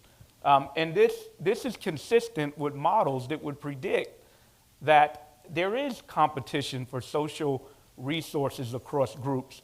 It would make sense that the Arthur Lewis, Sir Arthur Lewis, who another late economist who won a Nobel laureate, he talked about rendering groups competing and non-competing. So one mechanism to maintain social hierarchy is control who has access to the characteristics that get rewarded in the marketplace. So you dictate who gets access to elite schools. You dictate who gets access to the things that get rewarded.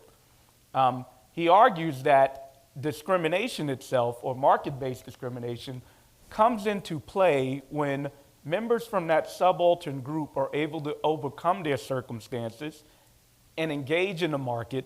That's when you outright cheat by discrimination or change the rules so as to privilege one group. So there are models out there. I think the point that I would like to get to in all of this is that regardless of the model you pursue, and you should, again, pursue rigor, one has to view these things understanding aesthetics and history and not ignore that, because that leads to interpretations like Sir Arthur Lewis that talks about competing and non-competing groups as an explanation to understand our inequities in society. Other questions? Yeah, thank you. Carl Pulzer, a project called the Center on Capital and Social Equity, and I look at the bottom 50%, including all races and different types of people and their economic, I guess, struggle. I just wonder how you guys are reacting to the recent study, if you've seen it, by Raj Chetty. And it's sort of, it includes both poor whites and poor blacks. And I think the short version of the findings were, you know, the race, the wealth gap between the races is closed about a third, but there's still a big one.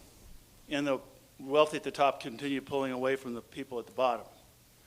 But I thought it was an interesting study where he acknowledges and, you know, compares different types of races to each other and their aesthetics. I mean, maybe the aesthetic of the poor white is kind of help, you know, makes them good, blames them for certain things. That anyhow, I just wonder how you. I'm sure you've seen it. Yep.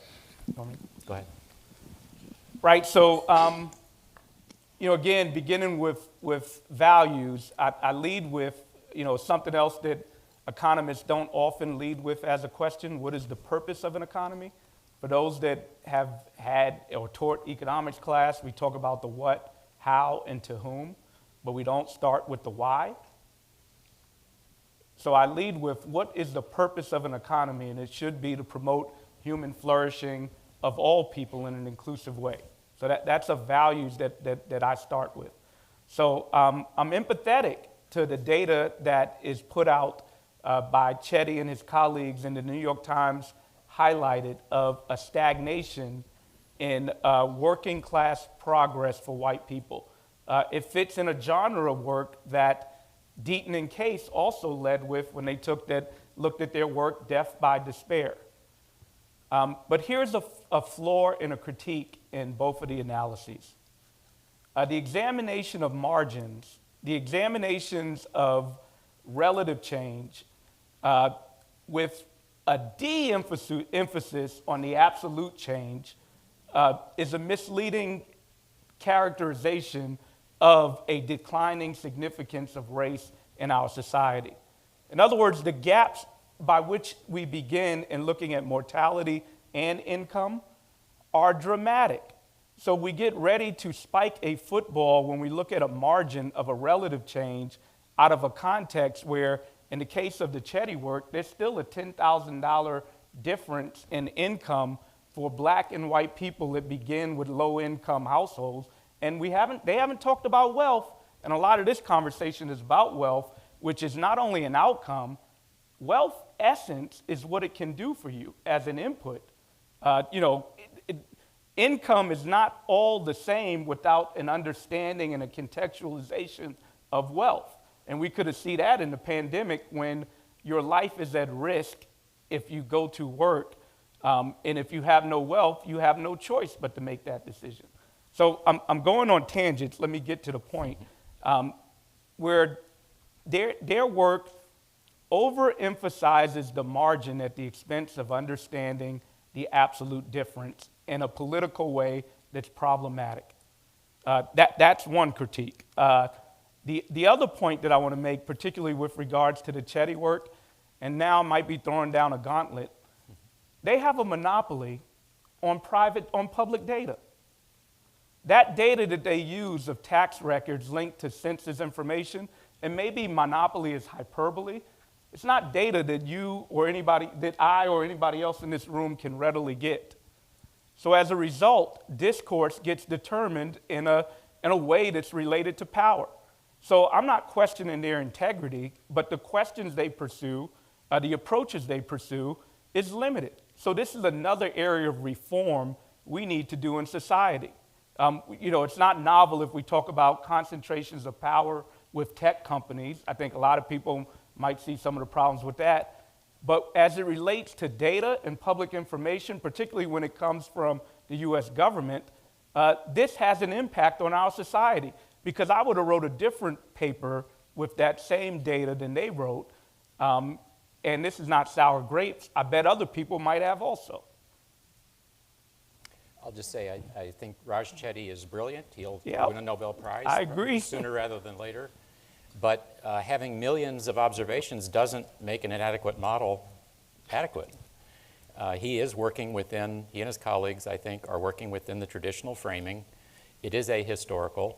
I think there's this, this idea among economists and probably other social scientists that if I could just get enough data, then that will reveal all truth. But I don't think that's true. I agree with Derek that it starts at your desk. How do you view this? How do you frame it? How do you view the world? And without the historical context, which I don't think that work really does an adequate job of presenting, you can get t-statistics that are just astounding, but I'm not sure that I buy it. I think we have time for one more question, if there is one.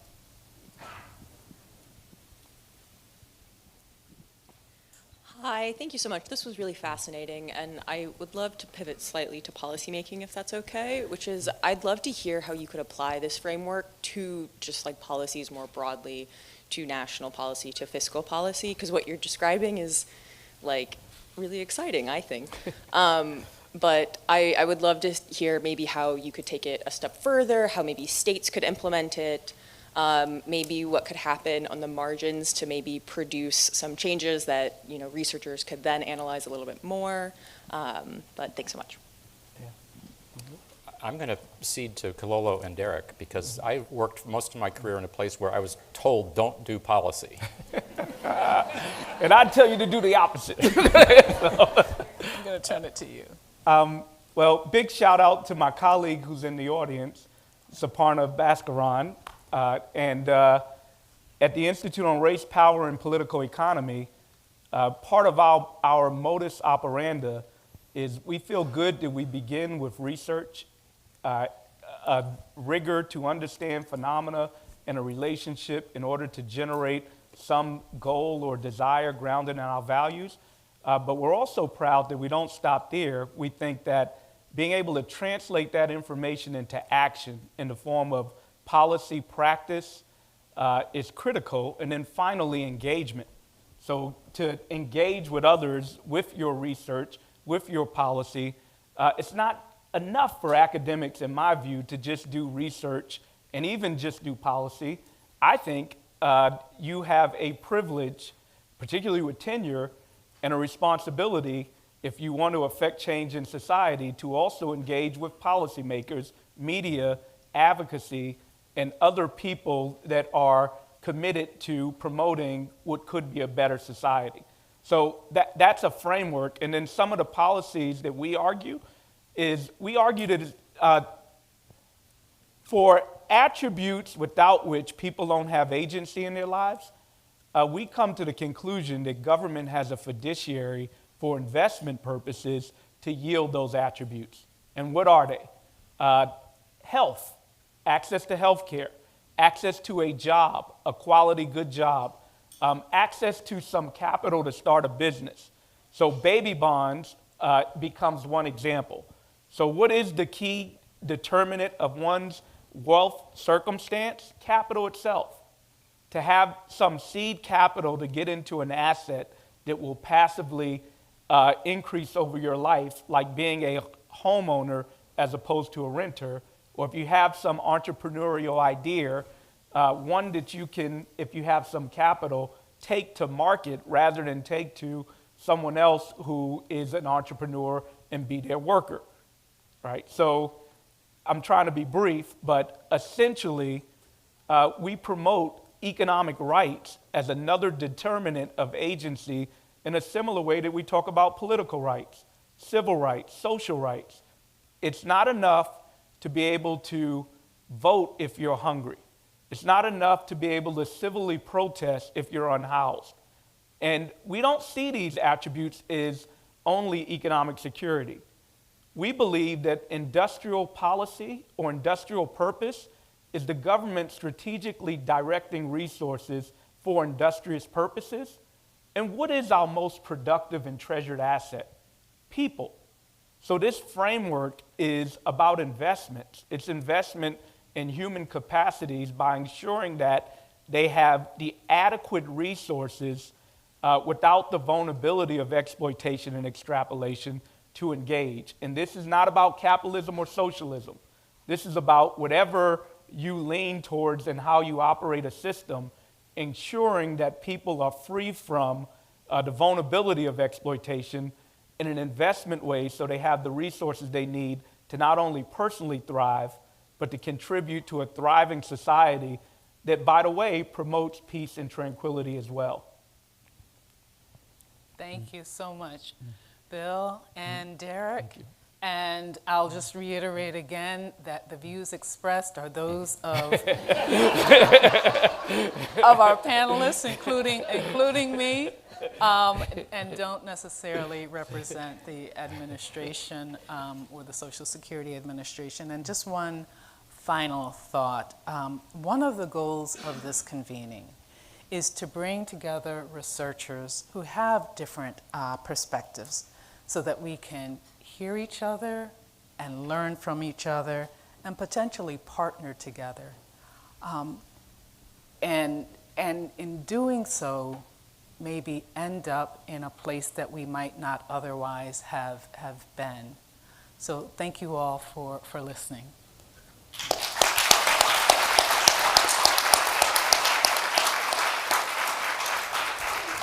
Woo.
Oh, good. I didn't have to do the teacher clap thing.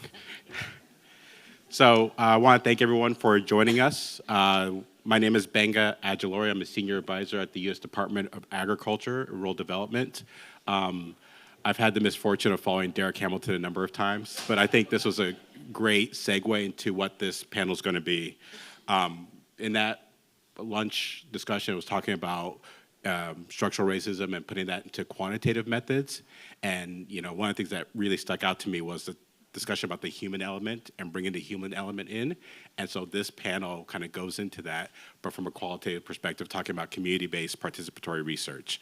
So I have on this panel, I'm joined by McKinney Chisholm-Straker, most recently at Yale University, Vernon Grant of Montana State University, Suhas Kalampali of Disability Rights and Resources, and Barbara J. Robles, who recently retired from the Federal Reserve Board.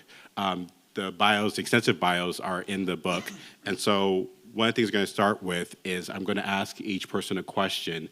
I'm going to start with Suhas, and then we're going to go around, and then after 60 minutes, we're going to have Q&A section for 15 minutes. So Suhas, I think one of the great ways for us to start is to kind of talk about what community-based participatory research is and like the benefits of it. Absolutely. As was mentioned, I work for a Center for Independent Living called Disability Rights and Resources, where I engaged in participatory action research as a community member. So I'm hoping to bring that perspective from the community to kind of talk about the benefits that the community members experience through CBPR. So I would say, first of all, the benefits of research are enhanced when the focus of the research topic, comes directly from the experiences and the perspectives of the community. Because the results are then directly relevant to the problems that are on the ground. And so they're more easily translatable to solutions. I would say that's point number one. The second point comes from my experience from the academia side, where I worked with community members in India to investigate the access to healthcare of individuals with intellectual and developmental disabilities. And when we began to establish a partnership with the communities, it was apparent that members of the disability community were essentially disillusioned about the benefits that research can bring to them, because they've participated in so many research projects and they've rarely translated into any material benefits for them. And so there's a lot of hesitancy in engaging with the research institution. But as we brought them in early in the research process and allowed them to determine the focus of the research, the specific research questions that were asked, and then proceed to allow them to have a say in the research methodology and the interview protocol that was developed, we found they were a lot more invested in the research and a lot more willing to engage. So essentially their relationship to research and their eagerness to be involved and participate was essentially bolstered by utilizing the CBPR approach.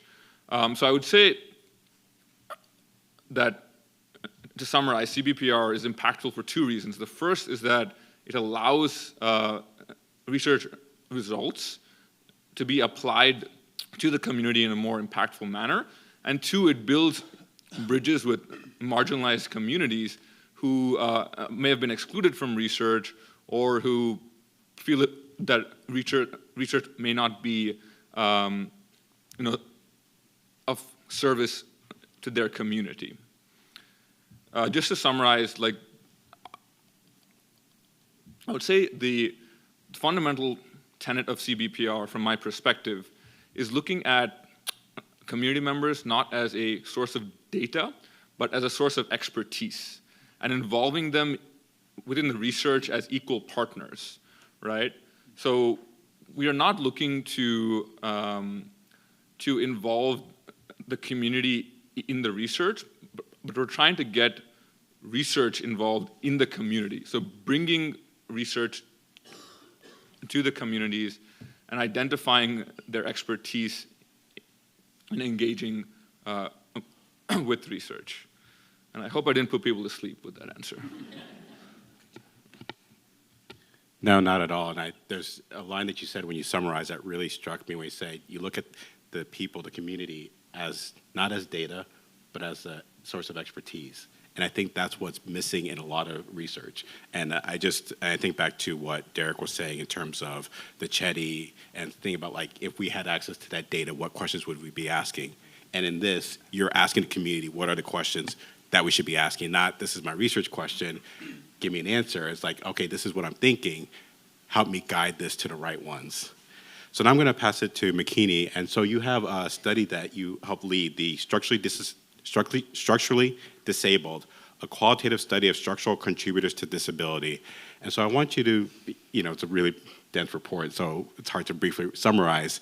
But in terms of talking about that research, but then also talk about the technical working group and then, talk about the importance of this study, but also how you conducted the study. Thank you. So I'll just, for folks who use ASL, I'll finger spell. My name is McKinney Chisholm Straker. I use she, her pronouns. And I am a brown-skinned, multiracial Black woman with locks that are asymmetrically bobbed, a bit frizzy, wearing a bright orange jumpsuit with a blue sweater. And thank you to the ASL interpreters for signing today. So yes, it's a very dense study that the report is, I think, like, how many pages? 200 pages long. So it's quite a large report. I'll say that the overarching question is really, what are the structural contributors to disability? Thinking about disability the way we think about racism. So as something that is put upon people rather than something that is internally reflective of themselves. So we're using the social model of disability and asking what are the structures that prevent people from fully socially, economically, and politically participating in community and society, rather than what are your impairments, right? Because we can make things work if we want to, right? So hearing from the community about what those structures are and what changes they tell us need to be seen. But as someone who personally does not yet experience disability in the United States, I didn't think it was appropriate for us to engage in this work without the people who actually are the experts. And so we put together a technical working group of folks with lived experience. And what's unique about this process for the federal government is that this was a study that was conducted by the Social Security Administration, not contracted out. And so this was the first time that the Social Security Administration paid a technical working group for their lived experience expertise, not for their work that they do outside in the world, not for their degrees, but for the knowledge that they carry just by existing in the United States on Earth.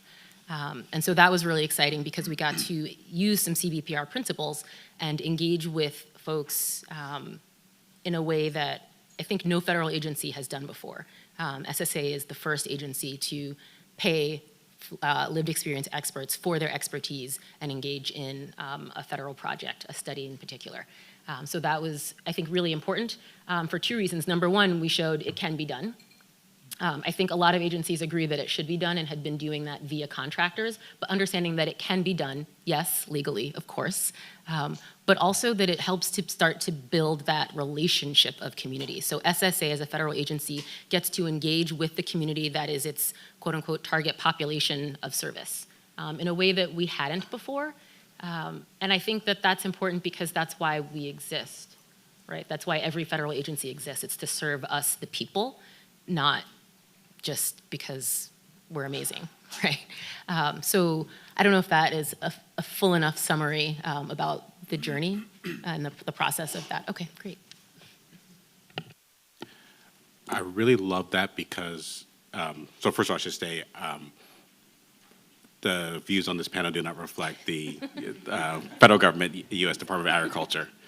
But that said, what's important there is we keep talking about looking at people as not data, but as expertise, and this is a practice of that. And being at the Department of Agriculture, it's important that you have, we call the target population, but even using the word, just thinking about the word target, it's like you're aiming at someone. And that's kind of how we've done stuff. And so this is a different way of looking at things, and I really appreciate that. And a lot of the work that we do at USDA focuses on tribal communities. And so I'm gonna go next to Vernon. And so what is, let me get the right question, sorry. What is the best way to develop trust with tribal partners and or tribal communities? Yeah, thank you. Okay, Nixukawax. I'm Scott B. Bicani. I'm Blackfeet from Browning, Montana, and that's where I was born and raised. My name is Soyokhotse. That name was transferred to me from my great-grandfather, and it's important for me to introduce myself in that way because it shows who my people are and where I come from and my family and my lineage. I just want to thank those that brought me out here to speak on this panel. It's always cool to visit DC, you know, and I was visiting with some folks earlier, you know, and just talking about, you know, how when you go around and you check out DC, you look at all the monuments and stuff, and they are neat, you know, but for me, when those things were being established, all what those monuments represent, you know, they weren't for my people. They weren't for us.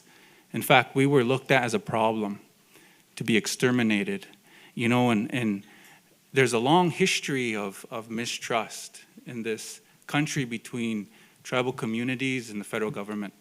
You know, I could go on and on and on and chronologically describe events that occurred, but you know, we can just briefly summarize things where, you know, we were colonialized. There were massacres that happened with our people. We were defeated in different ways with biological warfare. My people, particularly the Blackfeet, we were given blankets and different things laced with smallpox. That was one of the ways that we were also, you know, defeated and really became dependent on the federal government. Then you have the boarding school era, you know, and you know, we weren't even citizens of this country. I mean, for many years. And I say that to say, you know, this question is about trust. You know, how do you establish trust, which is, you know, a relationship? And that's the foundational element, is building trust. And how do you do that? You know, and it looks different in every tribal community. I mean, I'm one voice. I don't know how many Indians are in the house, but I mean, that's a disparity in and of itself, that I'm sitting here in this room speaking to you all. You know, and the ladies this morning discussed the lack of data. I mean, that in and of itself should be a priority, is getting that data in tribal communities to understand what's really happening, because there's a lot going on there, you know, but it's also difficult because there is a lack of trust of outsiders. And you know, I have the discussions a lot with different investigators, researchers, you know, folks looking to go through IRB processes. I sit on different committees. I sit on different boards, solely focused on data and doing research in tribal communities. And time again, really it just comes down to establishing relationships, establishing trust. And the way you do that is just by going to the community, spending time in the community. You know, the gentleman before us was talking about that human element, and I grasped onto that as well. In fact, I caught him out there, and I told him how much I appreciated that, because so much in tribally based research, that human element is taken out. You know, a lot of times where research has been done, people come onto our communities and, you know, we're going to save the Indians, and they mean well. They really do, and a lot of people have great ideas, and they have, you know, they have rigorous methodology, the whole works. But they're lacking that understanding of who we are.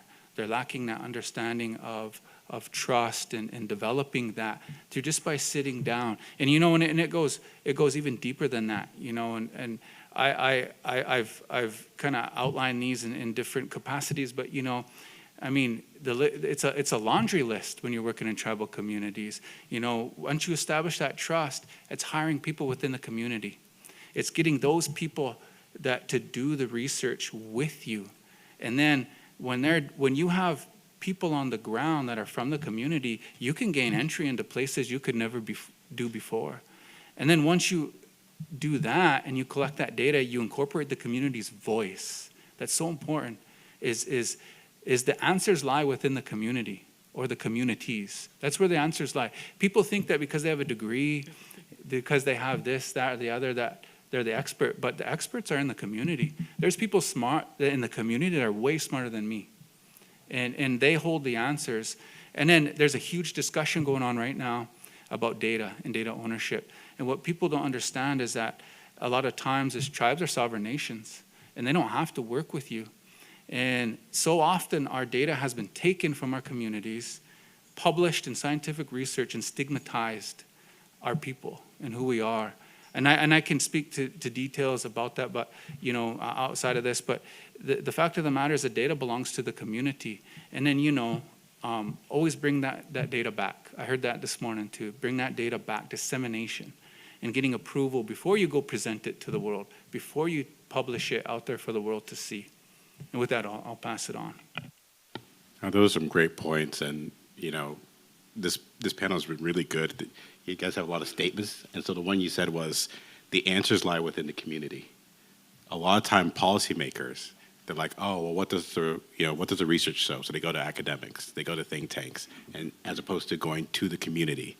And then the other thing you talked a lot about, and we'll get back to this, but I want to go to Barbara next, talking about the issue of data, right? And so the importance of data.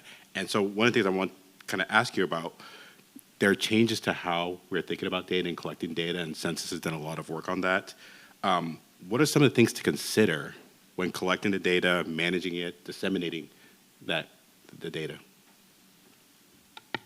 First off, I want to thank the Social Security Administration and Cololo for making this possible, and for the great audience, and for the great folks that are on this session. Learned a lot.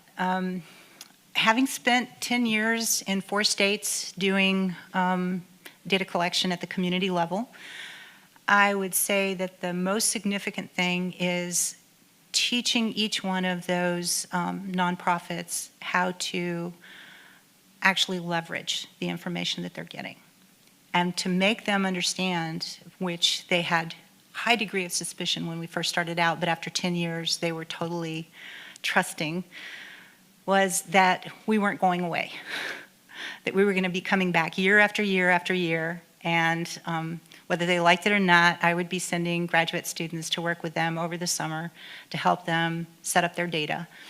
It took a lot of grant writing to actually get the graduate students paid during the summer, because the nonprofits didn't have that kind of overhead, but they needed the information. And they used it to actually help them with securing their own funding and to be able to serve. But one of the things that came out of it, that it was both, kind of like an enormous learning kind of environment for the students that I brought into this project, was the recognition that there's organic leaders in the community, just like they are leaders in their own classroom and their own majors, et cetera, and the kind of professional associations that they belong to, that there was the same kind of element within the communities that they were working with. But again, there was a lot of suspicion up front. It was kind of like, you people always come in, you take our data, you do your little publications, you get all the benefit, and we get, nothing. And so we basically said, that was whoever else, but we're a different group, and we're here, and we're going to stay, and you're going to see that we're going to keep staying. The other thing about the data was I came in, I must admit, with a 5-page survey that just had, must have been 50 questions on it. And they hooted. They basically said, no way. There's no way that you're going to get this done. So we had a retreat for 3 days with all of the nonprofits, and we got it down to 1 page. And that was the one that got basically, year after year. It was during tax season, because I was working at volunteer income tax assistance sites. And people would love to talk about people are funny about finances and about their own, kind of aspirations, economic aspirations, et cetera. But during the tax season, because they were so worried about getting it right, and they were coming to these trusted community organizations, they were very frank and very, very solid about the kind of information they were providing to us. So 10 years worth of that data was very important. We found out a lot of things that we didn't know, and pleased about knowing it. Whole family learning is probably the most essential one that the data revealed. And that's another story. Well, we have plenty of time for stories.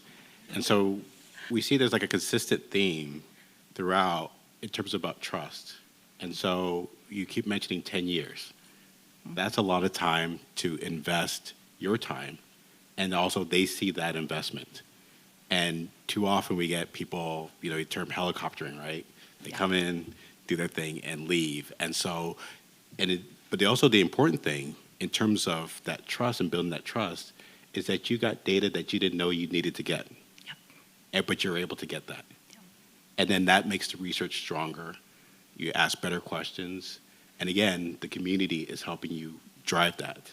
And so that's what we see throughout. So one of the things I also want to focus on is that we've talked about kind of certain aspects. As a researcher, and when you have co-researchers who are not from the community, how do you guide them in terms of, like, you have the expertise, you know the importance of this, how do you bring people along? And I will start with McKinney and just go down the line. Well, I'll talk about the study that we're talking about that SSA did, how we did it with the technical working group. So looking from various different angles of how to seek people for the technical working group. It's important to understand that the technical working group is sort of like qualitative research. It's not meant to be generalizable. It's not meant to come to consensus and find one single answer. It's meant to offer a diversity of perspectives, ideas, ways of approaching and thinking. So I think that's something that people really need to think about. I think the folks who are qualitative research experts understand that, as was spoken about before, I think the speaker's name was Danielle, that you bring something to the study yourself. Your own life experience matters and counts. It shapes how you interpret the data. And that is actually true as well in quantitative research, as Derek was talking about. But I think people sort of think, oh, math, it's objective. You can make numbers say all kinds of things. It depends on that value system that you're entering with, who's asking the question, and what really is the purpose of the question. Why are you asking these questions? So asking not just from within myself of who do I know within my network, but more importantly, because those people who are within my network, they already have access to power, right? So asking outside of that, going to events, listening to local media and finding folks and saying, hey, one-on-one, can I talk to you? This is what we're trying to do. Do you know someone who would want to serve? Not necessarily do they want to, because they already have a microphone in their face. Someone's already listening to them. So reaching out in a variety of ways. And then we weren't there for 10 years, but helping folks to understand that, no, the ask is not for a one-time session. This is to help co-lead the research. Will you help us plan the design of the study? Will you help us reach out to folks who will give the information that will count as the data? Will you help us analyze the data? Will you help us figure out how to disseminate it? So for this study, besides the 200-page report that most people in this room, even though you may be a highly literate group, you don't have that kind of time, right? And so the question becomes, how is it accessible to people who don't read for any number of reasons? We had folks on our technical working group who have an intellectual developmental disability or delay, and so they don't read, literally. So how does that report that they did all that work, how do they access that information if they don't read? So because of the technical working group, came up with the idea of putting together a live action summary report, a video that they could listen to and watch, and making that accessible freely on the SSA YouTube channel, as well as having an ASL and closed caption review as well, because just because you know ASL, it doesn't mean you read English. Right? So trying to think about ways to make the report more accessible, that came out of the technical working group. So you don't know what you don't know until you invite the people who know. And so for me, it was thinking about, in this scenario, it was thinking about how do we reach people who are the experts, but that I would never have met otherwise. Because if they're already in my network, that's the wrong group. That's not, for what we were trying to do, right? Which was talk to people who weren't already connected to power. Just wanted to pick up on a kind of personal example where that fits, where, you know, they're always talking about doing outreach, right? Let's do outreach. And so we have stakeholder lists, and then we do our outreach, and we have our gov delivery list. And in the last couple of years, we've been trying to rethink this. And so as you think about our programs, it's like there are people, we send our funding and announcements, and the people apply for them, and they go through the grant process. But then the question is, who are people who are our customers who don't know that they're our customers? How do we reach them? Who are people that are our customers that we don't know are our customers, and how do we reach them? And then who are people that fall outside of us, like, we don't know them, they don't know us, how do we reach them? And so we had to think about this and think about, okay, how do we actually go about finding those people? And how do we go about informing them? And so one thing you brought up also was like, you have this report, and the people who have that report, but some people don't read. So then how do they access that? And so just, you know, a lot of great stuff in terms of thinking about that. So I'll go to you. So when you do research and you have your expertise and you have people who are going to work with you, how do you help them, guide them through the research process? Okay, so this is a good question because it really ties into everything we kind of the themes here too, you know. There's I'll just speak to my own experience doing my own work. You know, I've been fortunate enough to be involved in a lot of different studies around the nation, different research teams. And you know, one thing that is common is as I've described earlier, is that, you know, hiring within the community. And I think that's our time. We're done here. No. But so sorry about that. So for my own work, I've been very blessed. It's also, I think, uncommon where folks leave the reservation where I was born and raised, where I lived the majority of my life. I left, I got an education. And then, you know, I'm a first-generation college student, as they say. My parents both had a high school diploma, so nobody went to school in my family, you know. And I left. And not only did I go to school, but then I got a PhD, did a postdoc, all that stuff, which positioned me to where I am today, to what I'm doing. And it sounds cliche, but one of the things that was always on my radar was I want to give back, not only to my home, but to my people. So everything that I've learned and immersed myself in has been CBPR and tribal communities. And one of the things that was given to me throughout my academic journey is mentorship. I've been very blessed to receive very good mentors, including to this day with the director of our center, the chairs of my co-chairs of my doctoral committee. And I always said, I want to give that back. I can't wait till I'm in a position where I can give that away, you know. And so when I do my work today, the first place I go is to the community college, and I look for students. Because in tribal communities, you know, there's tribal colleges that exist on almost every reservation in Montana. Outside of Montana, I can't speak to that because I don't know.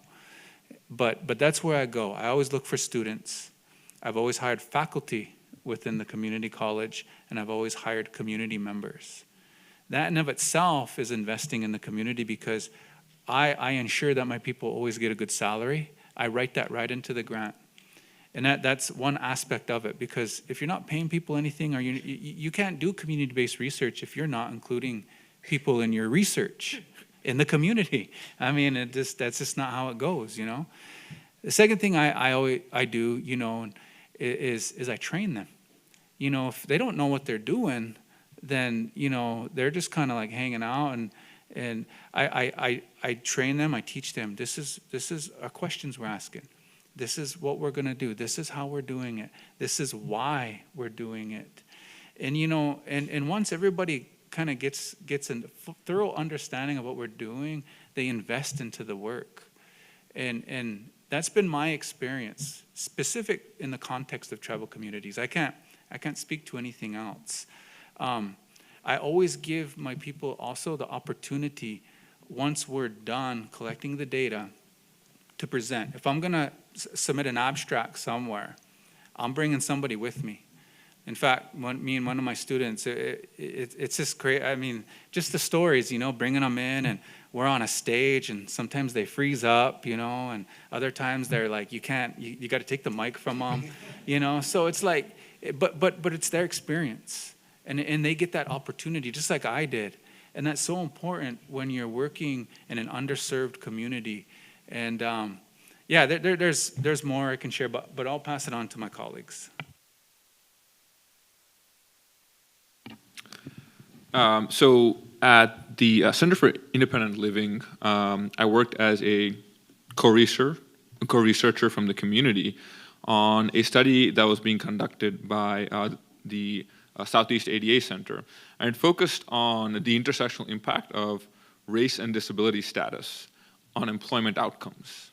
And when we began engaging in this research as community members, from the very initial planning phases, we were first provided with the information that we needed about research and research methodology to engage with the investigators on a level playing field. So I feel that's the first and possibly one of the most important steps of working with community members, right? It's to transfer the knowledge that they need to engage not as advisors, not as key informants, but co-investigators. Because it's only if they have that knowledge about how research works can they fully contribute to the research process.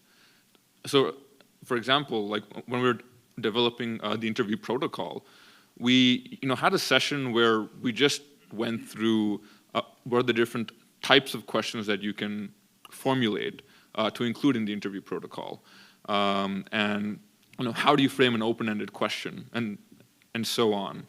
And having that information then allowed us to participate in creating the interview protocol.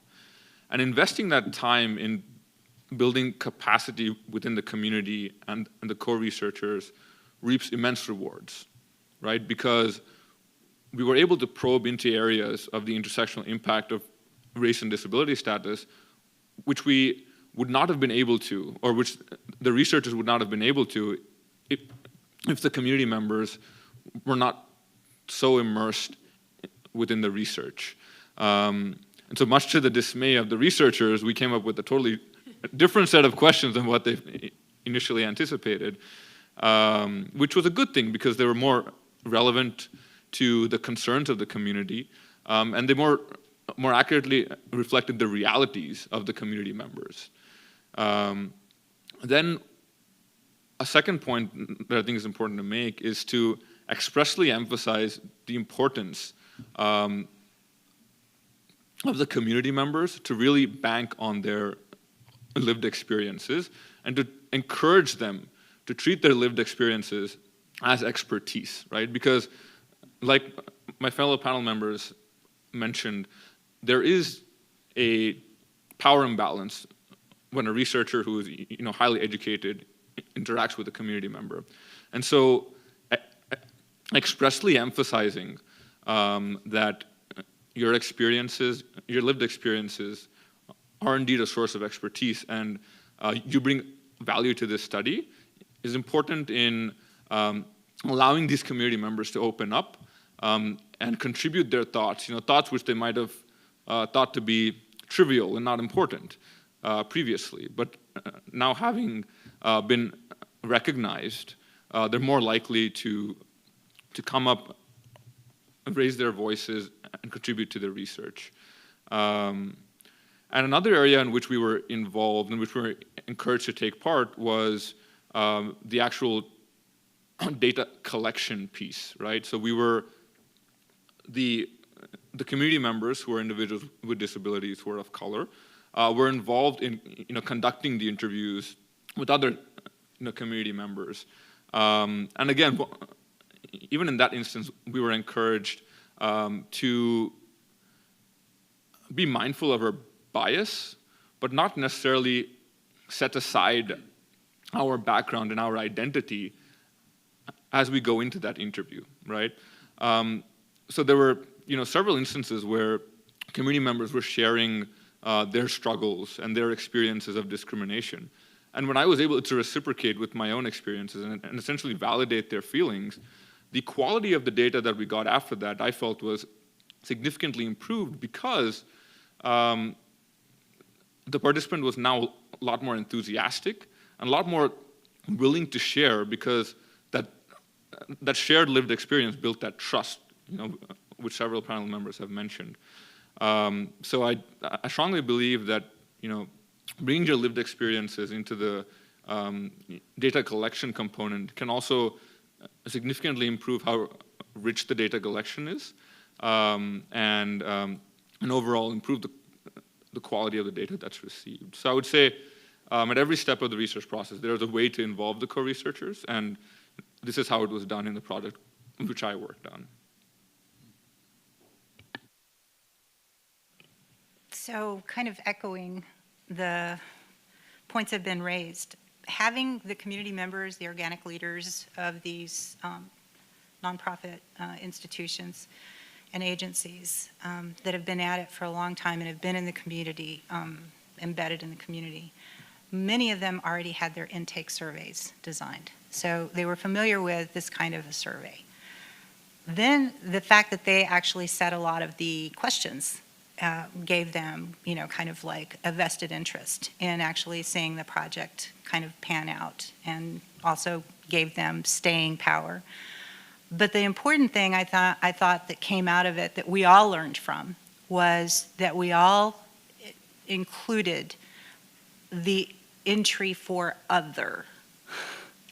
That one entry in a survey made all the difference in the world, because what it did was it allowed the voice of the respondents to actually tell us what was happening in their lives. It told us that they were using tax refunds to pay for funeral insurance. It told us that that their aspiration was to actually know more about FAFSA so their kids could go to college. It told us a whole slew of things that we hadn't even contemplated with respect to low income and hard to reach populations. So we found out a lot more, and every year we included the entries of the other if they were actually, kind of like repetitive.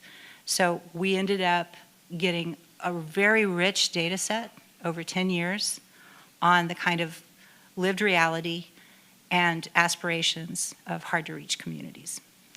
Because they were involved with setting the questions and collecting the data, we stayed away from them collecting the data during the tax season, and we would come in to actually work with them to do either infographics or presentations, and they would do the presentations for their communities on the data that was collected and that was basically analyzed by the researchers, the graduate students and myself.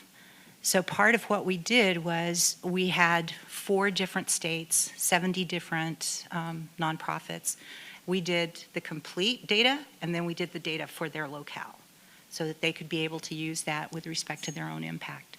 And that increased, I think, the buy-in, at the participation, and the staying power. I love these answers, discussion of recognition, whether it's recognition of the community or, to your point, Vernon, recognition of your students that you bring in and helping them along.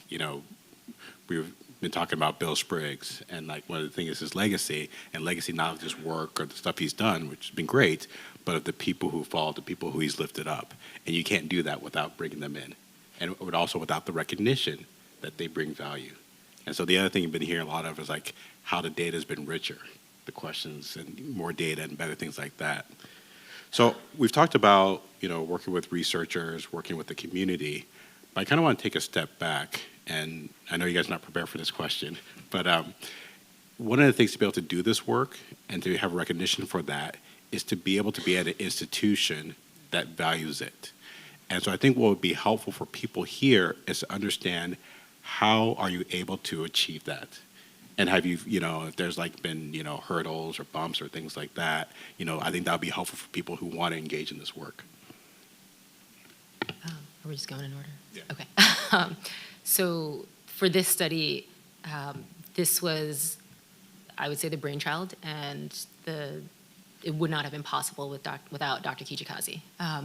So one thing that I was taught growing up is you don't go where you're not wanted. That's just silly.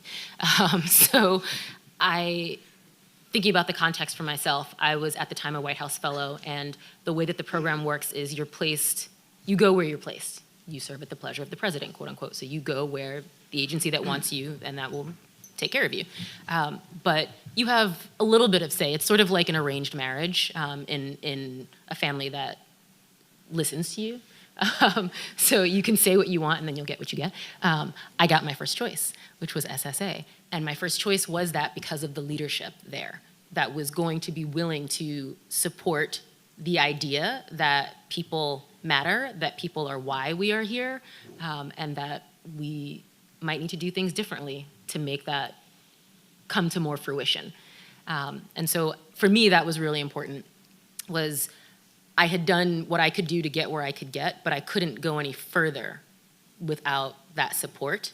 And so it was the leadership from Dr. Kijikazi's office, and making sure that it was clear that even when I encountered obstacles with the rest of my team, people who couldn't be here today, Kate Bent and Sika Kudu, who are also SSA, who worked on the study, it was just the kind of place, the kind of agency where if I asked someone for help, if Kate asked someone for help, and they weren't the right person, they didn't say, I'm not the right person. They said, I don't know, let's find out. And so being at an institution, whenever is within your power, to be at an institution that is like that will not say good luck, that will offer you the mentorship and the support, and say, you know what, we're gonna put our money where our mouth is. We said that we're committed to this, now let's prove it. So I think that's really important, but it does, of course, require getting to that sort of phase and space, right? And so it's sort of what I tell a lot of people who are trying to graduate from undergrad or trying to graduate from a graduate program is you still got to get that paper, right? So you kind of have to do what you have to do to get that degree because it gives you the street cred with the people who have power so that you can change the system. So it's an internal, external changing of structures approach for me. So this is a pretty deep question for me.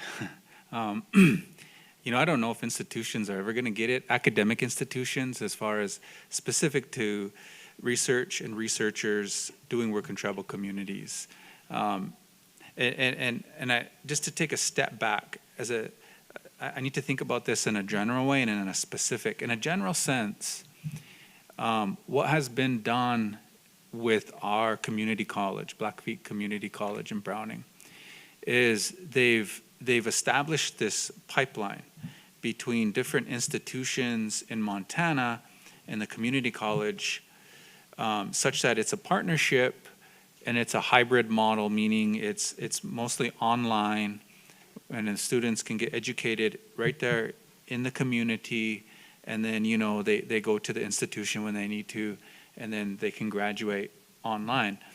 What that is a lot of individuals are place-based.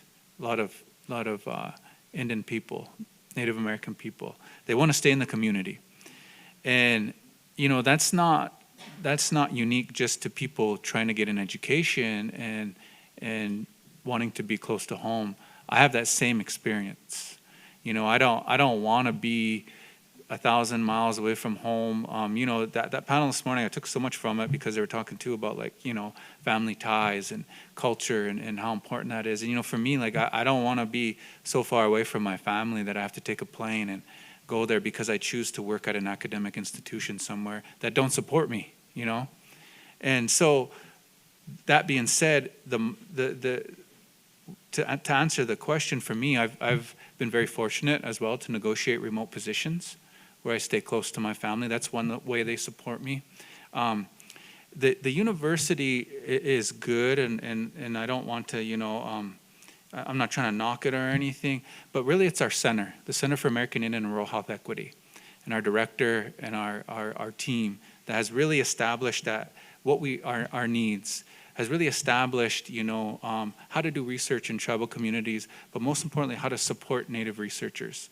And I'm one of very few in our center, and then I don't know, I mean, last time I looked at the stats, there's like 0.001% of us that are PhDs out in the world doing academic research. So I mean, that's why I say it's a deep question for me, because it's also still kind of new, I think, to institutions supporting Native researchers. I don't want to go on a tangent or go down a bunny trail too far, but I sit on different committees, and the institutions, they just like the government, they have a ways to go. They really don't understand tribal sovereignty. They really don't understand data ownership. They really don't understand community-based participatory research, and that goes hand in hand with IRBs, university IRBs. They're really not set up to properly vet community-based participatory research, particularly mixed methods, especially with the qualitative and that quantitative aspect, and how to deal with that. So I kind of went all over the place a little bit with that, but because there's a lot there, and yeah, it's a deep question. So thank you. So the folks at the Southeast ADA Center were phenomenal in that they recognized the value of involving the community, and they allowed the community members to actually influence the research that was being conducted. So I feel I can speak to the perspective of like a student who really saw the value in this approach and wanted to initiate the conversations from academia to the community members. And I feel like the most important part was to find the right mentor who also recognized the value of CBPR. So I can't speak to institutions, but from the perspective of a student, I feel like more opportunities for mentorship from individuals who have more experience in CBPR and who see the value in engaging the community in this way can really encourage younger scholars to take up this approach and continue engaging with the community. Grants. It had a lot to do with generating grant money. And a lot of it had to do with the fact that I was moving over into this whole asset building kind of push as opposed to a deficit model. And when you start talking about asset building and tax compliance, people's eyes get really glazy because folks don't like to talk about taxes. And the idea here was you work for the folks, the nonprofits that were offering free volunteer tax assistance. And at that time, because there's a wait to get your taxes done, everyone thinks that poor people or working class people or hard to reach populations have easy, 1040 easy taxes. They don't. Most of these folks are 1099ers. A lot of them are farm workers. Their base is in the, Arizona, New Mexico, Texas, California, and then they do all of the different states, the cherry crop, the apple crop, I could go on. At any rate, the point here is that if you've got 4 states and 70 nonprofit organizations, and that's who you're pretty much getting grant money for, your university loves it.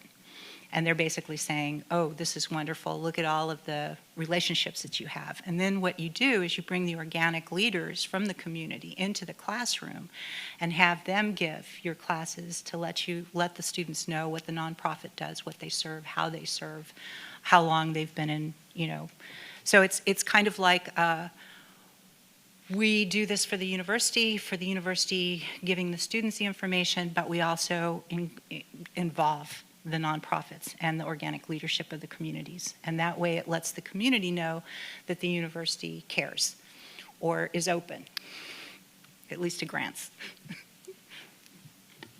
Thank you all. I really appreciate those answers and providing your perspective. You know, a lot of it is institutions. You have to have the right institutions, and they don't have to be perfect, but there has to be like space for it. Mentors are incredibly important. Money is always important. But I kind of want to go back to what Vernon was talking about, is that they don't always understand. And I think that's, and I'm thinking about this whole conference and this panel specifically, is to get people to understand, you have to teach people what it is, right? And then you have to do it, and then you have to have their work. And so I think about this 200-page report. You know, that's concrete, and that's a step forward. You know, I think about the work that Barbara does. I think work that everyone on this panel is doing, and how that's getting out there. And I think about having institutions like SSA putting this on and putting a panel on, and you know, a panel not at the last day, or not multiple panels, so you have to choose, but each panel is its own thing. And so that's the kind of thing, the support and the focus. And so I think at this point, what I want to do is, I'm going to start with Barbara, but if there's anything that we haven't talked about that you think is important for this audience.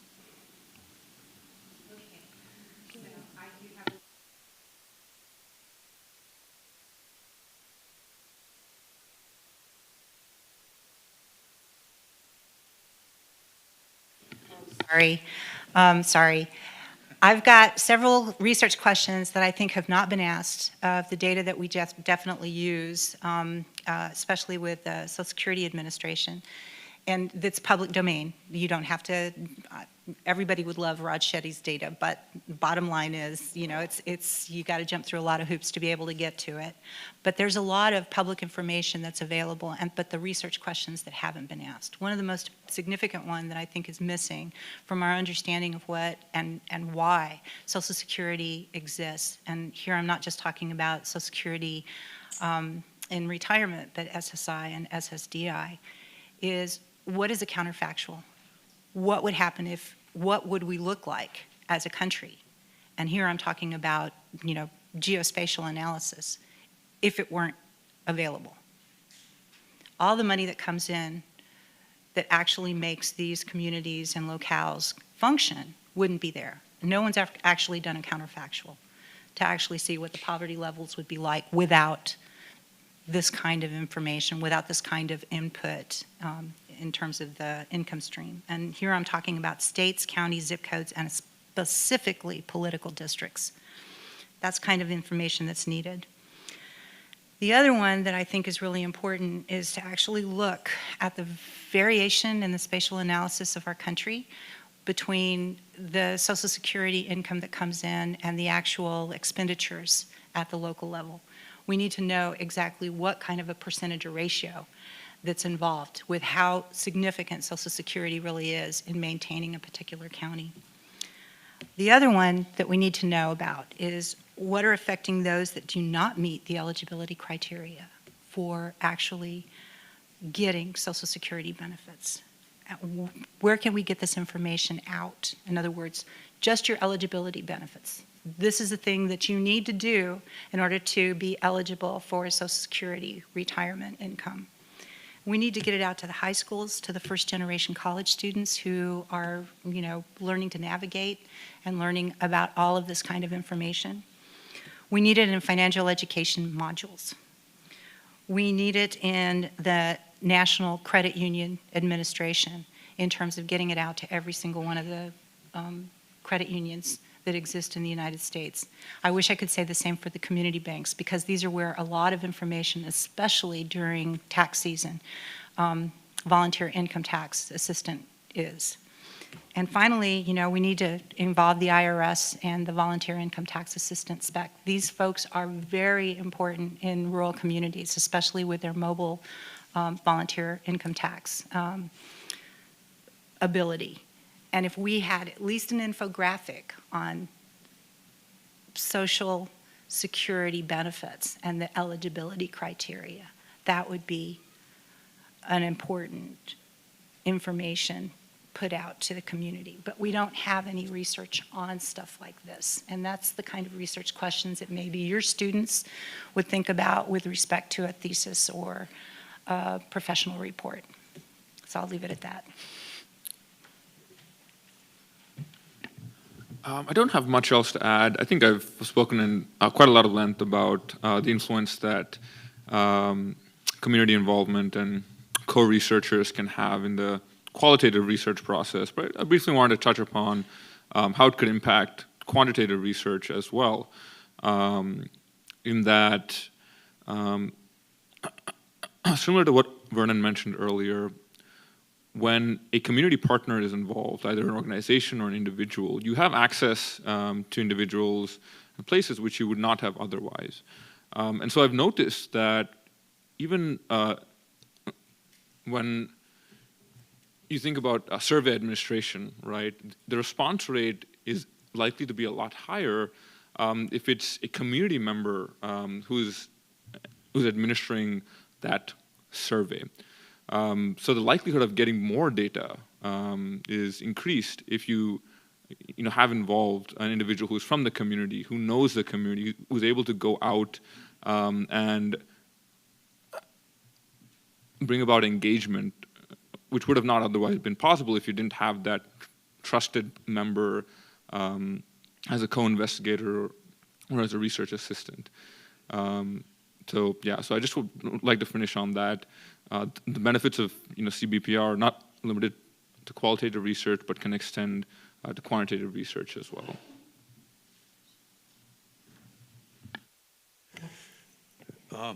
So, as an Indian researcher, you kind of get pulled into a lot of different directions, and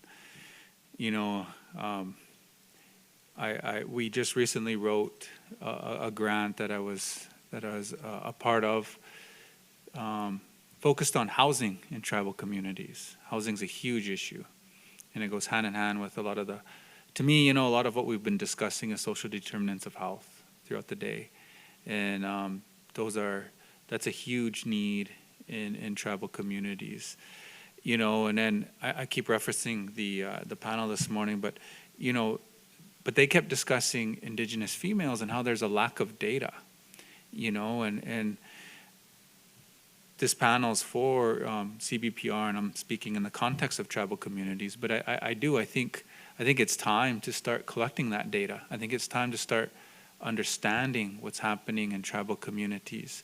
And I say that because, I've been fortunate enough to attend a lot of meetings nationally and just different conferences, and all focused on research. And time and time again, I'm sitting in the room as the only Native American person, usually, or one or two maybe, and then there's all this data always flashed on the screen, and it has every race in the country except for us. And then it's like, oh well, you guys really don't count because we don't have data on you, So my closing remarks would be it's time to get that data. That's great. I'm last. Thanks. So I think I have three-ish points that I think generally are encapsulated by the idea that has been sort of a theme throughout, which is context. So that as researchers, we have to think about not just the current context. Wait, I should pause and say, the views that I expressed today are the views of myself, not the views of SSA or the US government. Okay, so that the research that you think you want to do, the question that you're asking exists in the context, not just a political context and milieu of now, but a historical one that has occurred over centuries to get to this point, right? So where we are today did not happen because of the 1960s. It did not happen because of the 1800s. It happened because of 1300 and 1400. It happened for a long period of history, and while we don't all have to have history degrees, if we don't understand that context, then it becomes dangerous, I would say, to not contextualize what you're doing. And so the way I think about it is, what are the questions that we're asking? Before we even begin, what are the questions that we're asking? Why are we asking those questions? What are the potential implications of what we find out? And who is our audience? Who do we want to share this information with? This is important because, so for this study that we did with this technical working group, I would say that people who are in the disability community, either of lived experience and or with academic or policy sort of creds, they're not going to read the report and think, oh my, I never knew that, right? I think for us, one of the most important parts of the study was the process. But something interesting along the way was the people that were interviewed and the technical working group members, some of them, the findings were like, all right, so SSA needs to do this. And it's sort of a lack of understanding, I think, generally, that SSA might actually agree with you, but this requires legislative action, right? So who is your audience for your work? It's not just the RDRC, because in some ways, we're the choir, we're the chorus, right?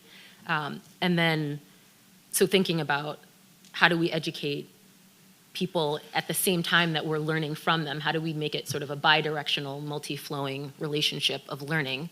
And then something that may or may not be controversial, especially for the economists in the room, but thinking about modern monetary theory and that we're all sort of constrained by money, but it's also kind of it's a made-up idea that we should be constrained, right? If the issuer of the currency can just issue more currency, like we have to think about inflation, but not actually in this context for this reason. So SSA can be supported to do the work that the data that we're all finding tells us needs to be done. It can be funded. It's a question of political will. And how do we think about that? For me, I think for other folks who have spoken today, research isn't just because we're curious and want to know. It's because we want to make change. There's a purpose, there's a reason, and that has to move towards policy. And I know that when I'm sitting, and I'm not right now, I no longer work for the federal government, but when you're sitting as a federal government employee or representative, you can't say or do that. But a lot of people in this room aren't that. So how do we move beyond just, here's the data, please do the right thing, and make it so that we're all actively engaged in that as civilians with power. Thank you, Rich, for those perspectives, and I've learned a lot from this. And so at this point, I'm going to open up to the audience for about 15 minutes for Q&A. There are microphones. There's a microphone going out in the room. If anyone has a question. Oh, question up here. I can't see with the podium. Good afternoon. I am Alexandra Piñeros Shields from the Heller School at Brandeis University. I want to thank you for a really inspiring panel. So I have a point and a question.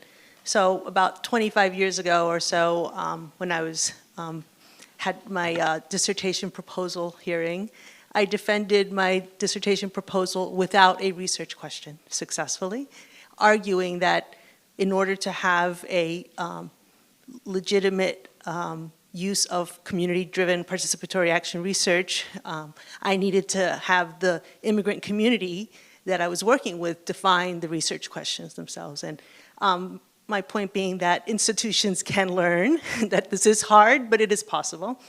The question I have for you is around data collection. So when I work, so I've been for 25 years using this research paradigm, and when I work with nonprofits and often hear from their leadership that it's hard to do the data collection for multiple reasons, some of which you've touched on. I give them this kind of metaphor that data collection is like inviting someone to set up for a party. But the data collection is, the setting up, the data collection is not the party. The party is meaning making. The party is not the construction of knowledge. And so my question to you is, can you talk a little bit about the strategies that you have used in that part of the process, about meaning making with communities, about the co-construction of knowledge with communities? So one of the conversations that we had when we were designing the survey was we would do all of the heavy lifting, which was getting the data. They would do the paper surveys and the trust factor. And since they had done most of the intake surveys, they were familiar with that. And it was, so long as they asked a lot of the questions and they kind of set the questions, they were able to answer them because they helped formulate it. And one of the things that we really focused on was, does this make sense in terms of how we're actually writing?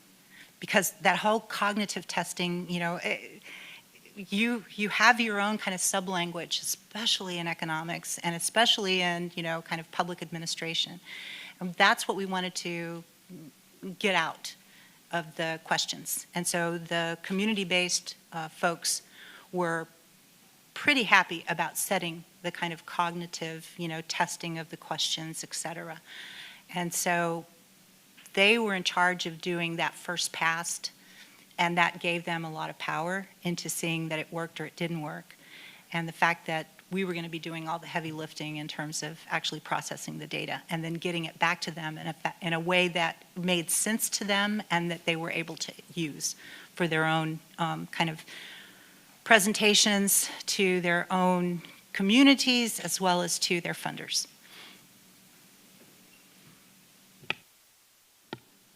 One more question in the back.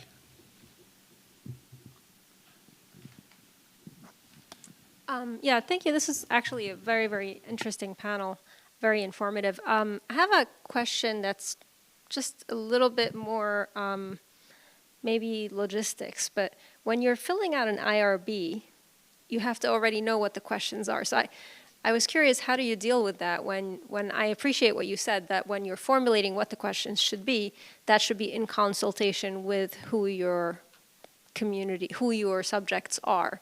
So how do you deal with something like that? So I actually chaired a tribal IRB and was a member of another one.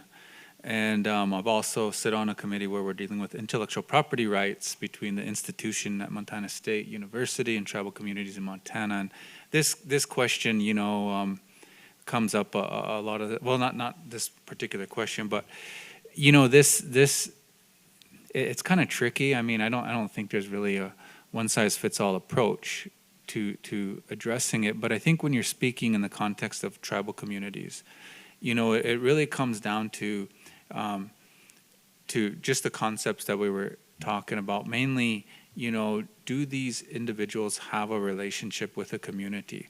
And the thing about and I'll it'll kind of seem like I'm dancing around it, but I'll address the question in this way.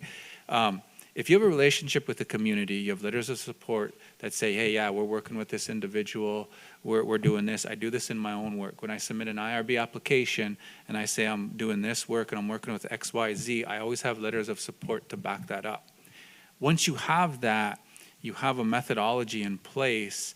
You have typically, when you're working with tribes, you want to have a memorandum of understanding or a tribal resolution from the tribal council. All of these things are going to outline your relationship with them, but more specifically, data ownership. So if you don't have a research question, that's not a huge issue, as long as when you have a question and you collect that data, what is going to be done with it? So I think for in a tribal context, that's the most important aspect of it versus, the question, because you can, that sometimes that evolves, sometimes that changes based upon, for example, if you're doing focus groups and you ask, you're trying to figure out about a phenomenon in the community, and then they take you in a whole different direction. When you get to that quantitative piece, that intervention piece, a lot of times that looks way different than when you've initially proposed it. Yeah, I was going to sort of remind people of what Vernon had said before, which is that IRBs are, on the whole, generally unfamiliar with CBPR and uncomfortable with it. So a couple things. It depends on where you're starting from. If you're starting from an academic institution. So for this study, we were coming from a federal.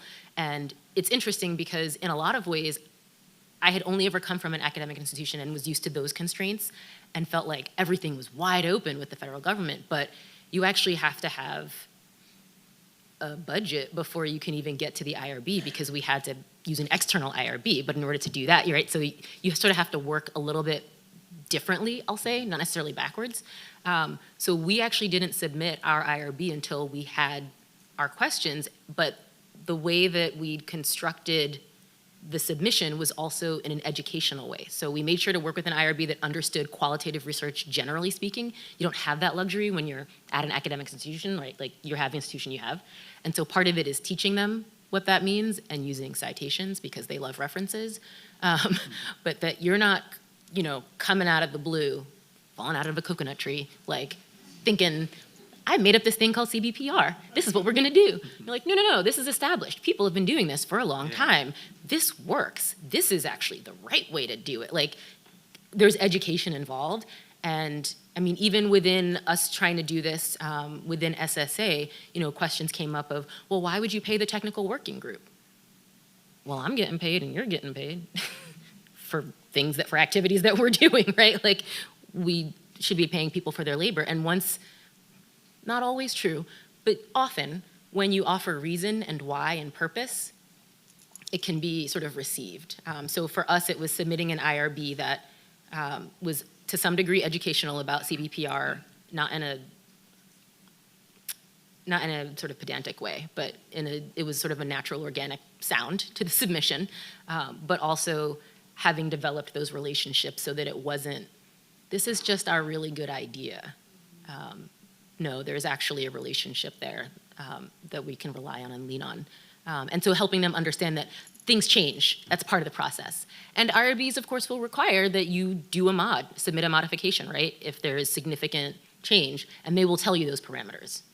And just being honest with those parameters. Did things change so much so that the purpose is different? Okay, then you submit a modification. One last quick question. I think we have one up in the front.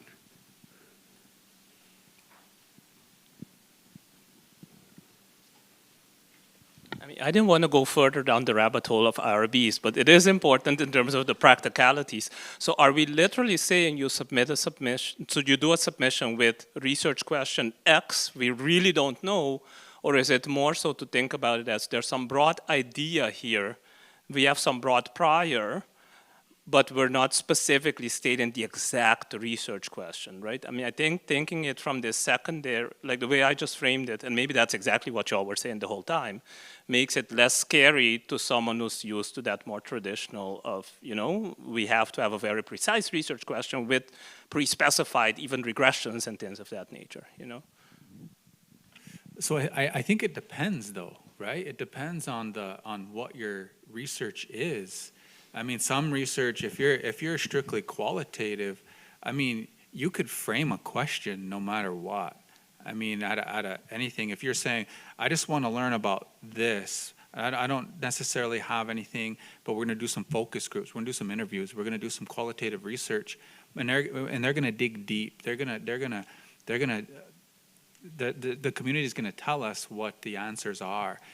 So I think it depends on the context and the research. Again, I'm speaking specifically to a tribal context. The other panelists could speak to others, because I think, everybody has a perspective here that would address your question in a different way. So the way that we ended up with our IRB was we focused on the name of the survey, which was a survey on tax education and economic aspirations, which is pretty boring, but it's wide. And then the fact that we weren't the ones that were in the academy actually administering the survey. It was the 70 nonprofit organizations. Automatically, that made the IRB very different because we weren't doing the face-to-face and we weren't answering the questions about how to answer the survey.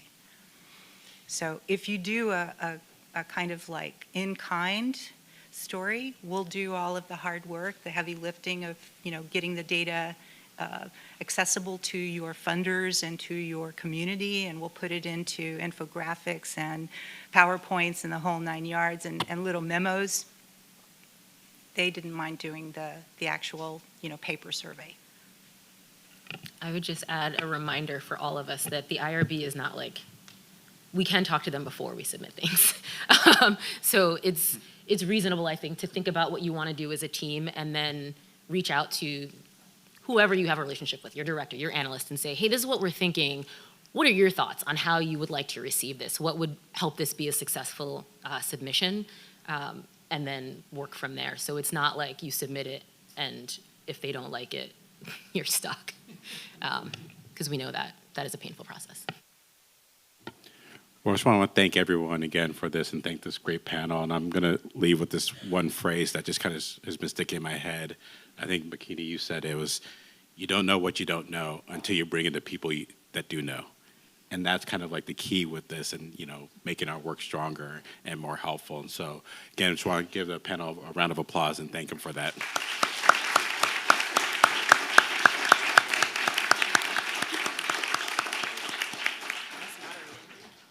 As a 15-minute break before panel 4 starts.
Please find your seats so we can begin panel 4.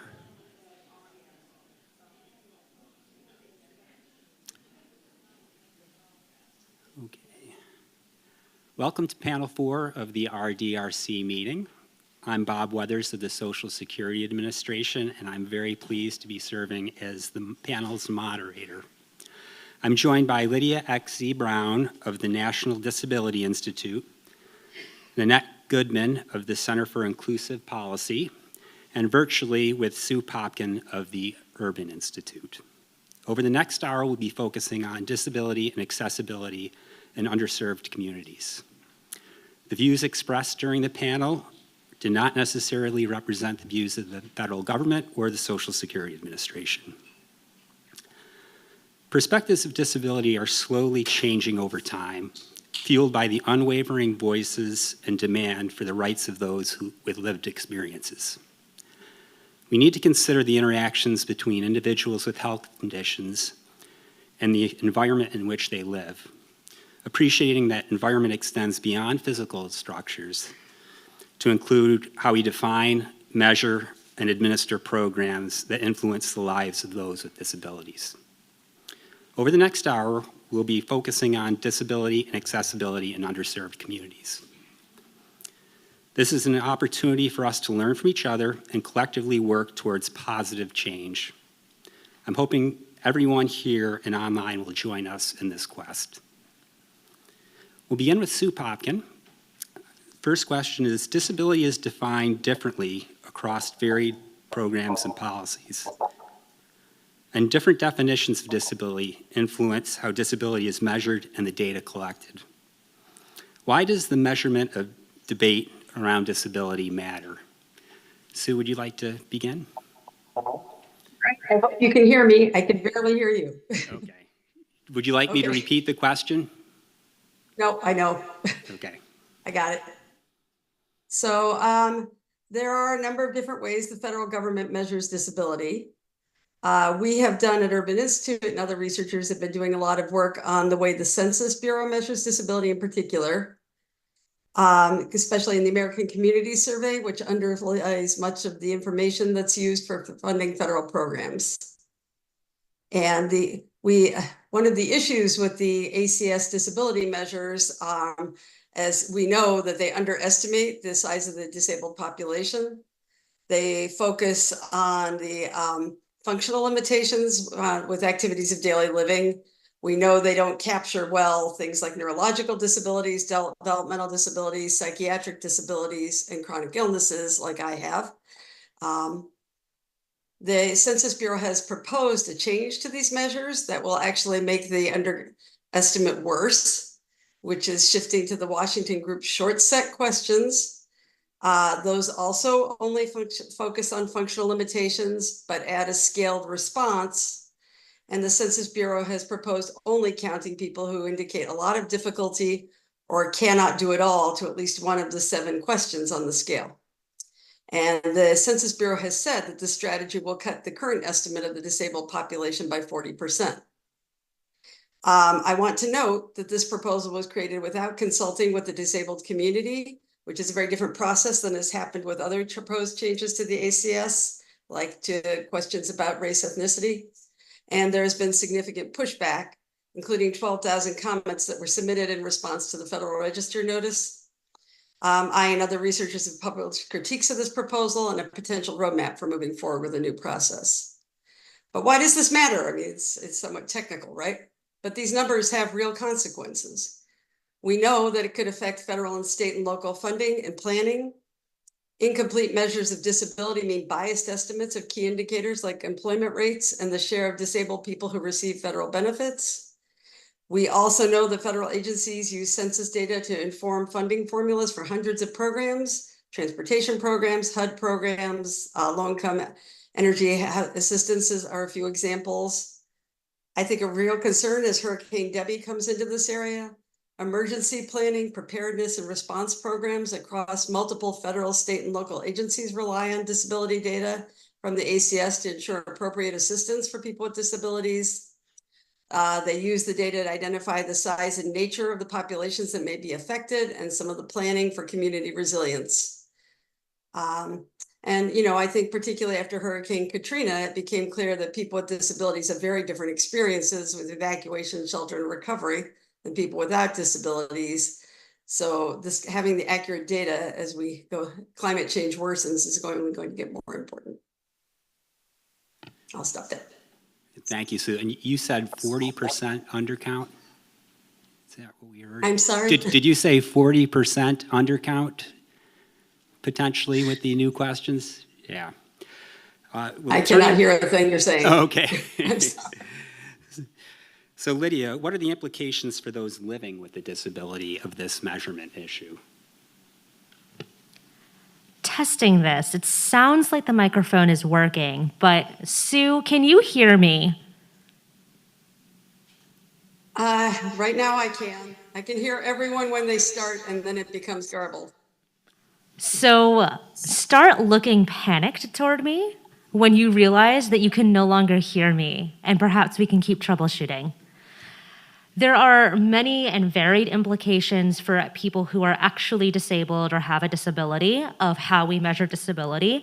Sue already alluded to one of the key ones, which is that the data used in the American Community Survey is often relied upon in determining what funding allocations will be to a wide variety of programs and services, both those that are directly targeted to and explicitly for disabled people, as well as those that are not specific to disability, but that nonetheless have an outsized impact on and disproportionately impact those who have disabilities. It also matters because public perception of who counts as disabled, what counts as a disability, and therefore who should be able to be protected from civil rights non-discrimination provisions, as well as to be able to benefit from programs that are meant to support and enable the further integration and participation in the community and the economy of disabled people, has a real impact. And so we've seen those trickle-down effects over many, many years of public scrutiny and discourse around what should be a disability, but it stretches back much farther. The problem of ableism, systematic and structural discrimination, marginalization and oppression of those who are or are perceived as having a disability has long included within it a set of beliefs that disabled people must be fakers and takers. Disabled people are inherently suspicious and unreliable and should be presumed guilty of defrauding others, of being undeserving, of taking what is not for us or should be for us. And for instance, after the widely covered public scandal over the Varsity Blues college admissions scandal, one of the stories that emerged was that many of these wealthy, largely white parents paid for spurious and potentially inaccurate diagnoses of learning disabilities in order to secure their children additional time on college admissions testing that they otherwise would not have been entitled to. Putting aside the questions about whether and to what extent standardized testing should be used, which are very beyond the scope of our meeting today, the backlash to that revelation was one targeted at all disabled people, a backlash of presuming that anybody who presents with a diagnosis of a learning or a cognitive disability should be met with suspicion, further harming not the handful of children of largely wealthy white celebrities, but harming those who are disabled regardless of race, but particularly those who do not have the benefit of white privilege, who do not have the benefit of class privilege, and for whom securing access to that accommodation might be the only means they have of securing admission to the colleges that they are hoping to be able to attend to prepare them for success in the workforce after graduation. Moving beyond that, proposals to implement all sorts of new policies, whether on restricting access to who can apply for employment or financial counseling, or implementing use of new algorithmic and automated determinations to detect fraud, waste, and abuse, are all often predicated on this assumption of fraud.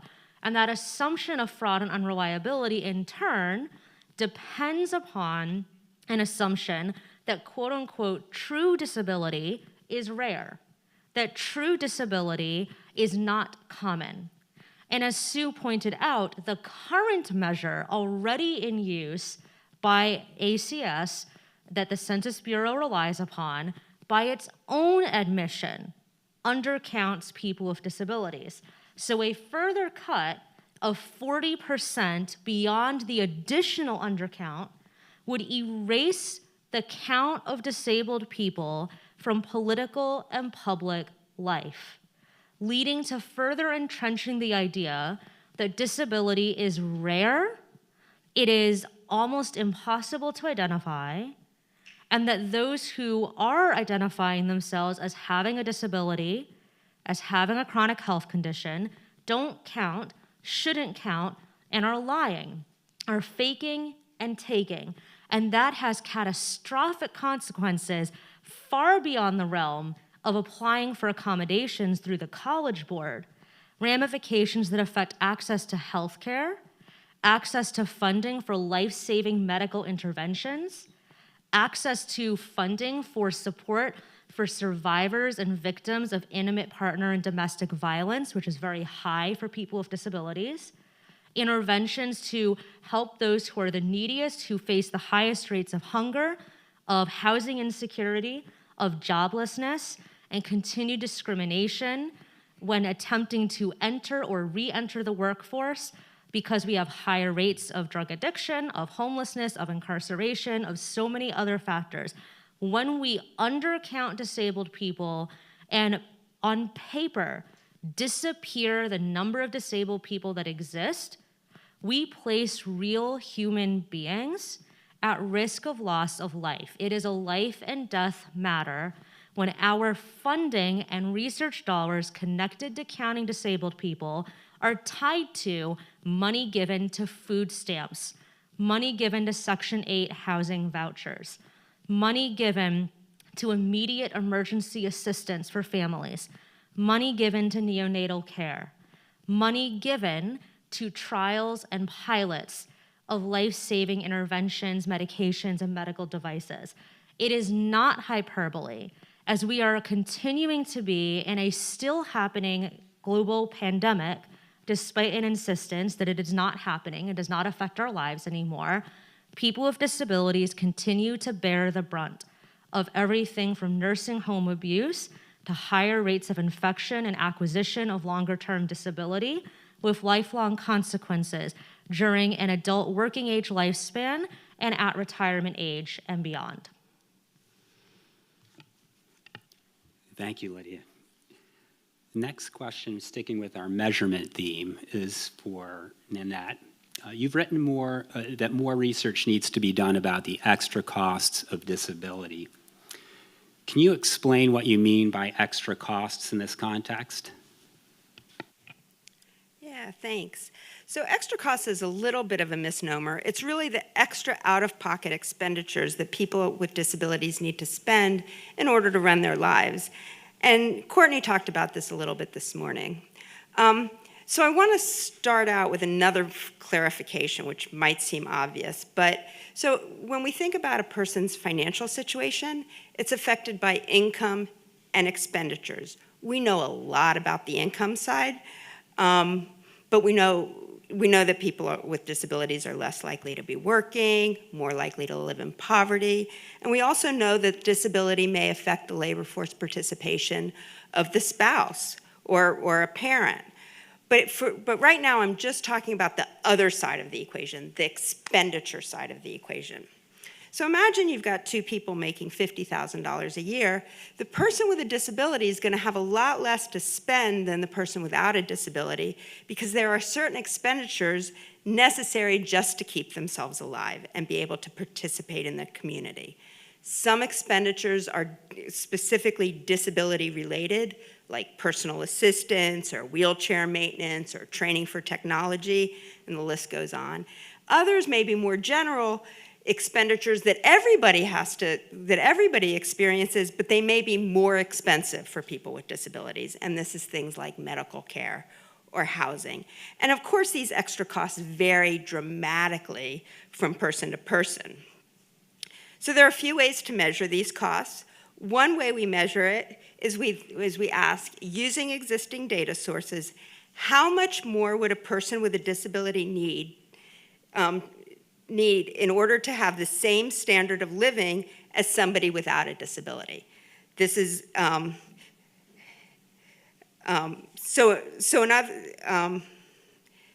this is where we get that number that Courtney mentioned, which we find on average, people with disabilities need 28% more income than people without disabilities to have the same standard of living. And that's called the standard of living approach. There's other ways to get at this question. There's a team led by Zach Morris at Stony Brook that's looking at something called the goods and services approach, which is going out and asking people, what are you spending money on? But that doesn't get at this issue of, well, what if people don't have the money to spend? Then they can't buy the goods, and they just go without. So there's goods and services that are needed but aren't gotten because people don't have the money to be able to buy the goods or services. So that's sort of what we're talking about when we're talking about this extra cost issue. And this is a really big issue, right? We focus all our public policy on the income side of the equation. We focus our poverty level on the income side of the equation. We're really underestimating the economic precarity of people with disabilities because we're not looking at the expenditure side of the equation. Thank you, Nanette. I'm going to turn to Sue again. You've stated that people with disabilities face the consequences of both structural racism and ableism in the housing market. This speaks directly to intersectionality. Can you talk more about the interconnectedness of racism and ableism? How does it manifest in areas beyond housing? To me, I'm sorry. I wish the tech was better, but we're doing the best we can here. The work that we've done has been on housing, but this applies beyond housing, right? Because people of color are more likely to have a disability. That means that disabled people of color experience both racism and ableism in the housing market, as we cited in our study. But we've done other work that shows they are also reporting experiencing in employment, in healthcare settings, so they're less likely to get the care that they need when they are ill or when they are experiencing issues with their disability, and when they're applying for public benefits. So it's another burden people are facing. They're less likely to be able to pay for decent housing, access adequate housing, certainly access accessible housing that meets their needs, access living wage jobs with any potential for upward mobility, and that's I'm sure Lydia can talk more than I can, but a whole other conversation. And they're less likely to get the care or the help they're entitled to stay in community, maintain their health, and be able to function and contribute.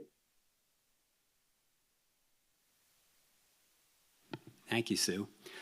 Turning to Lydia, a similar topic here. A lot of your work is focused on multiply marginalized people with disabilities. Okay. Yeah. You're talking to me, I'm talking to Lydia. How do you center your lived experience in this work? And how can we be more intentional about considering lived experience in research and policy making? The question about lived experience is one that simultaneously frustrates and angers me constantly, as I'm sure it does many who are in this room. And it is because I've been engaged in work around disability policy and disability advocacy for more than 15 years, and we're asking the same questions. In 2009, I was asked some of the same questions that we're talking about today, some of the same questions that we're exploring today. And I find that frustrating. And in part, I can look back at those 15 years in that period and see that things have changed a great deal. And yet the more things change, the more they stay the same. The more things change, the more they stay the same. And it still is true that disabled researchers on disability are far outnumbered by non-disabled researchers. Disabled PIs and co-PIs are far outnumbered by non-disabled PIs and co-PIs. Disabled people involved in research projects are much more likely to be the junior investigators or graduate students or fellows than they are to be the PI or the co-PI, but even more likely to be asked to be part of an advisory board or an advisory group on a study that in the best case scenario will receive compensation in the form of a stipend or some other payment for their work, and in the worst case scenario, in some situations, still remain uncompensated altogether. And this mirrors and parallels the problems structurally that face all other marginalized communities in research about us. We are simultaneously expected, if we pursue a research or policy career, to only engage in work specifically about our own community. So it would be surprising to a lot of folks to say, well, why are you doing research that's not related to disability? Or why are you doing research that's not related to the AAPI community? Why are you doing research that is not related to the LGBTQ community? Those who come from a position of privilege also have the privilege of cosmopolitanism. They have the privilege of being able to conduct research on communities and groups that they do not belong to and that they are not personally affected by. When we come from marginalized communities, everyone in the room who knows this, particularly BIPOC, Black, Indigenous, Latina, Asian, and all other racially marginalized communities. When we come from the disabled community, there is an expectation that we only engage in research and advocacy about just our identity and our community. And when we engage in that research, we often face a dismissal and tokenization of our perspective. What my colleague Morenike Giwa Onaiwu calls the fried chicken committee, which is when the group of people from the affected community are invited in to give input and advice once or twice in the lifespan of, say, a 5 to 7 year study that people are being paid part of their salary equivalent out of, and are fed fried chicken, or it might be pizza, or it might be sandwiches and salads, and thanked for their time, gushed over, has great admiration expressed about, you are so wonderful, thank you so much for lending your insights, and then those insights vanish or are co-opted by the people who don't come from the community, while giving only a small nod to the people who actually came from that impacted community. So we're missing a pipeline of disabled people, and especially disabled people who are multiply marginalized, disabled people who are not all white heterosexual men who have a certain educational pedigree, disabled people who are being mentored and supported into careers in policy, in research, in clinical practice, and not just in the junior level positions for eternity. We are missing a pipeline of leadership, and we are missing leadership other than tokenizing examples. So what research is always missing are the perspectives of those who know what it's like to be in the trenches, to experience the issues that are being researched, and to have expertise, personal or professional, that extends beyond the realm of personal experience. It is, in other words, both indicative of a systemic problem when people from a particular marginalized community are absent altogether, and when people from a particular marginalized community are expected to only, ever, and always do work just about their identity and never permitted to do work in any other area without being looked at with skepticism. Thank you, Lydia. Nanette, if we're going to further unpack the causes and consequences of structural inequality, what kind of information could we use? So we usually use the American Community Survey or the Current Population Survey and rely, like Sue said, on the 6 binary disability questions to look at the employment, poverty, and other economic outcomes among people with disabilities compared to people without disabilities. And of course, we find the employment disparities by disability status, type of functional impairment, gender, race, and the intersection of race and disability. But I did something a little different.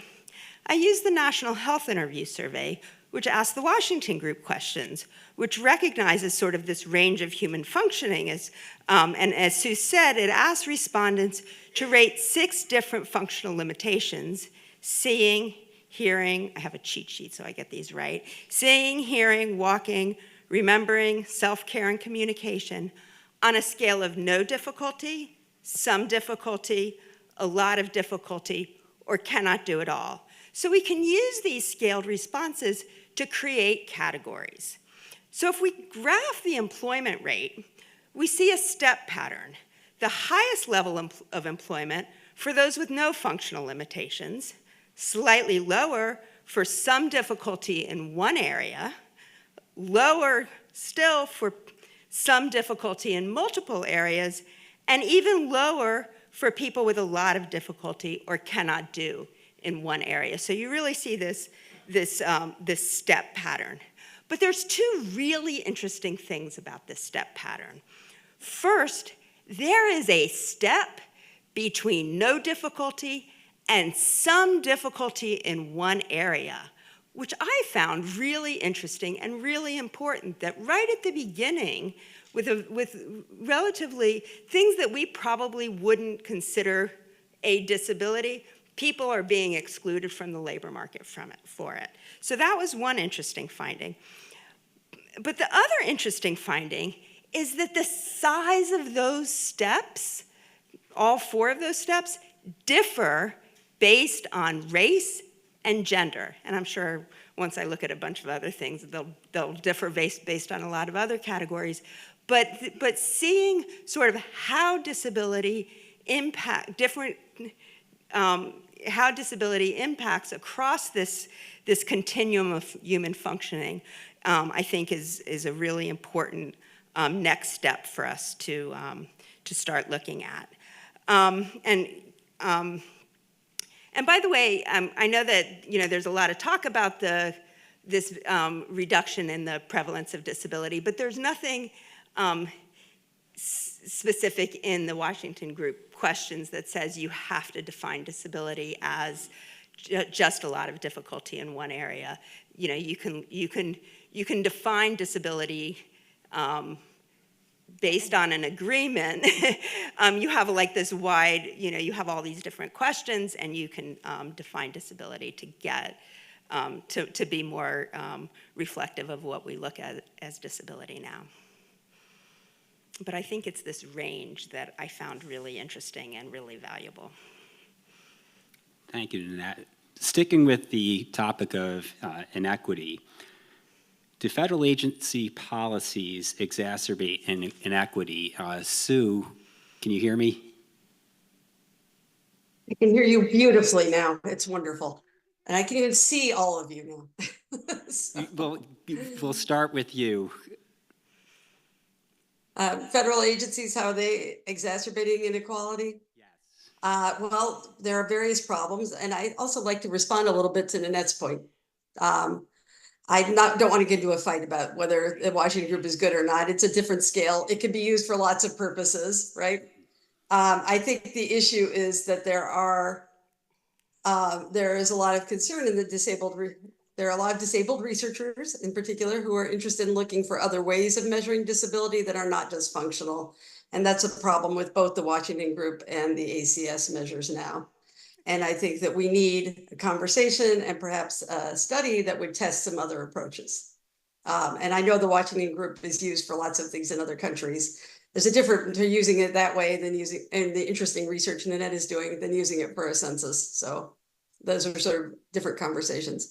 The federal government uses a lot of different ways of measuring disability, and that's a problem. Lots of federal agencies, SSA uses a different definition of disability then the Census Bureau does, then HUD does, then the Department of Transportation does. There is not a lot of communication across agencies about how to define disability or who is eligible for services. That makes it really difficult for people to get access to benefits and services that they need. I think since this is an SSA conference, one of the biggest challenges is people applying for SSI and SSDI and what the definitions are for that qualify you for those benefits. And some people who can afford assistance and lawyers get access, and other people who can't struggle and don't. So I think there are a lot of different ways that we need to look at what the federal government is doing, have better communication and coordination, and try to come up with some consistent measures across the different agencies. Thank you, Sue. Lydia, same question. Do federal agency policies exacerbate inequity, and how can we identify those policies? This is Lydia speaking. Sue, can you still hear me? I can hear all of you so well now, and I can see the three of yay. you now, and it's wonderful. All right. So there are many ways that federal policies exacerbate inequity, and that's why I have a job. However, when people ask me about my goals, I've been saying this forever, my career goal truly would be to not have a job anymore. And that sounds a little trite, but I do actually mean that if my job is to advocate against inequity and also for policies and practices that would actually manifest more equity, fulfill the promise of community integration, and so on, I would like to not have that job anymore because it is not necessary, not because I would like to suddenly be unemployed in this climate economically. But some examples of that, building on Sue's comment, are that for those of you who don't know, I know I'm a lawyer and I might be a little outnumbered here. There are more than 80 distinct definitions of disability in federal law. 80. There are more than 80 distinct definitions of disability under federal law. So why those agencies and departments are operating on different definitions of disability depends upon enabling statutes that grant authority to or that manufacture particular programs or offices, either that constitute an entire agency or that exist within the purview of a particular administration or a department. We have over 80 distinct definitions of disability under federal law, and many federal laws that are ostensibly focused around achieving civil rights don't mention disability. For example, the Equal Credit Opportunity Act, which protects against discrimination in lending, does not enumerate disability, and therefore those who have disabilities, as a protected class, which means that if you are attempting to allege that a lender has discriminated against you in a credit decision because of your disability, good luck. You are on your own. And there's not a clear way of attaining that redress. Now, that's just one example. When we look at the federal administration of federally funded programs as well, there are ways in which even what is in policy doesn't always trickle down into actual practice. For instance, funds under the Workforce Innovation and Opportunity Act, which is up for reauthorization again, the funds under that act can include money that goes to vocational rehabilitation programs and to other services that are either explicitly for or primarily benefit disabled people. And at the same time, funding under WIOA also goes to American Job Centers, known as the one-stop job centers, that many people will seek services from to gain job skills or assist in searching for a job or otherwise help them in trying to enter or re-enter the workforce. WIOA authorizes funding in particular for priority areas, including workers who've been displaced and workers who are returning to the workforce, among other categories. And yet, if you talk to humans, some of whom might be in this room now, as well as if you went out on the block and flagged down a bunch of people, many people with disabilities with a wide range of categories of disability, as well as from what Nanette was describing just a few minutes ago, who have different experiences of functional impairment and perhaps even fluctuating experiences of functional impairment within the same person, will tell you that if they've sought to receive services from an American Job Center, they may have been turned away, or they may have found the services entirely unhelpful. They may have sought services from state vocational rehabilitation agencies that receive federal funding and that nonetheless were unable to assist them. And in particular, there is a seemingly, there's a word for this, oxymoronic, that's not the word I'm going for. There's a seemingly confusing and contradictory, whatever the opposite of a correlation is. I need more coffee, clearly. That those who have a higher educational attainment in some scenarios, in particular disenfranchised and marginalized groups, including autistic people and people with other developmental disabilities, actually have increasing unemployment rates. So with increasing educational attainment, unemployment also increases. And that might seem counterintuitive. That's the word I was looking for. It might seem counterintuitive because in general, we think of educational attainment as a correlate with greater likelihood of employability and job retention. But for certain marginalized communities, the opposite is actually true. And there are many different reasons for that, but if you ask qualitatively, not just quantitatively, for what experiences people have had, you will hear stories of disabled people who say things like, when I told them that I had attained a master's degree or a doctoral degree, they told me explicitly at VR that they were unable to assist me in landing a job, that they did not understand what kind of jobs that I could apply for. Or they referred me to jobs that were completely incongruent with my specific skills and credentials and that I could not possibly perform and would simultaneously be considered totally overqualified for, even though I literally just could not perform the job. So I'm actually just not qualified at all. And those are the types of stories that call into question, right? Like those categories of how we're identifying or measuring what disability is. Because in New York State, for example, for which there are available statistics for joblessness by category of disability, people with intellectual and developmental disabilities have the highest rate of joblessness. And I don't remember the actual percentage off the top of my head, but I believe it's over 80% of people with intellectual and developmental disabilities in New York State, whoever is counted in that category, do not have a job, compared to the overall jobless rate for working age adults with disabilities, which as of last month was about 40% overall. So that's double the average rate for all categories of working age adults with disabilities per the Department of Labor statistics.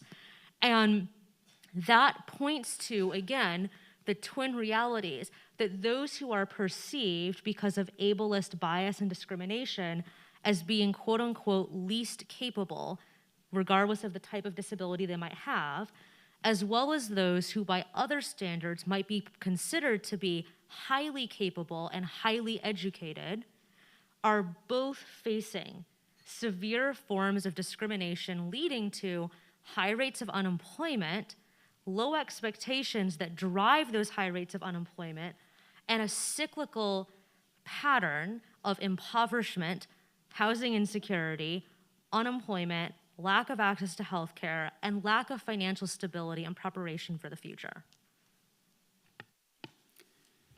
Thank you, Lydia. In that same question? So before I answer this, I'm going to focus on whether SSI and SSDI exacerbate inequality. But first, let me say that there's a lot of evidence that most SSI and DI beneficiaries are economically better off than they would be in the absence of the program. So I just want to say he asked me to talk about this, so I'm going to go for it.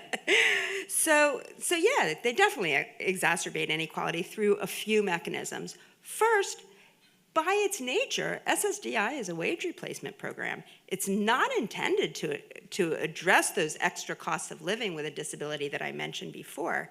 That means that people who had a higher income before the onset of a disability have a higher DI benefit, regardless of their needs. So that exacerbates inequality. It exacerbates inequality in another way too.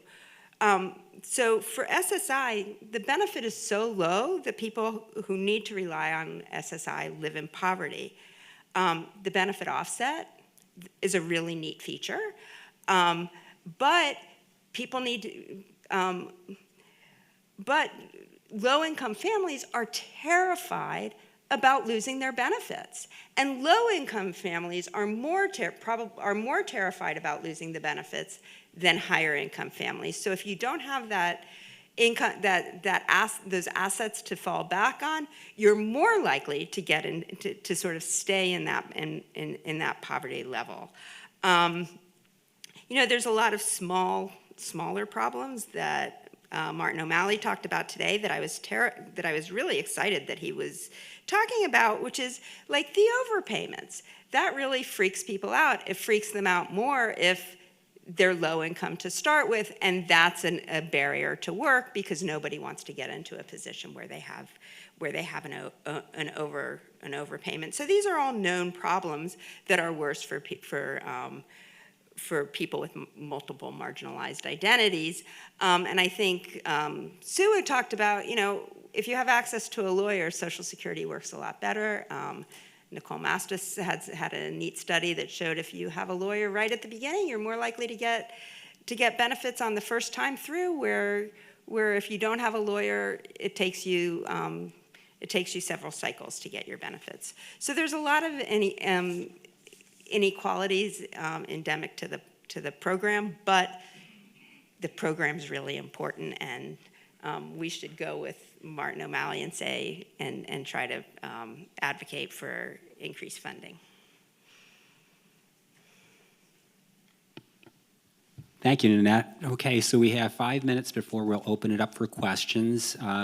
Before we do that, I'd like to just go around one more time and see if any of the panelists would like to add to any of the questions that we covered so far. So, Sue, any final thoughts about where we are with measurement, inequity, or government policy?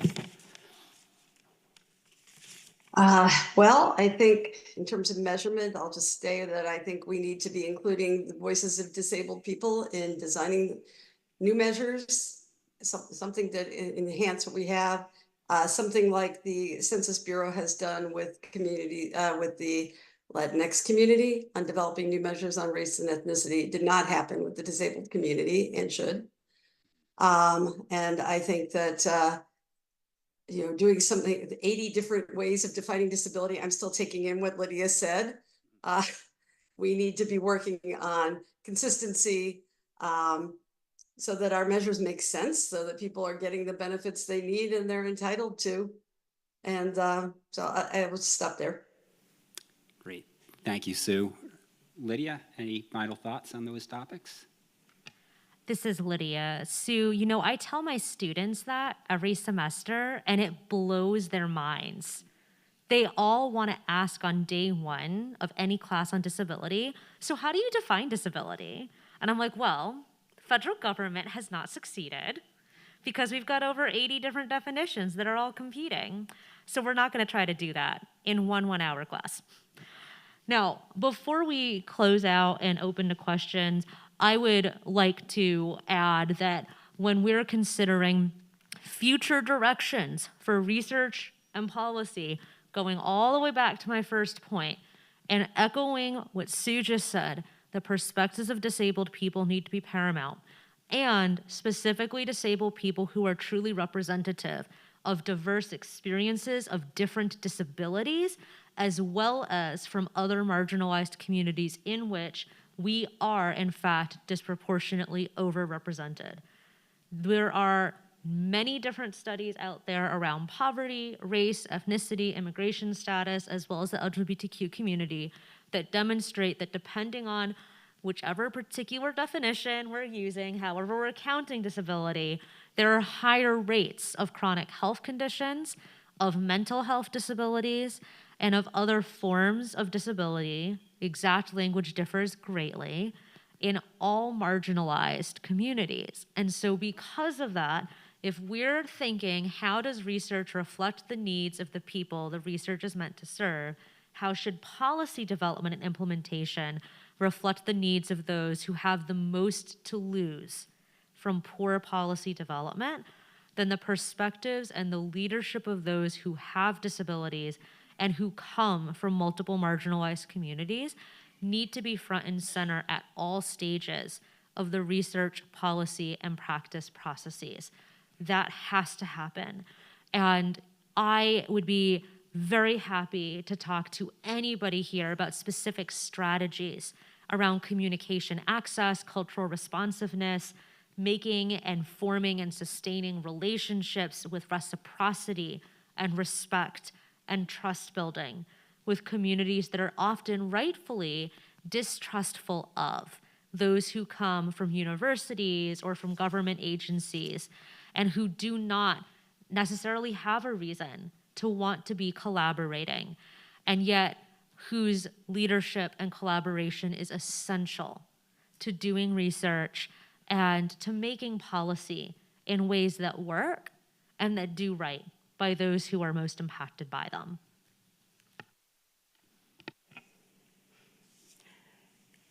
So I think including people with disabilities in all research and policy development and figuring out which questions to ask is, of course, paramount.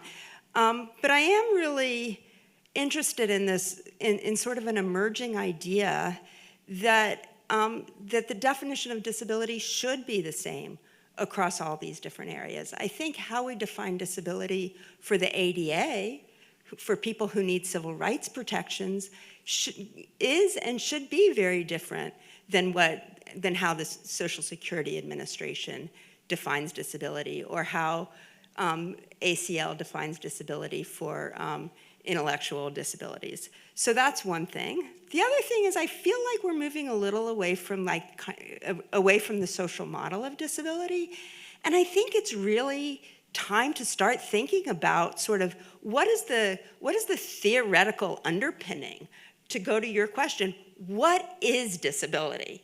And you know, I just retired, and in my last in one of my last meetings, I just said, I don't even know what disability is anymore.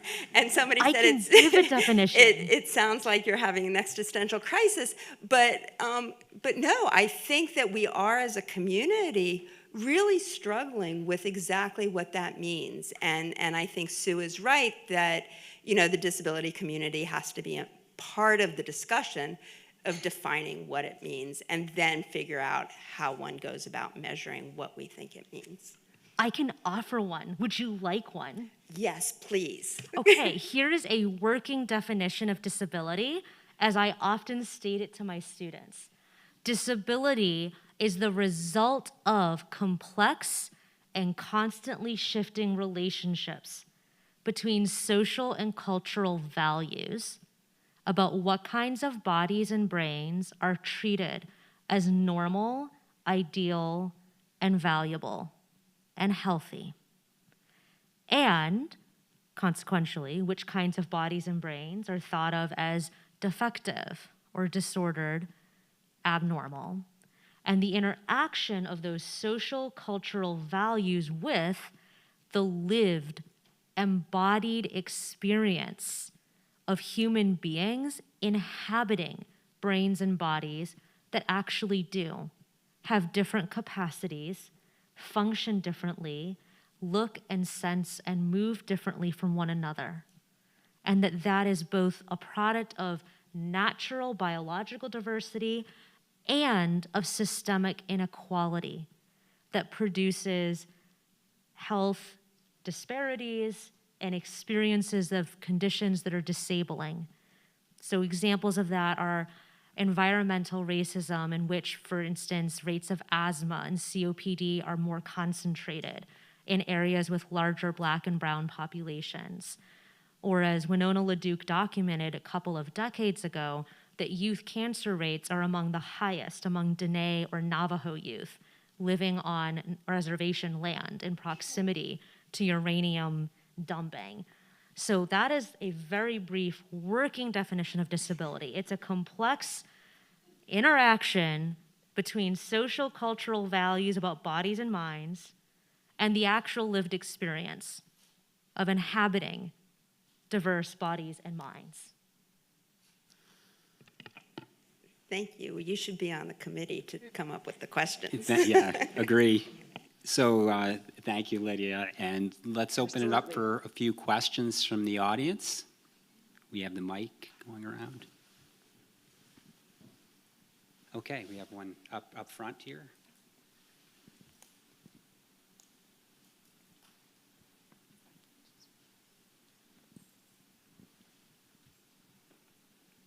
Hi, this is Madison Jennings again. My question is, well, I have a couple of questions, but I'll keep it to one for now. So my question is, in terms of kind of making the, kind of reconciling these different definitions, in the disability community, I've always approached the defining disability as something that is decided very personally, because there are these different definitions. And in research, what is the value of kind of putting these other definitions that exist forward to those that are participating in the research, and also this option of self-disclosure? Like, how do you reconcile these different definitions with the fact that people may be aware of disability, that they are disabled, but some are not? This Not is aware. Lydia. I would say, building on Nanette's point from a few minutes ago, that context matters. If you are attempting, for example, to qualitatively investigate the experience, let's say your research study was the experiences of people with disabilities accessing healthcare during the height of COVID-19.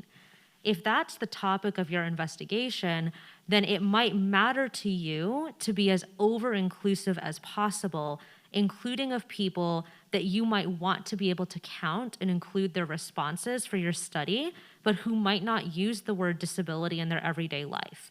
And so how you approach your study recruitment and explaining disability in that context might look very, very different than if what you're actually studying is, for example, the experiences of people who have acquired disabilities, left the workforce, and have now replaced their income with the DI program. And for those purposes, your definition should actually just parallel the definition under SSDI eligibility guidelines, and should be spelled out and explained in outreach and recruitment efforts to participants in that study along those lines, because that's the purpose of it. So I certainly agree with Nanette's approach that it isn't necessarily useful to have one universal, static, permanent for all time understanding of disability. There never was one, and there won't be one. And that context matters socially as well as from a research perspective. In a social context, it might matter that if I wanted to start a group of policy professionals of disabilities, there might be people who self-exclude from that group.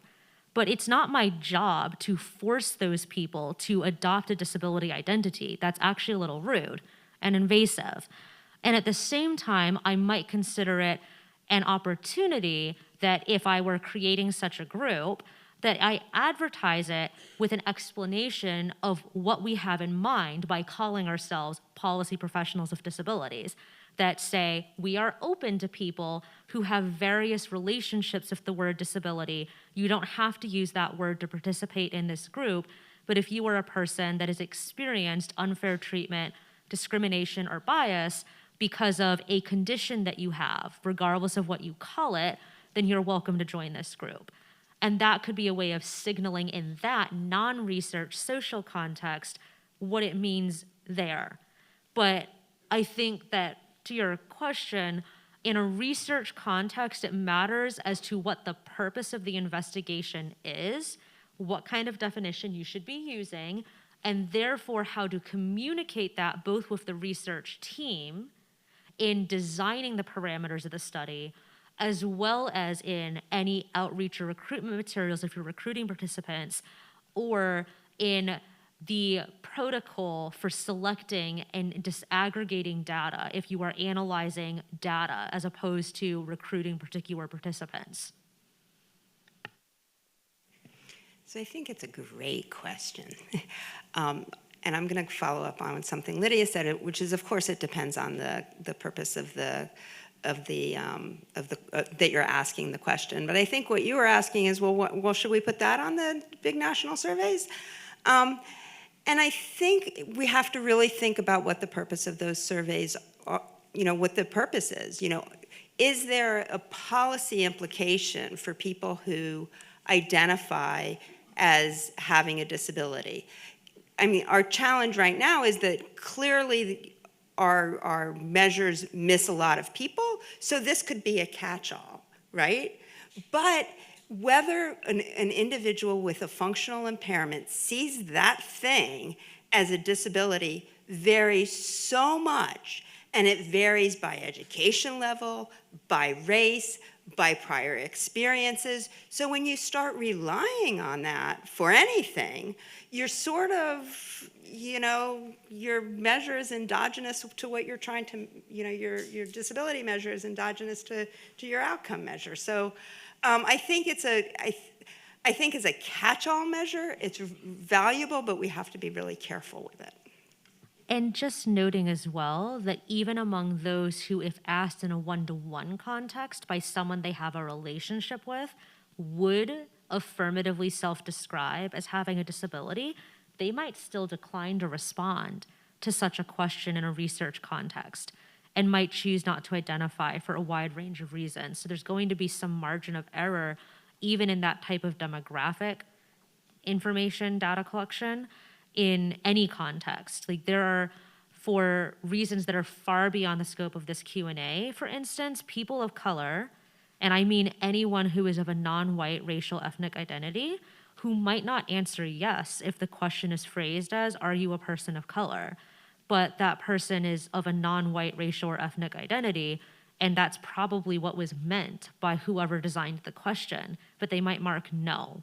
And there might be people who know that they have a disability and tell their friends, I'm disabled, who when asked that question, do you have a disability, are you a person with a disability, will mark no, or I'm not sure.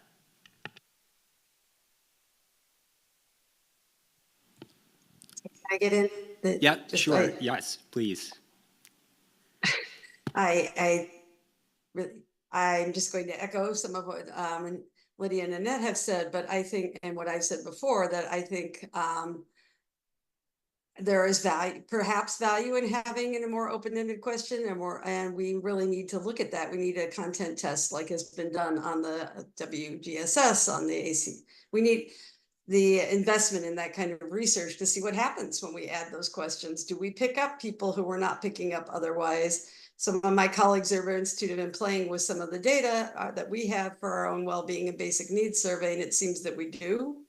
And we're picking up people who are struggling economically in other ways, but that's just one little test. So I think we need to really be looking at what would happen, talk to people, get better questions. And yes, I think we're all talking around the issue of stigma, around the stigma that's still associated with disability and the shifting of disability as becoming a demographic identity.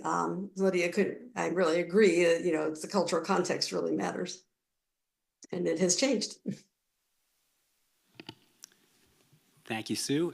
Thank you, Lydia, Nanette, and Sue for the fascinating conversation today. We already opened it up for questions, but that's all the time that we have for today. We look forward to further conversations on this topic during the course of the conference, and I'm going to turn it over to Courtney Sanders, who will now offer closing remarks. All right. Let's give a round of applause for Yes, this thank you. amazing panel. All right. So I know people are leaving as I speak. Don't worry, they picked me to be the closing speaker for a reason. People maybe are like clicking off their Zoom right now. I hope you're not. So again, my name is Courtney Sanders. I'm a senior advisor in the Office of the Commissioner, and I'm honored and giving so much just gratitude for the pleasure of giving these brief closing remarks, and I will be brief, to this phenomenal day one of the RDRC conference. I also just want to say I'm speaking in my own capacity, not on behalf of the agency or the administration, and I was earlier today as well too. Put that on the record, please. And I'm going to do a few things. I'm going to attempt to thank some people And, you know, I might not get everyone. I'm going to just kind of give some words of what I felt like was something that resonated with me from today and give you a preview for tomorrow. So first, I would love to just thank all of the Social Security Administration staff, Boston College, specifically Amy and Margaret, who's in the back right there, for all of their work in planning strategically this wonderful conference. I also want to thank all the 6 centers who are here and their PIs and staff today. Just give a wave if you're in the audience so people know who you are. These are the people that we get to see doing this incredible research. Again, I want to thank the Commissioner, Martin O'Malley, for supporting this work and always being a champion of this work. Dr. Kilolo Kijikazi, our Principal Advisor, for also being a champion of this work. And all of my colleagues from the Office of the Commissioner who joined us today. Thank you for being here. The good thing about closing remarks is you can have people clap for you, which is what I love. But in all seriousness, none of this would not have been possible if not for people day in and day out thinking about this work and have been doing so for the past 26 years. So we really appreciate you all. But I want to take a moment to really thank Day One. So for those of you who are veterans to RDRC, you know this is not a 3-day conference. And you're like, what is going on? What is Day One? Day one, it was about dedicating foundation to think about the structural barriers, the systemic barriers that the people that we say we care about and serve.